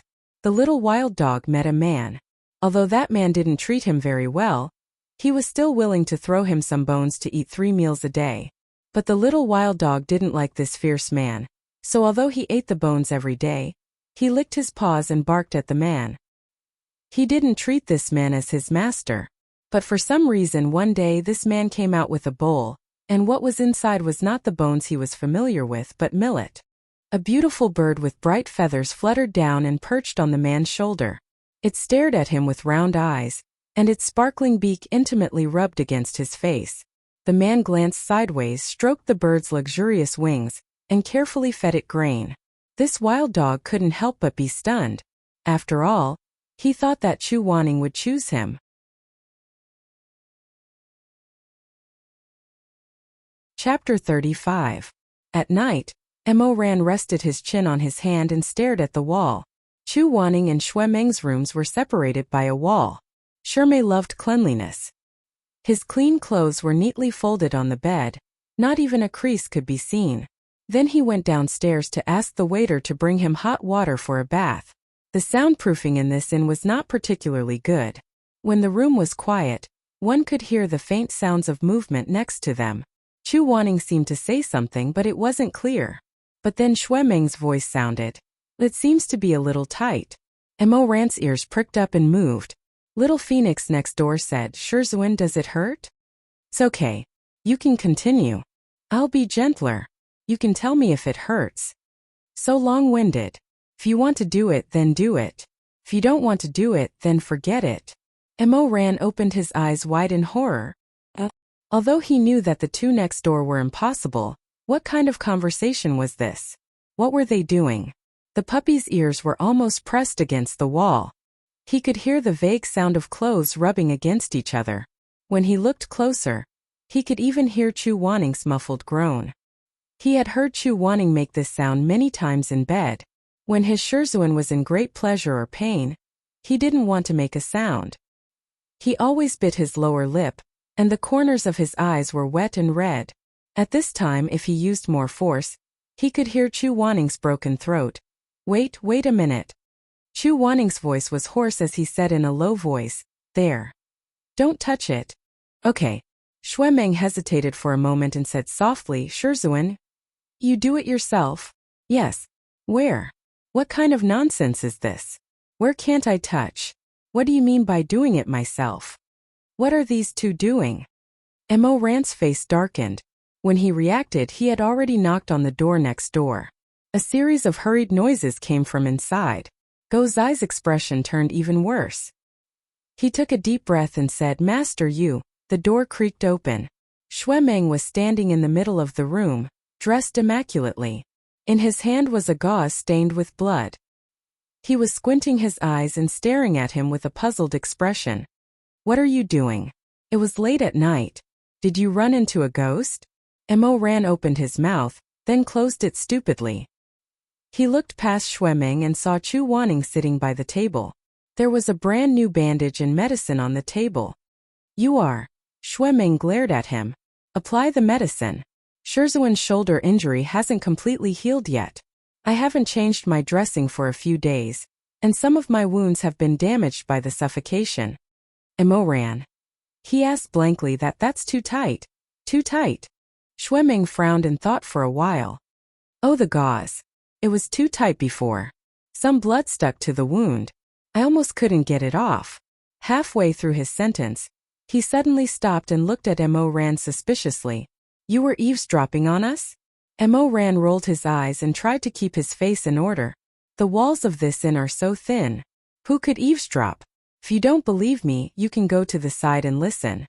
If you stick to the wall, you can even hear the sound of breathing. Oh, is that so? Shuemeng nodded. After a while, he felt something was wrong. Wait, how did you know? Did you stick to the wall and listen? Mo ran. Shuemeng was furious. Mo Wei, you pervert. Mo Ran said angrily. Who knows what you won't do to Shizun? Shuemeng was a pure person. He didn't know what Mo Ran was talking about and became even angrier. What nonsense are you talking about? He turned his head and said, Shizun, look at him. Chu Wanning put on her outer robe and pulled it together. She combed her hair as she walked over coldly. She sized Mo Ran up from head to toe. What's the matter? I heard from next door. Mo Ran stammered and braced himself. That I thought Shuemeng was bullying you. What? Chu Wanning didn't understand. He narrowed his eyes. Who bullied me? Mo Ran wanted to slap himself. They were looking at each other awkwardly when Shimei came up. Mo Ran? Why are you in front of Shizun's room? Mo Ran was even more speechless. That there was a misunderstanding. Shimei smiled. Then, has the misunderstanding been resolved? It's resolved, it's resolved. Mo Ran said.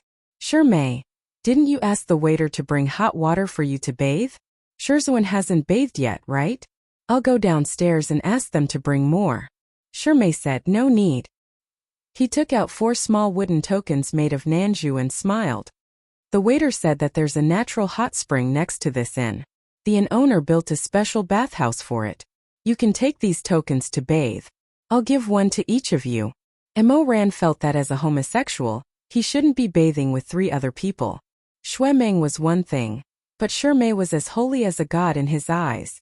He didn't dare to think too much about it. But he knew about Chu Wanning. After his rebirth, he had a few intimate interactions with him. It was very likely that he would lose his mind if he saw him take off his clothes. Mo Ran immediately covered his face. I'm not going. Shuemeng turned pale with fright. You're going to sleep without bathing? It's so dirty. Mo Ran said. I'll ask the waiter to bring hot water up. Shimei was confused. This inn doesn't boil hot water. All the guests bathe in the hot spring. Mo Ran had no choice but to take a change of clothes with them and bathe in the hot spring. This inn knew how to take advantage of the situation. They knew that most of the guests here were Taoists who went to the Jincheng pool to seek the sword. Thus, they simply named the bathhouse, Jincheng Shuang, for luck. Mo Ran was afraid that he would faint, so he didn't dare to bump into the other 2. He hurriedly changed his clothes and wrapped a towel tightly around his waist. He first ran to the pool and found a quiet place to bathe. Because it was already very late, there weren't many people in the pool. They were scattered far away. Mo Ran had a white towel on his head. His entire body and half of his face were submerged in the water. When he exhaled, bubbles came out. After the first person finished changing, he walked out of the room with his long legs naked. Mo Ran stole a glance and let out a sigh of relief. Luckily it was Shuemeng. Although Shuemeng was handsome, he wasn't Emperor Ta's cup of tea. The 2 looked at each other. Shuemeng pointed at him.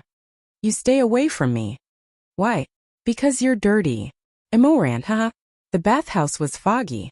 After a while, Shuemeng, who was wiping his body with a soap, suddenly said, Shizun, over here. Mo Ran's face was half submerged in the water. Hearing this, he almost choked. Although he knew that he shouldn't look, his eyes still couldn't help but look to the shore. This look really took his life. Mo Ran was caught off guard and immediately drank 2 mouthfuls of water. He didn't care about the disgust and quickly dived deeper. Only his eyes were above the water. He didn't expect that Chu Wanning and Shimei would come out together. 2 people. One was slender and beautiful, with long black hair and a towel wrapped around him. It was Shimei. Mo Ran originally wanted to sneak a peek at him, but in the end he only took a quick glance. He really respected Shimei as much as the bright moon, so he didn't dare to stare at him in public. But the other one was tall and handsome, with wide shoulders and a narrow waist. His body was strong and his skin was tight. It was Chu Wanning. He had a high ponytail and was wearing a large white bathrobe. His whole body was covered, but the robe was too wide.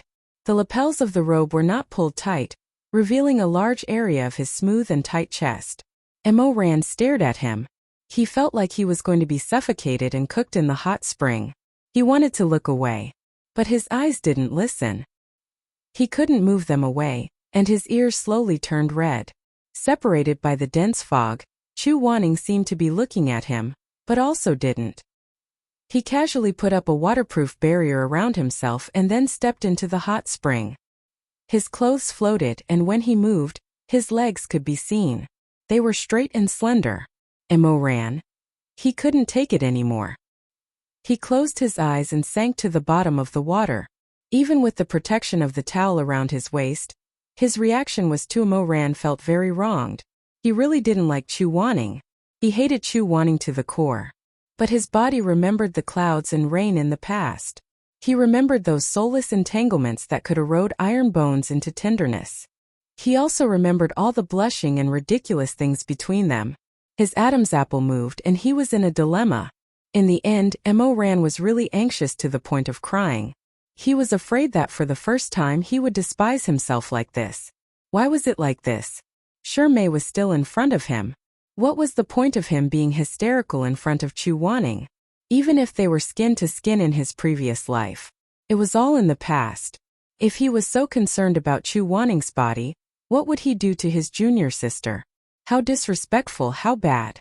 After suppressing his evil thoughts for a long time, Mo Ran finally suppressed the evil fire in his lower abdomen. Only then did he suddenly emerge from the water. He shook off the water droplets, wiped the water off his face with a towel, and opened a pair of misty eyes. He was looking right at Chu Wanning's face. And the water just now was splashed all over Chu Wanning's face. At this time a drop of water was slowly dripping down. It suddenly seeped into his dark and sharp eyebrows, and then dripped down bit by bit, almost dripping into those beautiful phoenix eyes. Chu Wanning. Mo Ran? This was really too bad. He was holding his breath under the water just now, and couldn't see the situation around him. Chu Wanning also didn't know that Mo Ran was hiding in this position. He came over on his own to get the incense box. In the end, before he could get the incense, his face was splashed with water by the person who suddenly emerged. This hot spring was very deep, and the buoyancy was not small. Mo Ran was dizzy and prepared to retreat. In the end, he slipped and fell into Chu Wanning's arms. Ah! Oh! Chapter 36. Chu Wanning didn't have time to think and reached out to support him. In the warm spring water, the two people's skin was pressed against each other. Mo Ran immediately felt a spark of electricity shoot up his tailbone, causing goosebumps to rise all over his body. Even though he had hugged a nearly naked Chu Wanning at the Red Lotus Pavilion, the situation at that time was critical and he didn't have the time to think about it, so he didn't have much of an impression of it. But at this time one hand was pressed against Chu Wanning's chest, the other hand was still subconsciously supporting Shizun's waist. Under the water, their legs were rubbing together, and the other's skin was even more smooth and warm in the spring water. Mo Ran's head exploded with a boom.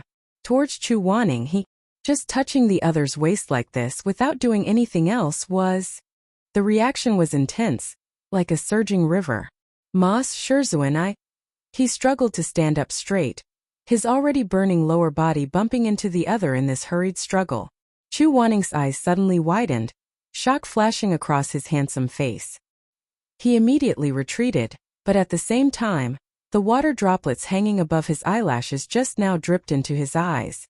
Chu Wanning was provoked and hurriedly closed his eyes to rub them, but he didn't have a towel to wipe with. Shizun, use mine. Mo Ran was so embarrassed that he wanted to die. His face and ears were red, but he still wanted to cover it up and pretend that nothing was wrong. He took his own towel and helped Chu Wanning wipe the water droplets on his face.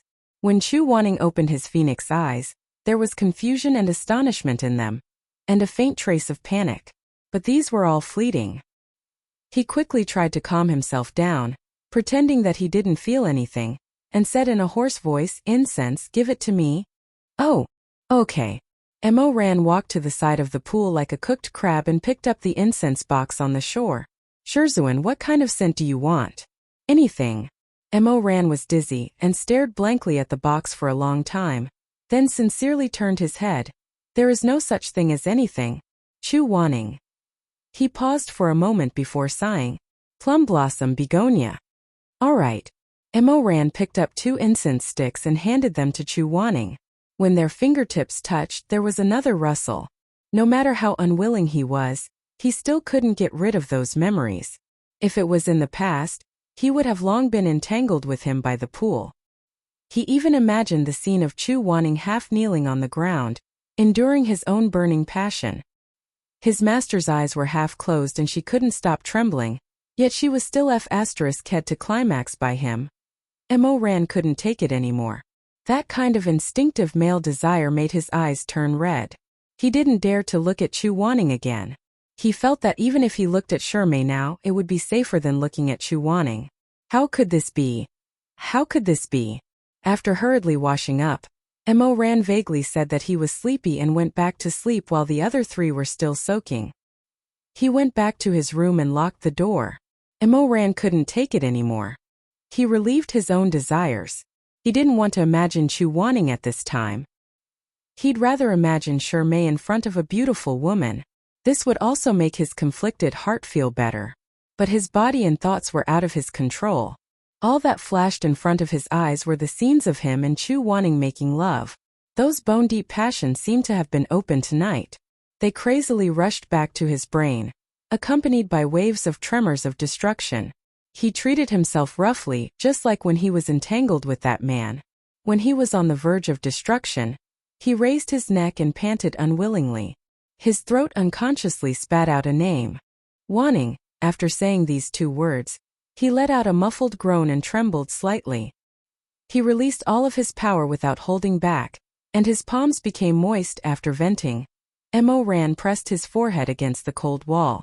His eyes were full of confusion. Shame, guilt, disgust, excitement. He didn't expect that after his rebirth, he would have such a strong reaction to Chu Wanning. He suddenly felt disgusted with himself. Although he didn't get Shirmei in his previous life, he spent all his energy on women. But that kind of promiscuity was actually nothing to him. After the candlelight was extinguished, it was just like any other person.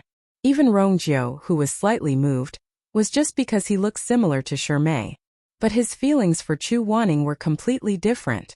He could clearly feel that it was just an imagination, not a real fusion. He could feel the strong pleasure that he couldn't feel from those little girls. It was not physical. And he didn't want to think about it. He loved Shirmei. It was in the past and it will be in the future. It will never change. After repeating this to himself several times, Mo Ran slowly calmed his breathing. He frowned and closed his eyes. He was anxious and annoyed, but more than that, he felt sad and wronged. He didn't want to be like this. When the desire came, he couldn't help but think about Chu Wanning. After the desire retreated, he didn't want to think about anything related to Chu Wanning. Even if it was a strand of hair, a look in his eyes. He was almost paranoid that the one he liked, the one he loved deeply. It was Shirmei. Grandmaster Chu's mind was also in a mess. After all, he directly and deeply felt Mo Ran's desire. The young man's body was very well developed, and was very shocking. When he was excited, it was hot like iron waiting to be fired. Although Chu Wanning quickly recovered his calmness and didn't mention it, that feeling made his scalp numb, and he couldn't believe it. What made it even more difficult for him to say was that he also had a reaction at that time. Fortunately, he was shy. Even if he was in the hot spring, he was used to wearing a bathrobe. His whole body was well covered and no one saw it. Otherwise, he wouldn't have anywhere to put his face. But why would Mo Ran at night? He lay on the bed and thought for a long time. He didn't dare to think. Maybe Mo Ran also liked him. This idea was too crazy and too shameful. He only thought carefully, maybe Mo Ran also likes. Before the word himself could appear in his mind, Chu Wanning fiercely pinched himself. His pair of phoenix eyes were bright and clear, but they flashed and hid. He didn't even dare to complete this sentence. After all, he was fierce and liked to beat people. His mouth was poisonous and his temper was bad. He didn't look like Shirmei and he wasn't young. Even if Mo Ran liked men, he wouldn't be so blind to like him. He was so arrogant. In fact, because he had been ignored and feared by others for too long in his heart, he had gradually felt inferior to the dust in this long and lonely journey. The next day he woke up. Mo Ran and Chu Wanning met in the corridor of the inn. Both of them had their own thoughts. They looked at each other but didn't speak first. In the end, Mo Ran pretended that nothing had happened. He smiled at Chu Wanning and said, "Master." Chu Wanning sighed in relief. He didn't know how to respond. Seeing that Mo Ran chose not to mention yesterday's matter, he just followed suit and nodded indifferently as usual. "Since you're awake, go and wake up Shermay. We'll make some preparations, then we can go to Sunrise Peak." Sunrise Peak was covered in snow all year round, so it was very cold. Even cultivators with strong physiques would find it hard to resist this kind of cold. Chu Wanning went to the tailor shop to buy cloaks and gloves for his disciples to wear when it was cold. The lady boss, who was smoking a water pipe, opened her big red mouth to attract people.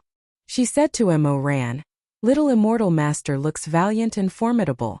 Look at the black background and the golden dragon under the banner of feng shui. This shoe embroidery is the best. Just the dragon's eyes alone were so delicate that it took me more than 3 months to finish." Mo Ran smiled embarrassedly and said, "Sister, you're so sweet. Unfortunately, I'm going up the mountain to ask for a sword. There's no need to dress so formally." Seeing that this didn't work, the lady boss pulled Shermay and said, "Oh, this immortal master is so beautiful.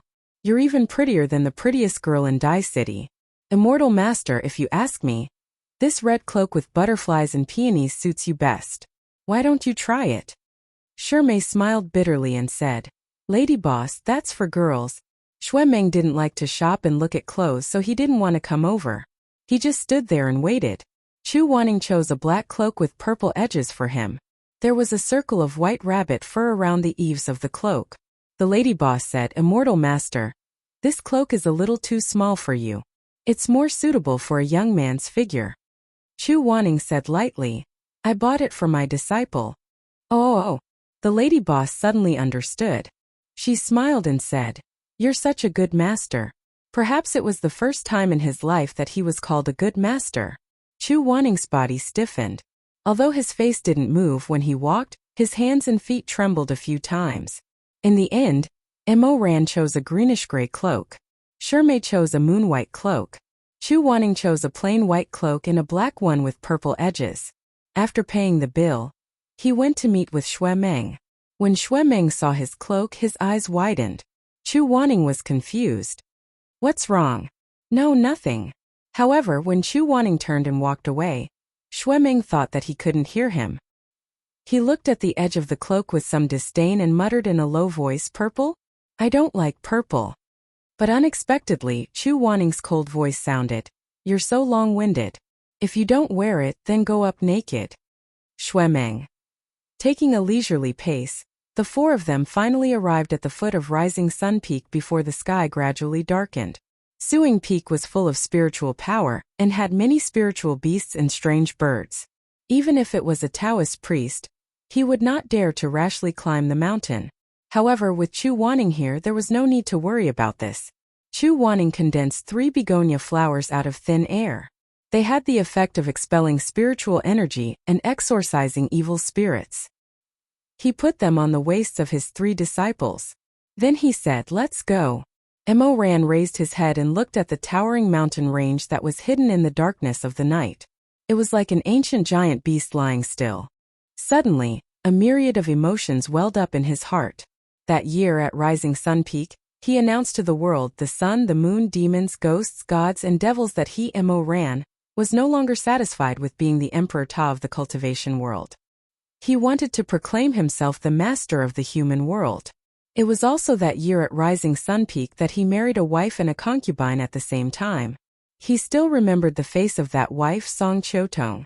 She was a peerless beauty in the cultivation world. From a certain angle, her facial features looked very much like Shermay's. He was not a person who cared about etiquette and honor, so he did not follow the cumbersome rules of the 3 matchmakers and 6 matchmakers.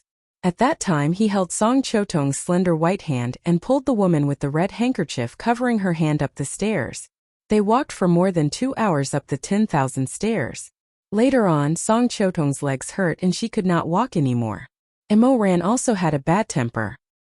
He lifted her veil and was about to yell at her. However, under the hazy moonlight, Song Chotong's pair of delicate eyes, which were full of grievance and forbearance, looked very much like the old friend who had turned into a pile of bones in the 9 springs. The words of loathing were frozen on the edge of her mouth. She trembled a little, but in the end the words that came out were, "Sure may, let me carry you." According to seniority, if they were from the same school, then Song Chotong was indeed his shimmy. Therefore, she was only slightly startled by this title. She thought that since Mo Ran wiped out the Confucian Wind School, he naturally considered the Confucian Wind School to be the pinnacle of life and death, so calling her shimmy was not out of the question. Therefore, she smiled and said, "All right." On the last several thousand stairs, the Emperor Ta, the master of the human realm, the ruler of the dark world, steadily carried the beautiful bride in red on his back and walked to the top of the mountain. He lowered his head and looked at the mottled shadows on the ground. They were in a strange posture, overlapping each other. He laughed, but his voice was hoarse. "Sure may, from now on I am the master of the human realm. From now on nobody can hurt you." The woman crouching on his back did not know what to say. After hesitating for a while, she softly said, Her voice was very soft. Perhaps it was because it was too soft that the woman's voice was not so clear. It sounded somewhat indistinct. Mo Ran's eyes reddened in a place where no one could see. He said in a low voice, "I'm sorry to have made you wait for this day for too long." Song Chotong also thought that Mo Ran had liked her for a long time, so she gently said, "Husband." This woman's voice was clear and crisp, like a delicate orchid falling on dew. It was very pleasant to hear. But Mo Ran's footsteps suddenly stopped. "What's wrong?" "Nothing." He continued to walk forward, but Mo Ran's voice was no longer hoarse. The weak trembling also disappeared. After a pause he said, "In the future just call me Mo Ran." Song Chotong was quite surprised. She did not dare to call the Emperor Ta that, so she hesitantly said, "Husband, this. I'm afraid." Mo Ran's tone suddenly became fierce. "If you don't listen, I'll throw you down from the top of the mountain." Mo Ran. Song Chotong quickly changed her words. "Mo Ran, I was wrong." Mo Ran did not say anything else. He lowered his head, did not say anything, and continued to walk forward. The shadow on the ground was still a shadow. Later on, when he saw it clearly, he realized that it was really just a shadow. The moon in the water, the flowers in the mirror was all fake. What he had, in the end, was only worthy of an illusion. In the end it was all fake. Sure may. Yes. The people walking beside Mo Ran heard him and turned their heads. Thousands of leaves, thousands of sounds, and the grass and trees rustled. The moonlight shone on his beautiful face. Mo Ran, what's wrong? Are you tired from walking? Mo Ran glanced at Chu Wanning and Xue Meng who were walking in front of him and whispered, "If you're tired, I'll carry you on my back." Before Sure Mei could say anything, Chu Wanning turned around. He glanced coldly at Mo Ran. "Is Sure Mingjing's leg broken? Does she need you to show off?" Sure Mei hurriedly said, "Shizun, Mo Ran was just joking. Please don't be angry." Chu Wanning lowered his eyebrows. His eyebrows were sharp, and there was a faint flame in his eyes. "Ridiculous, what do I have to be angry about?" With that he flicked his sleeves and left. Mo Ran. "Sure Mei. Master isn't happy, it's not like you don't know him." Mo Ran whispered in Sure Mei's ear. "His heart is narrower than the tip of a needle. He's cold-blooded and heartless, but he doesn't allow others to be kind to him." With that, he wrinkled his nose, lowered his voice, and concluded, "He's very annoying." In front of them, Chu Wanning suddenly said sternly, "Mo Weiyu, if you say one more word, I'll throw you off the mountain." Mo Ran seemed to be tactful enough to keep his mouth shut, but he secretly glanced at Sure Mei with a grin and mouthed, "What are you waiting for? See, I wasn't wrong, right?"